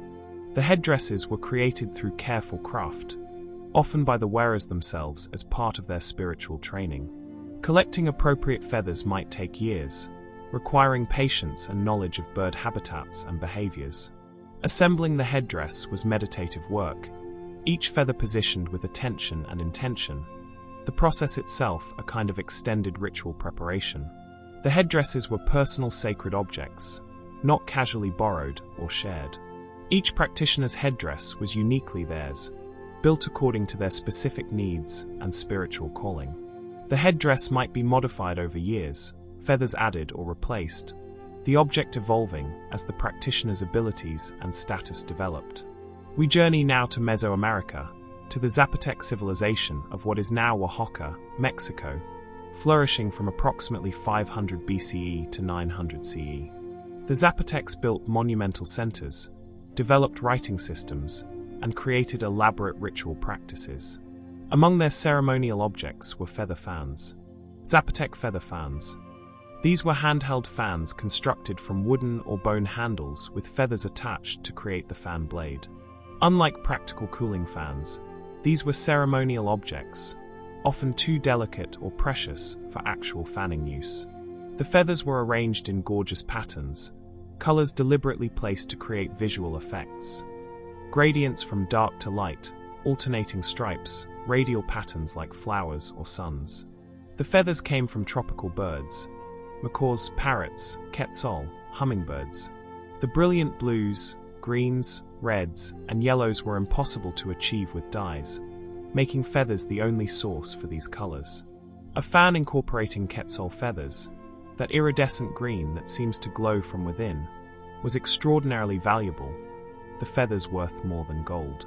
The fans were used in religious dances and ceremonies, held by dancers or priests, moved in prescribed patterns that were part of the ritual choreography.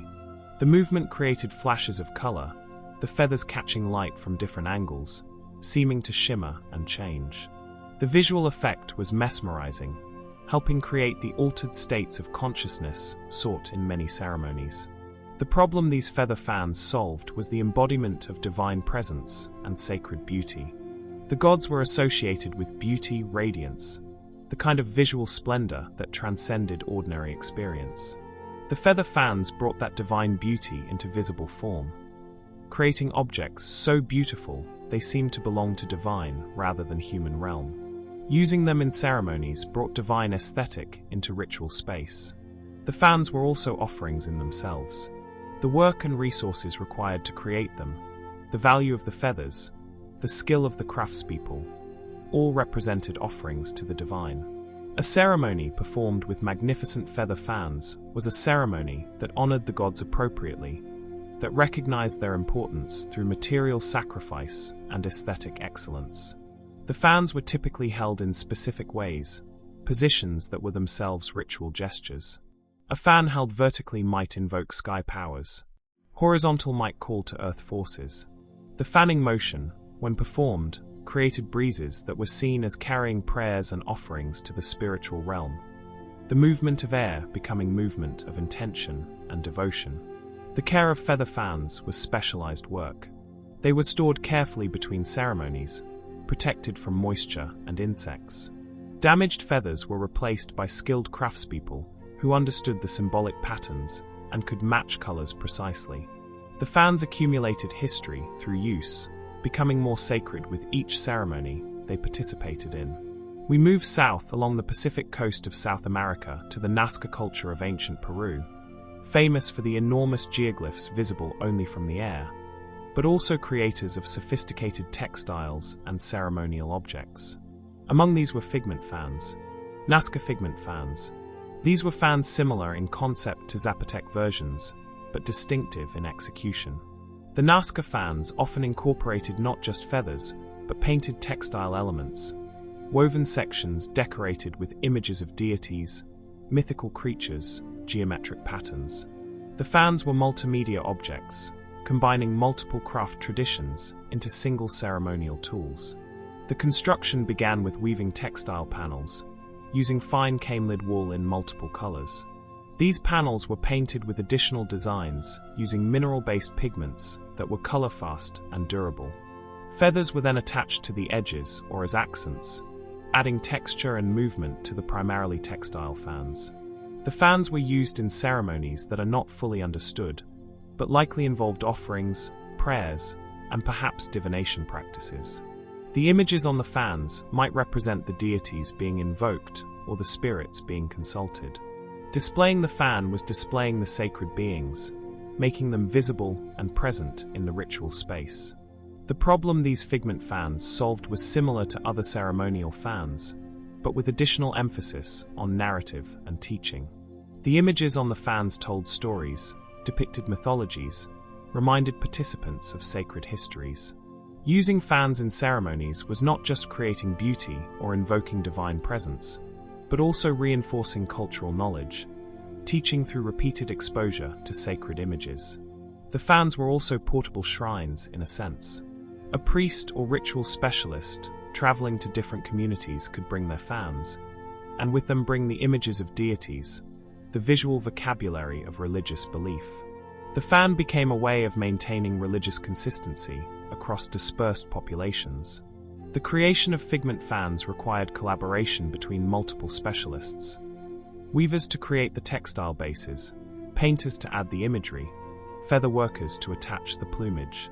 This collaborative creation mirrored the collaborative nature of many Nazca ceremonies, where multiple practitioners might work together, each contributing their particular skills to the overall ritual. Our final stop in this journey through ancient spiritual practices takes us to the coast of Ecuador, to the Valdivia culture, one of the oldest pottery-making cultures in the Americas, flourishing from approximately 3500 to 1800 BCE. Among their artifacts are distinctive shell spoons. Valdivia shell spoons. These were not eating utensils but ritual implements, spoons carved from seashells, used in ceremonies that likely involved offering liquids or soft foods to deities or ancestral spirits. The shells were carefully selected for size and shape, then ground and polished, edges smoothed, bowls deepened through patient abrasion, handles shaped for comfortable grip. The spoons were often decorated with incised designs, lines, dots, abstract patterns, occasionally more representational images. The decoration marked them as special, as different from ordinary shells, as transformed by human attention into ritual objects. Some spoons had holes drilled near the handle, suggesting they might be strung and worn or hung when not in use. The spoons were used in offering ceremonies, scooping water, fermented beverages, or semi-liquid foods and pouring them onto altars, into offering vessels, or onto the ground as gifts to earth spirits or ancestor shades. The act of pouring was gesture of generosity, of giving, of maintaining reciprocal relationships with the spiritual realm. The problem these shell spoons solved was the ritualization of offering, transforming simple pouring into formal ceremony. Using a special implement, one reserved for sacred purposes, marked the act as different from ordinary pouring, as intentional, ceremonial, meaningful. The spoon created distinction between profane drinking and sacred offering. The choice of shell as material was significant. Shells came from the ocean, that vast mysterious realm that was source of food and danger, that was powerful and somewhat fearsome. Using ocean shells in land-based ceremonies brought oceanic power inland, connected coastal communities to the sea even when they moved away from it, maintained ties to marine resources and identities. The shell spoons were also beautiful objects, the natural pearl luster of the shell interior enhanced by polishing, creating soft iridescent gleam. Beauty in ritual objects was not incidental, but essential, part of honoring the divine, part of creating proper reverence and attention. The spoons were pleasing to hold, to look at, to use, and this pleasure was itself part of the ritual experience. The spoons were likely passed down through generations, from priest to apprentice, from parent to child who would take up ceremonial responsibilities. Each spoon accumulated history through use, memory of ceremonies performed, offerings made, connections maintained between living and spiritual realms. The object became repository of tradition, physical link to ancestral practices. And so we complete our journey through the spiritual lives of ancient peoples, through their rituals and symbols and sacred objects. From Japanese salt sprinklings to Valdivia shell spoons, we have witnessed how humans created connections to the divine, how they transformed ordinary materials into sacred implements, how they marked boundaries between mundane and spiritual, how they maintained faith through daily practices and ceremonial devotions. These were not the grand public spectacles, but the quiet, repeated acts that gave life meaning and structure, that created sense of connection to something beyond the immediate and material. Rest now. Let these images of ancient devotion fade. The salt has been swept away, the milk has dried, the umbrellas have rotted, the feathers have scattered, the fans have crumbled, the spoons have returned to sand. But the impulse they served persists, the human need for ritual, for symbol, for connection to the sacred. That need lives still in every act of reverence, in every moment when someone pauses in the rush of daily life to acknowledge something larger, something beyond the merely practical. Sleep deeply now. No rituals are required of you, no ceremonies need performing. Simply rest in the darkness, held by forces that need no names, supported by the same ground that held all those ancient practitioners as they performed their sacred acts.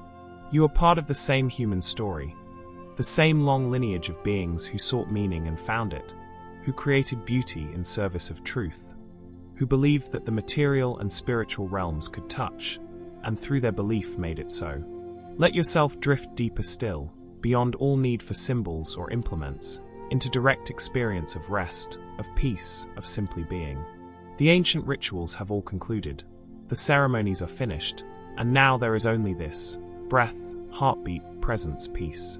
Sleep, and in sleeping, participate in the most ancient ritual of all, the daily surrender to darkness and rest, the trust that morning will come again, the faith that sleep is safe and necessary and good. Sleep now. The sacred and profane have merged into simple darkness, and in that darkness, all distinctions dissolve. Rest completely, held by what needs no name, blessed by what requires no ceremony, at peace in the eternal now that was before all rituals, and will remain after all ceremonies have been forgotten. Simply sleep, simply rest, simply be.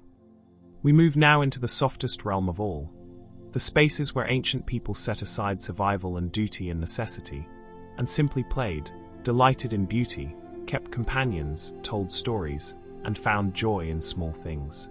These are the innovations of leisure and pleasure, the moments when life became more than work and worry, when humans remembered that existence could be playful, that beauty was its own justification, that love extended even to animals, that laughter and gentleness had their place alongside all the serious business of civilization. Sink deeper now.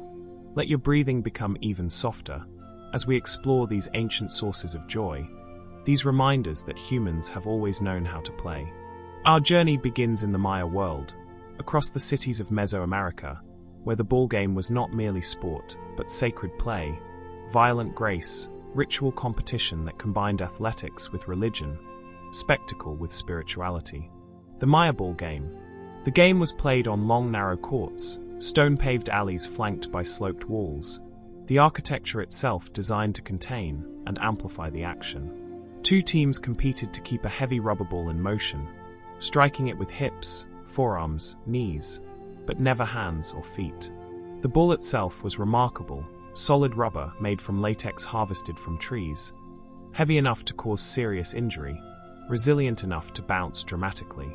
The courts were architectural marvels, carefully constructed with precise angles, the sloped walls creating perfect surfaces for the ball to ricochet from.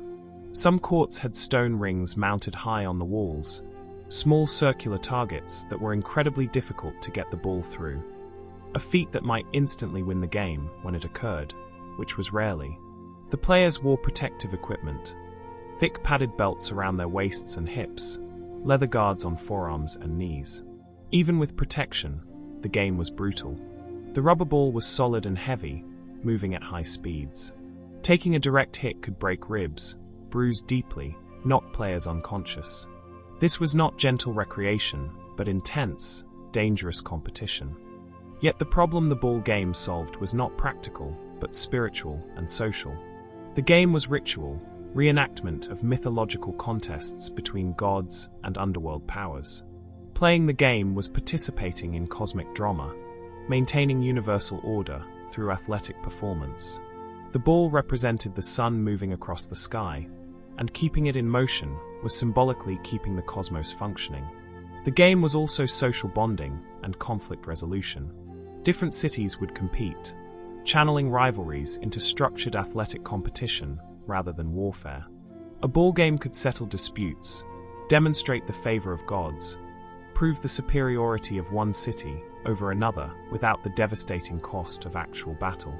The game was violence ritualized and contained. But there was also pure play in it, the joy of physical mastery, the thrill of competition, the satisfaction of a perfectly executed move. Players trained for years, developing the specific skills required. The hip check that sent the ball flying at just the right angle, the diving save that kept play alive, the awareness of court geometry and ball physics that separated adequate players from masters. Spectators gathered in large numbers, filling the areas around courts, watching, cheering, betting on outcomes. The ball game was entertainment, spectacle, one of the great public diversions of Maya life. The drama was real, skilled athletes in intense competition, the ball cracking against stone, bodies colliding, the constant possibility of injury or brilliant play. The game created heroes, players whose skill was celebrated, whose names were remembered, who achieved fame through athletic excellence. These were not warriors or priests or rulers, but athletes, valued for physical ability and competitive spirit. The culture made space for this, recognized play and sport as worthy of serious attention and high status.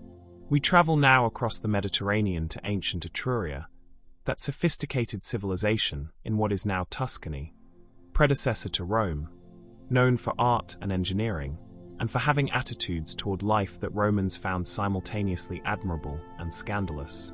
Among Etruscan practices were elaborate pet parties. Etruscan pet parties. These were social gatherings centered around domestic animals, particularly dogs and small birds, where owners would bring their pets to socialize while the humans feasted and conversed. The Etruscans loved their pets, treated them as family members, commissioned portraits of favorite dogs, created elaborate tombs for deceased pets, mourned them genuinely when they died. The pet parties were held in gardens or courtyards, spaces where animals could move freely while remaining contained. Dogs would interact, play, establish their social hierarchies through ritualized displays rather than serious fighting. Birds in decorative cages would sing, their songs contributing to the atmosphere. The animals were as much guests as the humans, with food and water provided specifically for them. The problem these pet parties solved was the human need for animal companionship extended into social contexts.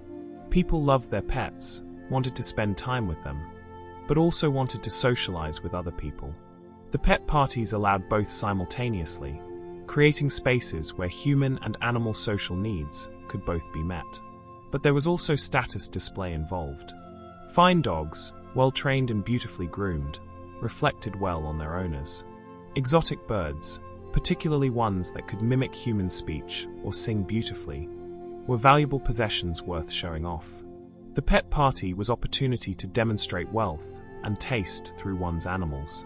The Etruscans commissioned special collars and leashes for their dogs, often elaborately decorated with bronze fittings and dyed leather, sometimes inscribed with the dog's name and the owner's identity. These were not mere practical restraints but adornments, jewelry for animals, proof of the pet's valued status.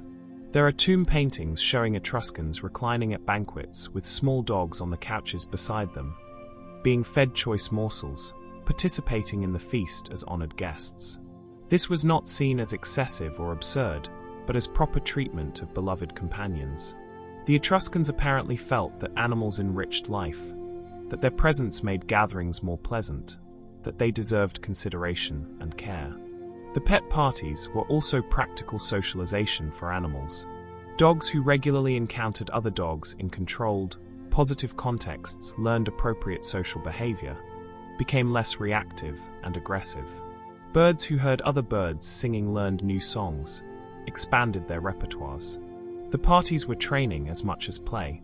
We move now to ancient Carthage, that powerful trading city on the North African coast, rival to Rome, ultimately destroyed by it, but flourishing for centuries before that final catastrophe.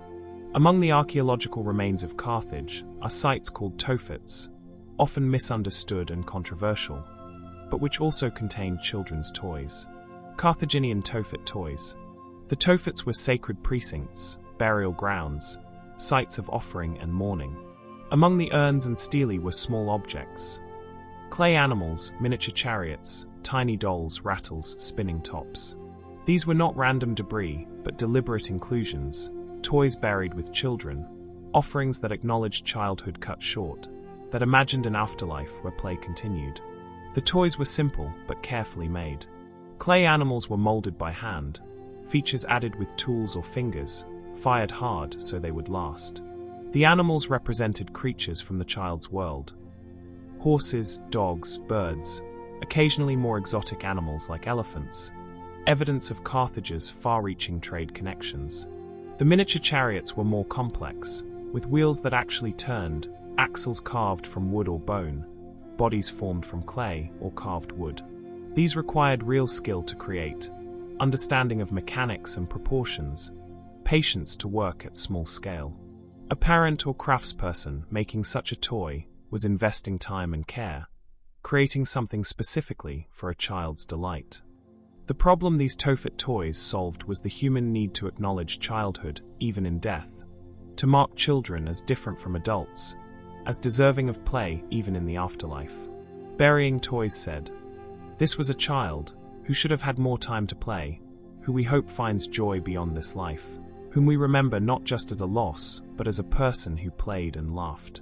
The toys also reflected Carthaginian understanding of childhood as distinct life stage. Children were not simply small adults, but beings with their own needs and appropriate activities.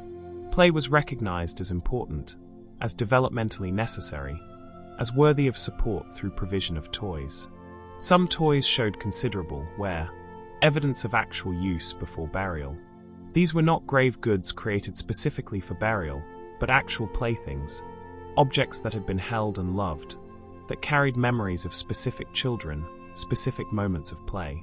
Burying them was honoring those memories, ensuring the child would not be alone in death, but accompanied by familiar, comforting objects. The discovery of these toys complicates and humanizes our understanding of ancient Carthage. Whatever else was happening in the Tophet, there was also this: care for children, recognition of their distinct needs, the grief of parents who buried toys with their lost children, hoping somehow that play continued beyond the boundary of death. We journey now to the Lapita settlements scattered across the Pacific Islands, those ancient navigators we encountered before. The Lapita created joy from simple materials, including leaf lollipops. Lapita leaf lollipops. These were treats made by wrapping sweet substances in leaves, creating small packages that could be sucked and chewed, releasing flavor gradually. The sweet substance might be honey, fruit paste, or sap from certain trees that had natural sweetness. The leaves were chosen for flavor compatibility and structural properties. Banana leaves, ti leaves, young coconut palm fronds, each contributing its own subtle taste. The process was simple, but required knowledge. The sweet substance was placed in the center of a leaf piece. Then the leaf was folded and rolled, creating a small, tight package. Sometimes the package was tied with plant fiber to keep it closed. Sometimes it was simply held together by careful folding, the leaf's natural stickiness helping it stay shut. The result was a portable treat, something children could carry and enjoy over time. Sucking on the leaf package slowly released sweetness, making the pleasure last. The leaf itself became chewable as it absorbed moisture and sweetness, adding texture to the treat. Eventually, the whole thing could be consumed, or the spent leaf discarded. The problem these leaf lollipops solved was the creation of treats for children using available materials. Sugar in crystalline form did not exist for the Lapita, but they still wanted to give children sweet things, to mark special occasions, to reward good behavior, to simply delight them. The leaf lollipops achieved this with natural ingredients and simple preparation. The making of leaf lollipops was often done by grandparents, who had time and patience for such tasks, who delighted in bringing joy to grandchildren. A grandmother might prepare several lollipops before children came to visit, hide them, then produce them as surprises, creating moments of delight that would be remembered into the children's adulthood. The lollipops were also teaching tools. Making them with children taught plant identification, which leaves were safe, which had good flavor, which were right size and flexibility.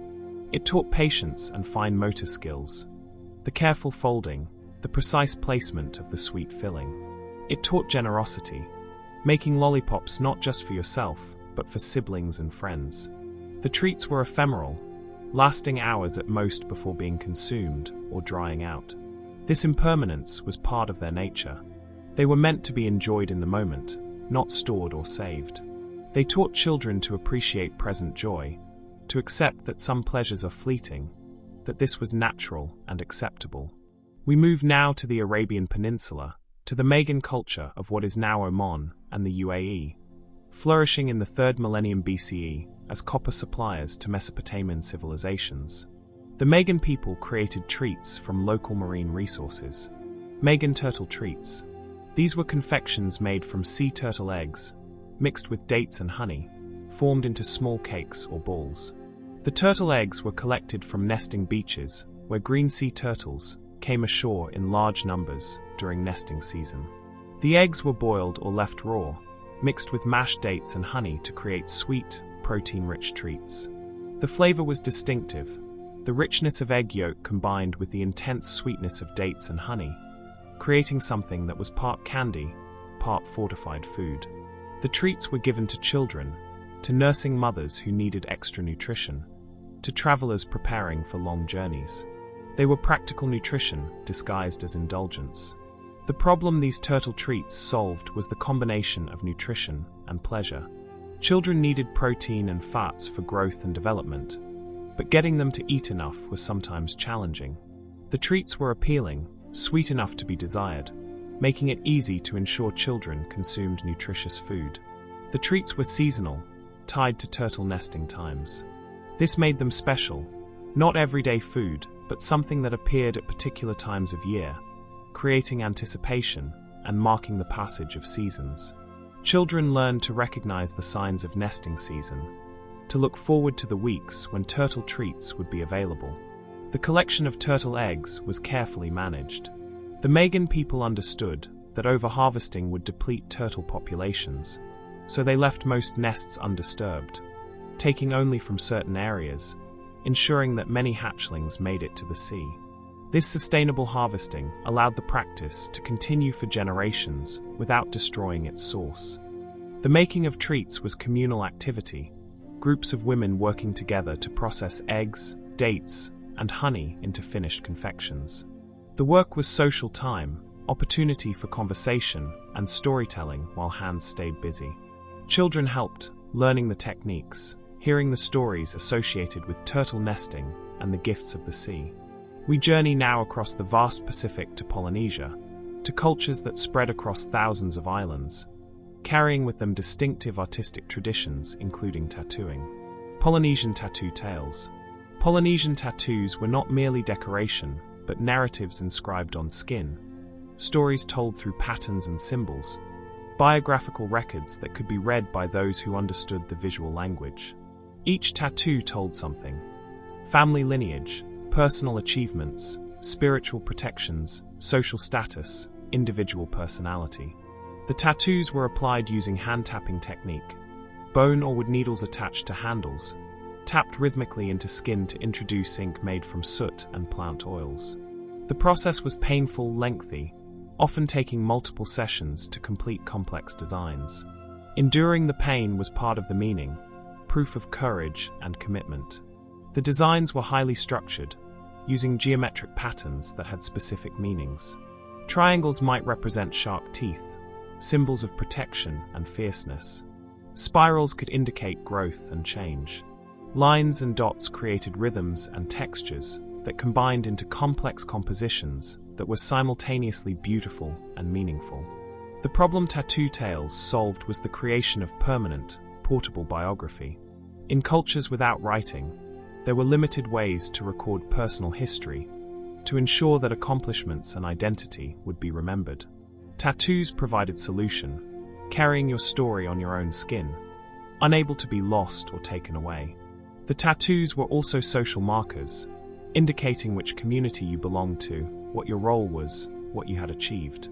Different island groups had distinctive tattooing styles, making it possible to identify someone's origin from their tattoos. Within communities, specific patterns indicated rank, profession, family affiliation. But there was also aesthetic pleasure in the tattoos, appreciation of well-executed designs, admiration for the skill of the tattoo artist, and the courage of the tattooed person. Tattoos were art, personal art that you carried with you always, that made your body into a canvas displaying cultural knowledge and individual story. The tattoo sessions were social events, family and friends gathering to support the person being tattooed, to distract them from pain, to witness and celebrate. The completion of a major tattoo was cause for celebration, feast and ceremony, marking the transformation of the person's body and perhaps their social status. The tattoos accumulated throughout life. Young people received their first tattoos at coming of age, marking transition to adulthood. Additional tattoos might be added after marriage, after birth of children, after achievements in warfare or crafting or navigation. The body became increasingly decorated over years, each addition marking another chapter in the life story. We travel now to ancient Celtic Europe, to peoples spread across the continent, sharing language, family, and cultural traits, but divided into many tribes and kingdoms. Among shared Celtic practices was body painting. Celtic blue body paint. This was decoration using woad, a plant that produced blue dye when its leaves were fermented and processed. The woad was made into paste that could be painted onto skin, creating blue designs ranging from simple lines to elaborate patterns covering entire body sections. The blue was striking against pale Celtic skin, creating dramatic visual effects. The body painting was done for various occasions: ceremonies, festivals, warfare, rites of passage. Warriors painted themselves before battle, creating fearsome appearances meant to intimidate opponents. Young people might be painted for coming-of-age rituals. Celebrants at religious festivals decorated themselves in patterns associated with particular deities or seasonal celebrations. The application was art form, designs carefully painted with brushes or fingers, following traditional patterns or improvising new ones. Some designs were representational: spirals, triskels, animal forms. Others were abstract: stripes, dots, geometric configurations. The choices reflected personal taste, ceremonial requirements, or spontaneous creative impulses. The problem blue body paint solved was temporary transformation without permanent commitment. Unlike tattoos, body paint washed off, allowing people to transform themselves for specific occasions and then return to ordinary appearance. This flexibility meant more people could participate in decorative body marking, not needing to commit to permanent designs. The paint also created group identity and solidarity. When an entire war band painted themselves with similar patterns, they became visually unified, a single coherent entity rather than collection of individuals. The shared decoration reinforced group bonds, created sense of collective purpose and identity. The blue was also magical in ancient perception. The color was rare, not naturally occurring on human bodies or in most of the environment. Creating blue through woad processing was transformation, almost alchemical, changing green leaves into blue pigment. Wearing that blue might carry some of that transformative power, might make the wearer more than merely human.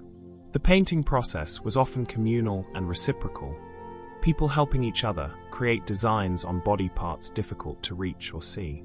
This cooperative decoration was bonding activity, moments of intimacy and trust as friends or family members painted each other's bodies, discussing designs, laughing at mistakes, admiring successful patterns.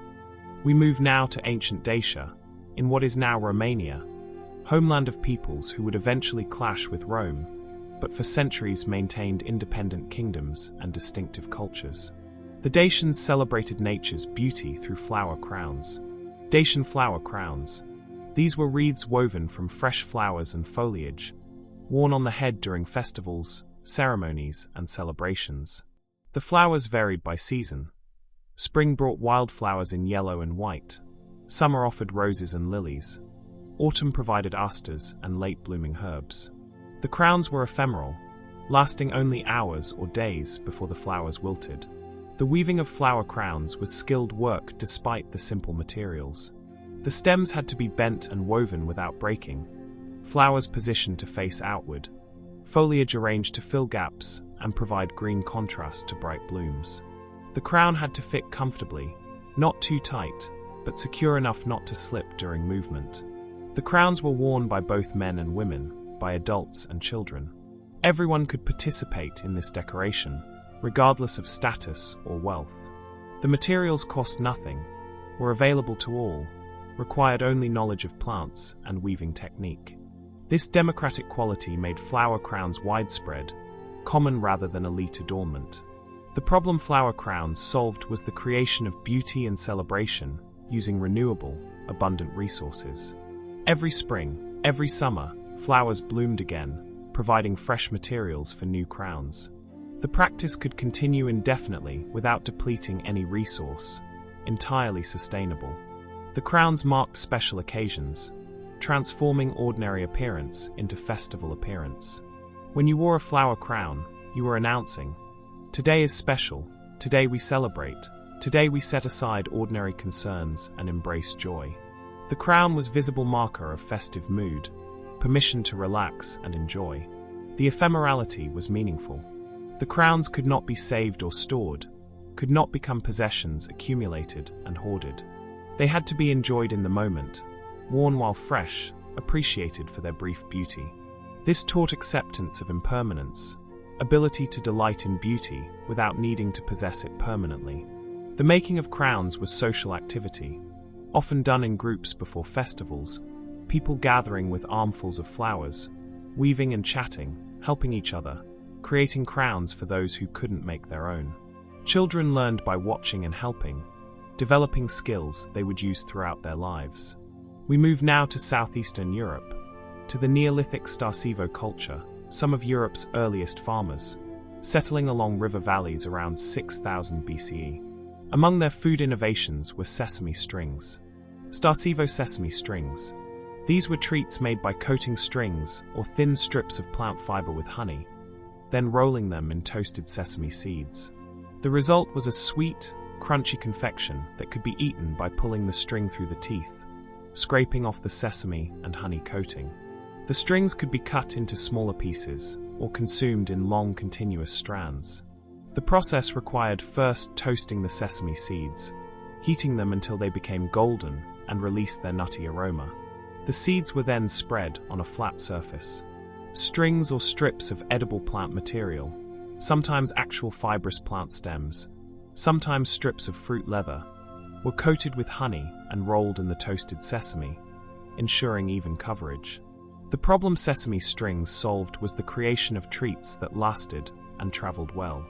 The honey and sesame coating preserved the internal string, preventing decay.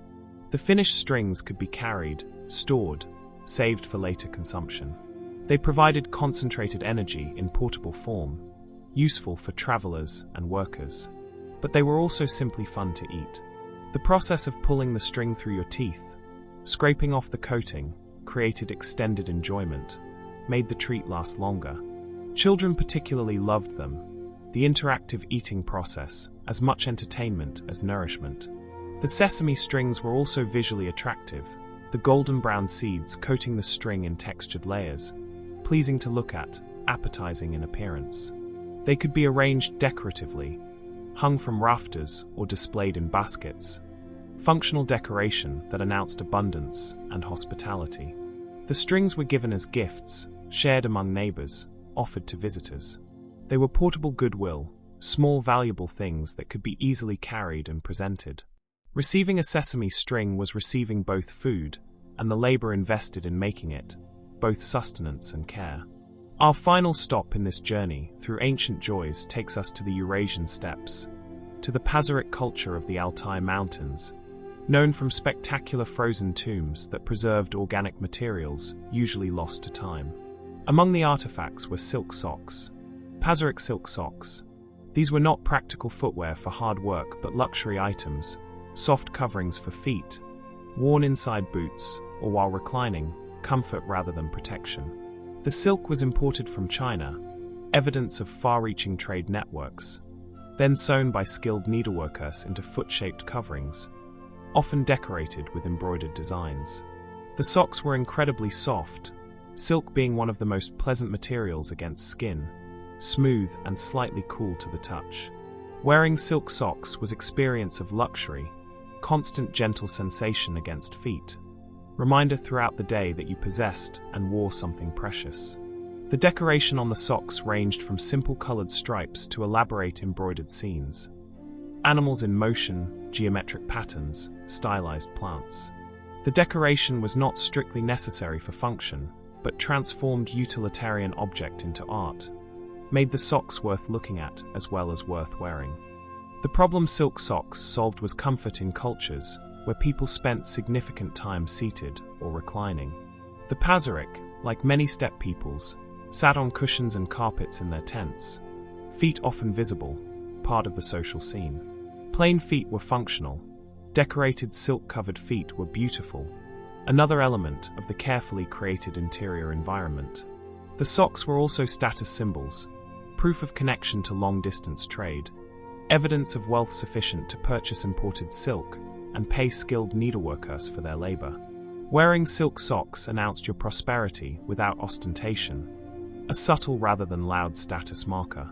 The care of silk socks required attention. Silk was delicate, prone to damage from rough treatment. The socks had to be washed carefully, dried properly, stored to prevent crushing or insect damage.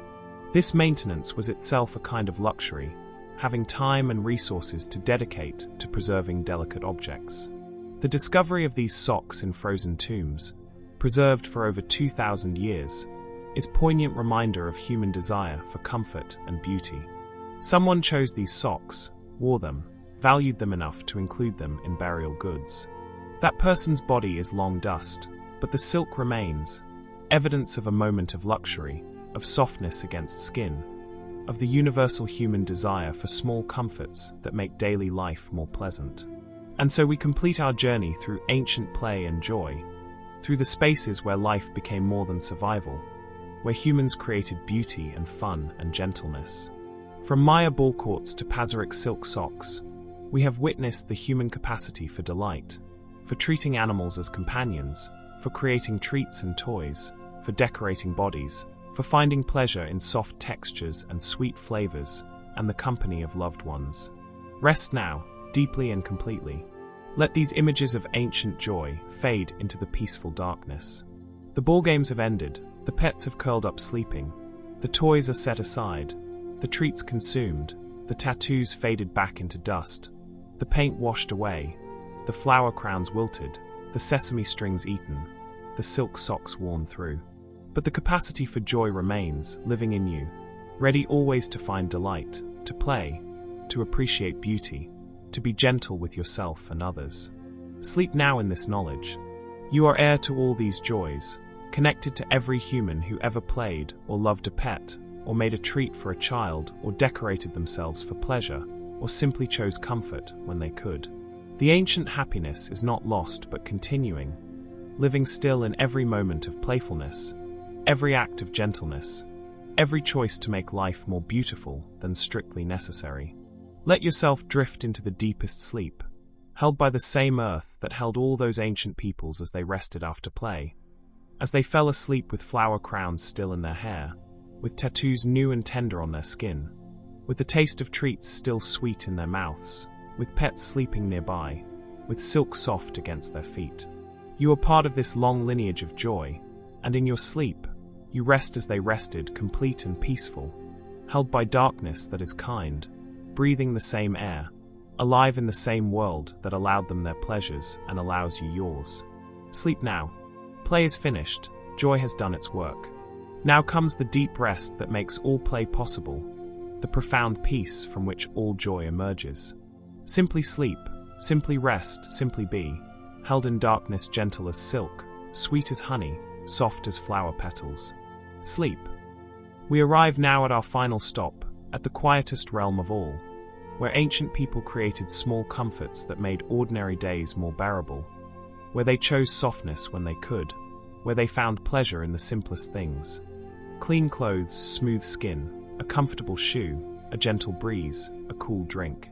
These are the innovations of daily ease, the tiny luxuries that accumulated into lives that felt not just survivable but livable, sometimes even pleasant.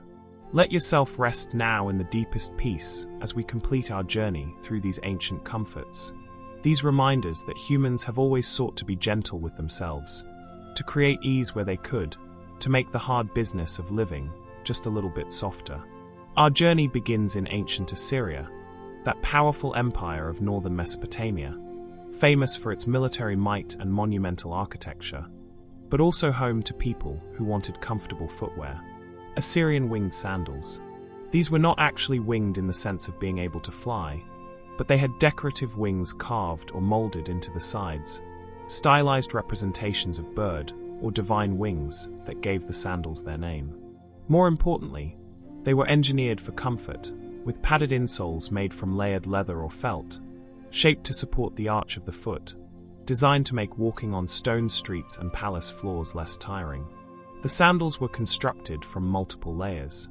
The sole was thick leather, sometimes reinforced with additional layers, or hardened through treatment with oils and resins. The footbed was softer, padded, conforming gradually to the wearer's foot shape through use. The straps were carefully positioned to hold the foot securely without rubbing or chafing, attached with bronze or copper rivets that were themselves decorative elements. The wing decorations on the sides served multiple purposes. They were beautiful, turning functional footwear into artistic objects. They also provided slight lateral support, the raised decorations preventing the foot from sliding sideways off the sole. And they carried symbolic meaning, the wings suggesting swiftness, divine protection, elevation above ordinary earthbound existence. The problem these winged sandals solved was foot fatigue and discomfort. People in ancient cities walked extensively. Streets were stone, floors were brick or stone, surfaces were hard and unforgiving. Feet suffered, blisters, calluses, arch pain, general soreness from hours of walking on unyielding surfaces. The padded sandals reduced this suffering, made walking less painful, allowed people to move through their days with greater ease. The sandals were status symbols as well, expensive items requiring skilled craftspeople and quality materials. Not everyone could afford well-made sandals with padding and decoration.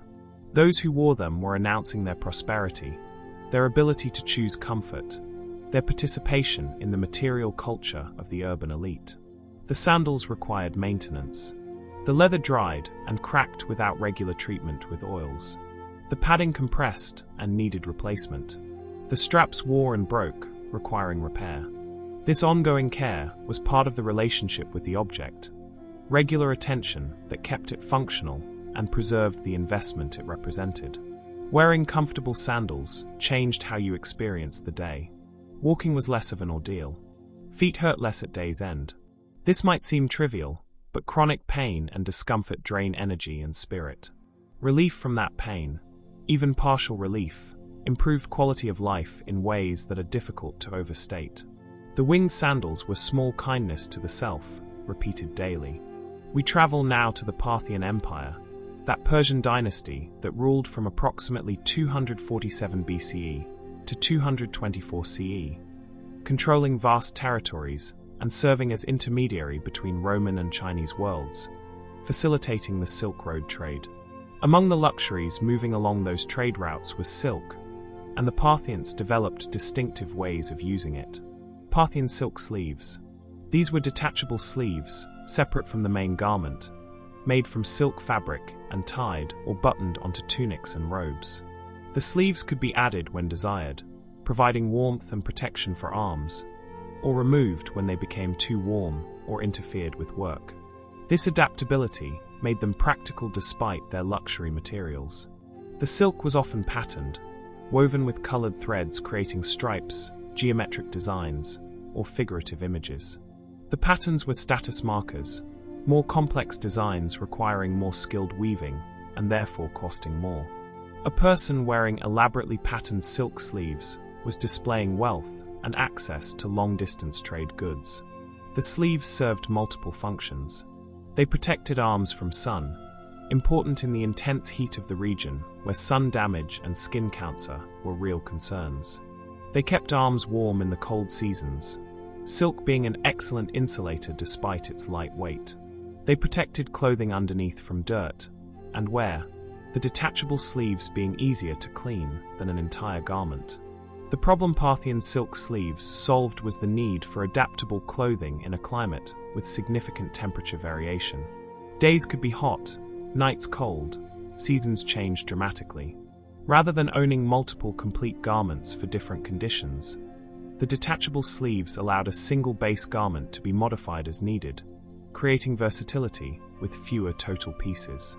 The sleeves were also fashion accessories, ways of varying your appearance without changing your entire outfit. You might wear plain sleeves for ordinary days, decorated ones for special occasions, different colors to coordinate with other elements of dress. The removable nature created possibilities for personal expression and creativity. The silk sleeves were luxury items, but also practical ones, combining comfort with utility. The silk felt pleasant against skin, smooth and cool or warm depending on conditions, never scratchy or irritating like rougher fabrics. Wearing silk sleeves was experiencing gentle luxury throughout the day, constant soft sensation that made you feel cared for, valued, worthy of good things. We move now to ancient Crete, to the Minoan civilization, that remarkable Bronze Age culture famous for palatial architecture, artistic sophistication, and possible goddess worship. The Minoans loved color and decoration, and among their most striking garments were saffron skirts. Minoan saffron skirts. These were skirts dyed with saffron, that precious spice made from crocus stigmas, which produced brilliant golden yellow color when used as dye. The saffron dye was extremely expensive, each flower producing only 3 stigmas, requiring thousands of flowers to dye a single garment. Wearing saffron yellow announced tremendous wealth and status. The skirts were often elaborately constructed, using multiple panels of fabric, sometimes with decorative borders or patterns woven or embroidered into the material. The Minoan style favored fitted bodices and full, flared skirts, creating silhouettes that emphasized waist and hips, allowing freedom of movement while maintaining elegant appearance. The saffron dye had additional properties beyond color. Saffron contains compounds that may have mild effects on mood, possibly contributing to feelings of well-being. Whether the Minoans understood this or simply observed that wearing saffron yellow made them feel good is unclear, but the association between the color and positive feelings was real. The problem saffron skirts solved was the human desire for brilliant, lasting color. Most ancient dyes were relatively dull or faded quickly. Saffron produced vibrant, clear yellow that was stable and long-lasting, that stayed brilliant through multiple washings. The color was like wearing captured sunlight, bringing brightness and warmth to visual appearance. The skirts were also ritual garments in some contexts. Frescoes from Minoan palaces show women in saffron skirts participating in ceremonies, religious observances, important social occasions. The color may have had sacred associations, connected to sun worship or agricultural fertility, making saffron skirts appropriate for spiritual contexts. The wearing of saffron created sensory experience beyond the visual. Saffron has distinctive aroma, slightly sweet, vaguely metallic, unmistakable. Garments dyed with saffron retain some of that scent. So wearing the skirt meant carrying the fragrance with you, a subtle perfume that moved with you, that announced your presence before you came fully into view. We travel now to the Eastern Nile Delta, to the period when the Hyksos, those mysterious peoples from the Levant, ruled portions of Egypt, bringing new technologies and cultural influences. Among their contributions to Egyptian material culture were refined linen textiles. Hyksos linen shawls. These were large rectangular pieces of extremely fine linen, woven from the best flax fibers, worked until they were almost translucent, soft as cloud, light as breath. The shawls could be worn multiple ways: draped over shoulders for warmth or modesty, wrapped around the body as garment, spread as blanket, folded as pillow. This versatility made them essential items, carried everywhere, used constantly. The linen was bleached white through exposure to sun and moisture. The natural beige of flax transformed into brilliant white that was associated with purity and status. White linen required careful maintenance, staying clean, which signaled that the wearer had resources for regular laundering or servants to do it for them. The finest linen shawls were so delicate they could be pulled through a finger ring. The fabric so thin and fine that it compressed to almost nothing. Creating such fabric required exceptional skill, using the longest, finest flax fibers, spinning them into the thinnest possible thread, weaving with perfect tension and spacing. A master weaver might spend weeks creating a single shawl. The problem these linen shawls solved was thermal regulation in variable conditions. Linen is remarkable fabric, cooling when it is hot, insulating when it is cold, absorbing moisture while remaining comfortable against skin. A linen shawl allowed people to adapt to changing temperatures throughout the day, adding layer when needed, removing it when too warm. The shawls were also status symbols and potential currency. Fine linen was valuable, could be traded or given as prestigious gift. A beautiful linen shawl was portable wealth, easy to carry, universally appreciated. Wealthy households accumulated many such shawls, both for use and as stored value. The feel of fine linen was exquisite, soft and cool, draping beautifully, moving with natural grace. Wearing such fabric was daily luxury, constant gentle contact with something beautiful and pleasant. The shawl was comfort and adornment simultaneously, practical and precious.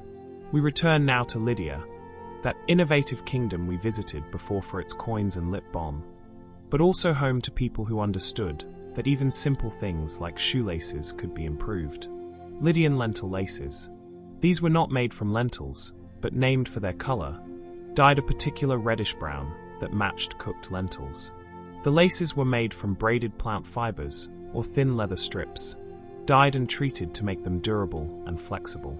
They were used to secure sandals and shoes, threaded through eyelets or wrapped around ankles. The dyeing of laces might seem excessive, an unnecessary refinement of a purely functional item. But the Lydians understood that details mattered, that coordination of colors created aesthetic coherence, that even small elements of dress contributed to overall impression. Matching or complementary laces showed attention to appearance, care in presentation. The laces were made to last, unlike modern shoelaces that wear quickly. The braiding or twisting of fibers created strong cords that could withstand constant use and stress. The dye treatment often included oils or waxes that waterproofed the laces and preserved the fibers, preventing rot and decay. The problem lentil-colored laces solved was minimal but real. They made footwear more attractive and showed attention to detail. They were small refinement, evidence of culture that valued completeness, that believed even humble objects deserved consideration and care. The laces were micro-luxury, accessible even to people of moderate means. The laces were also practical identifiers. In communal living situations where multiple people might have similar footwear, distinctive laces helped identify which shoes belonged to whom. A particular color or braiding pattern marked shoes as yours, prevented confusion or accidental wearing of someone else's footwear. We journey now back to Elam, that ancient Iranian civilization, to explore their cosmetic innovations. Elamite lotus lotions. These were moisturizing preparations made from lotus plant extracts, combined with oils and beeswax to create smooth, fragrant creams for skin care. The lotus was sacred in many ancient cultures, associated with purity and rebirth, but it also had practical properties. Extracts from lotus flowers and roots were soothing and moisturizing, beneficial for dry or irritated skin. The lotion preparation involved steeping lotus petals in warm oil, allowing their essences to infuse into the oil, then straining and mixing with melted beeswax to create proper consistency. The proportions were important. Too much wax and the lotion was stiff, difficult to spread. Too little and it remained too liquid, not staying where applied.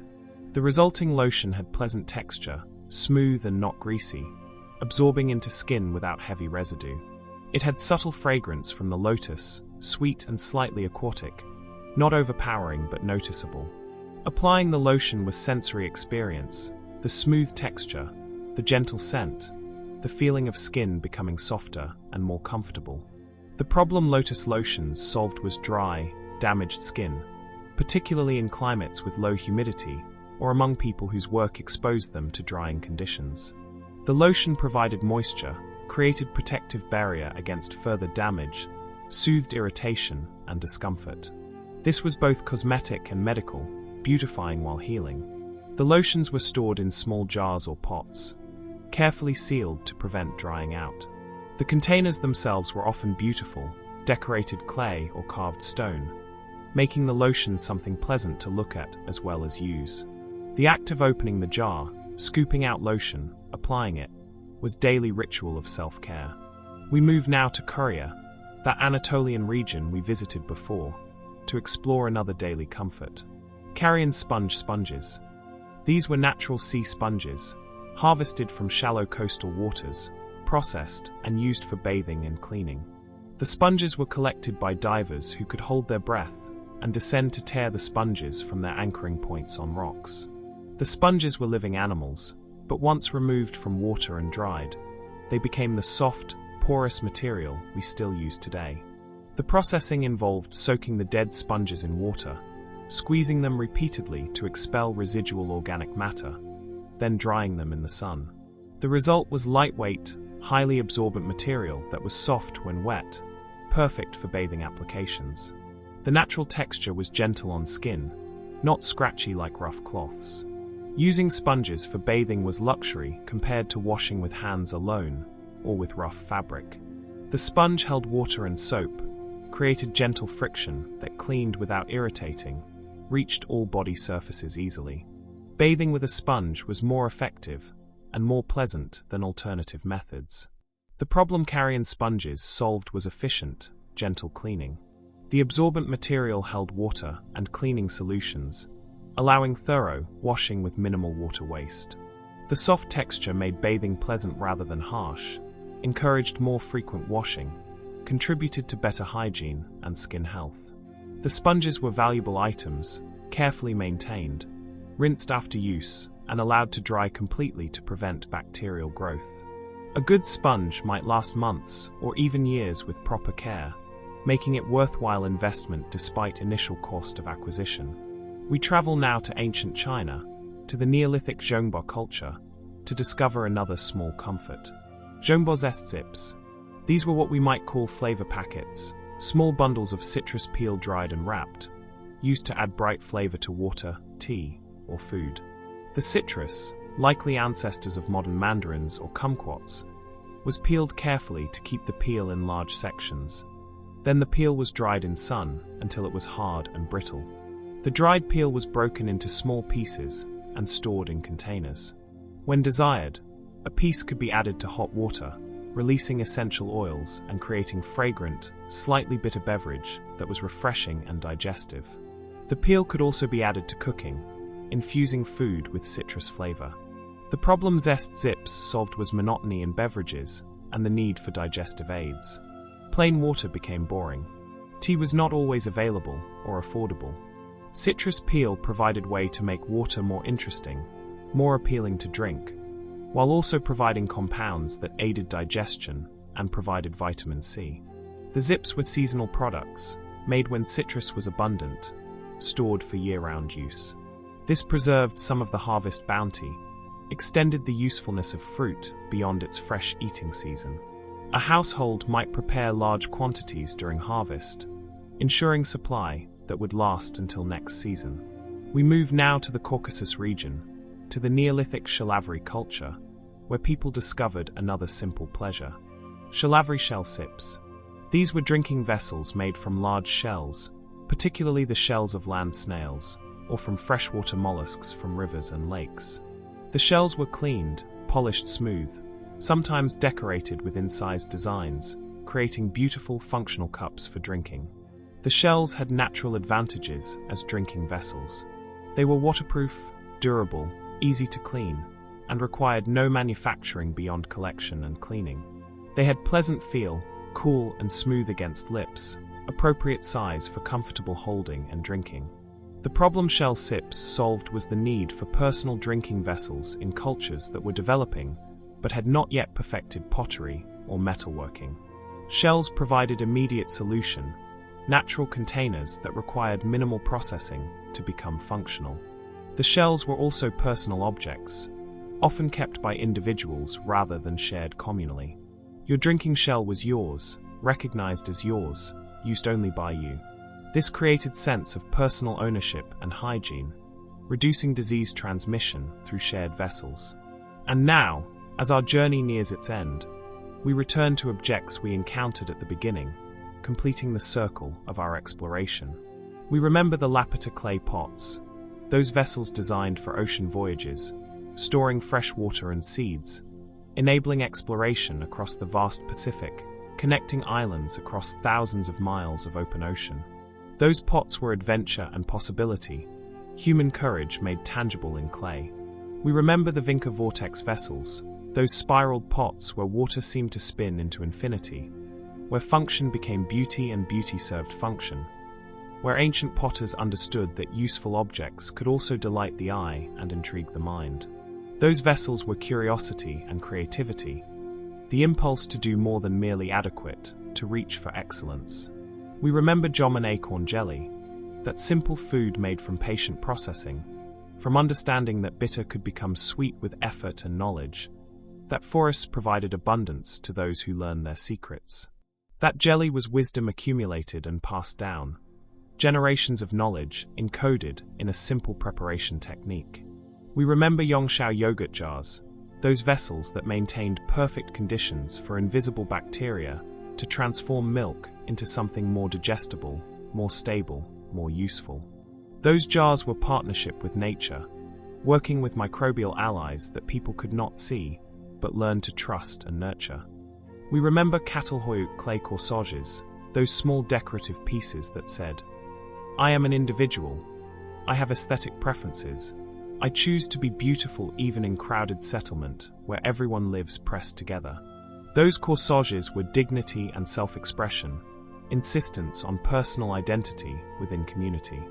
And finally, we return to where we began, to Göbekli Tepe, to those grain garters that solved the problem of carrying seeds, that transformed the human body into storage system, that freed hands for other work while keeping precious grain safe and close.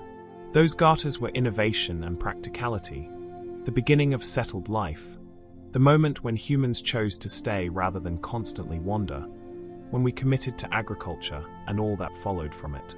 From those first grain garters to shell sips, from the earliest inventions to the latest comforts, we have traveled through 11,000 years of human ingenuity and gentleness.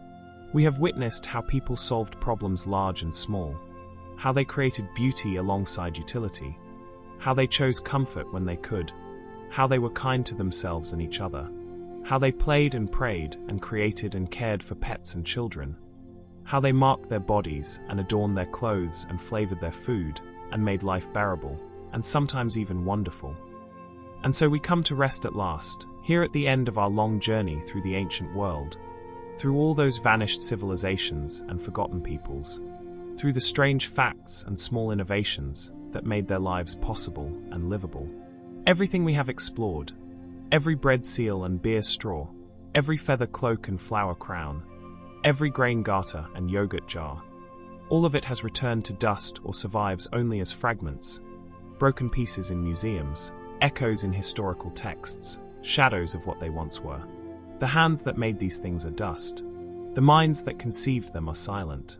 The voices that explain their use have faded beyond all hearing. And yet something persists. Something carries forward through all those thousands of years into this present moment where you lie listening, drifting towards sleep.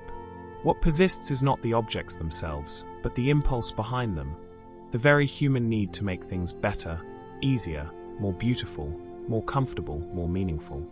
Every innovation we have encountered, no matter how strange or simple, was someone's answer to a problem, someone's gift to themselves or their community, someone's small act of care in the face of a world that was often harsh and difficult and unforgiving. Those ancient peoples were not so different from you. They too wanted their feet to be comfortable, their food to taste good, their bodies to be beautiful, their children to be happy, their gods to be pleased, their daily work to be bearable, their rare moments of leisure to be genuinely restful. They too lay down at night exhausted, hoping for good sleep, dreaming whatever dreams came to them in the darkness. They too woke to face another day of challenges and choices, of work and worry, but also of small pleasures and unexpected joys, of moments when life felt worth living despite everything. You are their descendant, their heir, connected to them by unbroken chain of human experience stretching back through time to that first person who wrapped grain in a garter and thought, "Yes, this is better, this works, this solves the problem." That spirit of gentle problem solving, of making life just a little bit easier, a little bit more beautiful, a little bit more bearable. That spirit lives in you still, waiting to express itself in whatever ways your own life and time allow. So rest now, deeply and completely, held by the same earth that held all those ancient peoples, breathing the same air that carried their words and laughter and prayers. The strange facts of history fade into peaceful silence. The long catalogue of innovations dissolves into dreamless dark.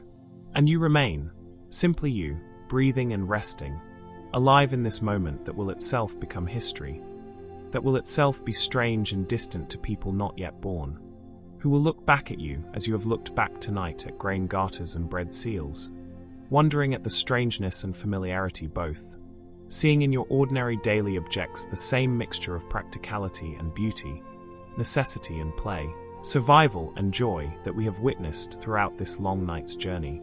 Sleep now, held by history and released from it simultaneously, ancient and new both, strange and familiar, connected and free. Simply sleep, and in sleeping, complete the circle we began so long ago, returning at last to the rest from which all waking emerges, and to which all waking returns. Sleep deeply, sleep well, sleep peacefully. The ancient world releases you. The facts are finished. The stories are told. Now there is only darkness, breath, rest, peace, and sleep. Good night.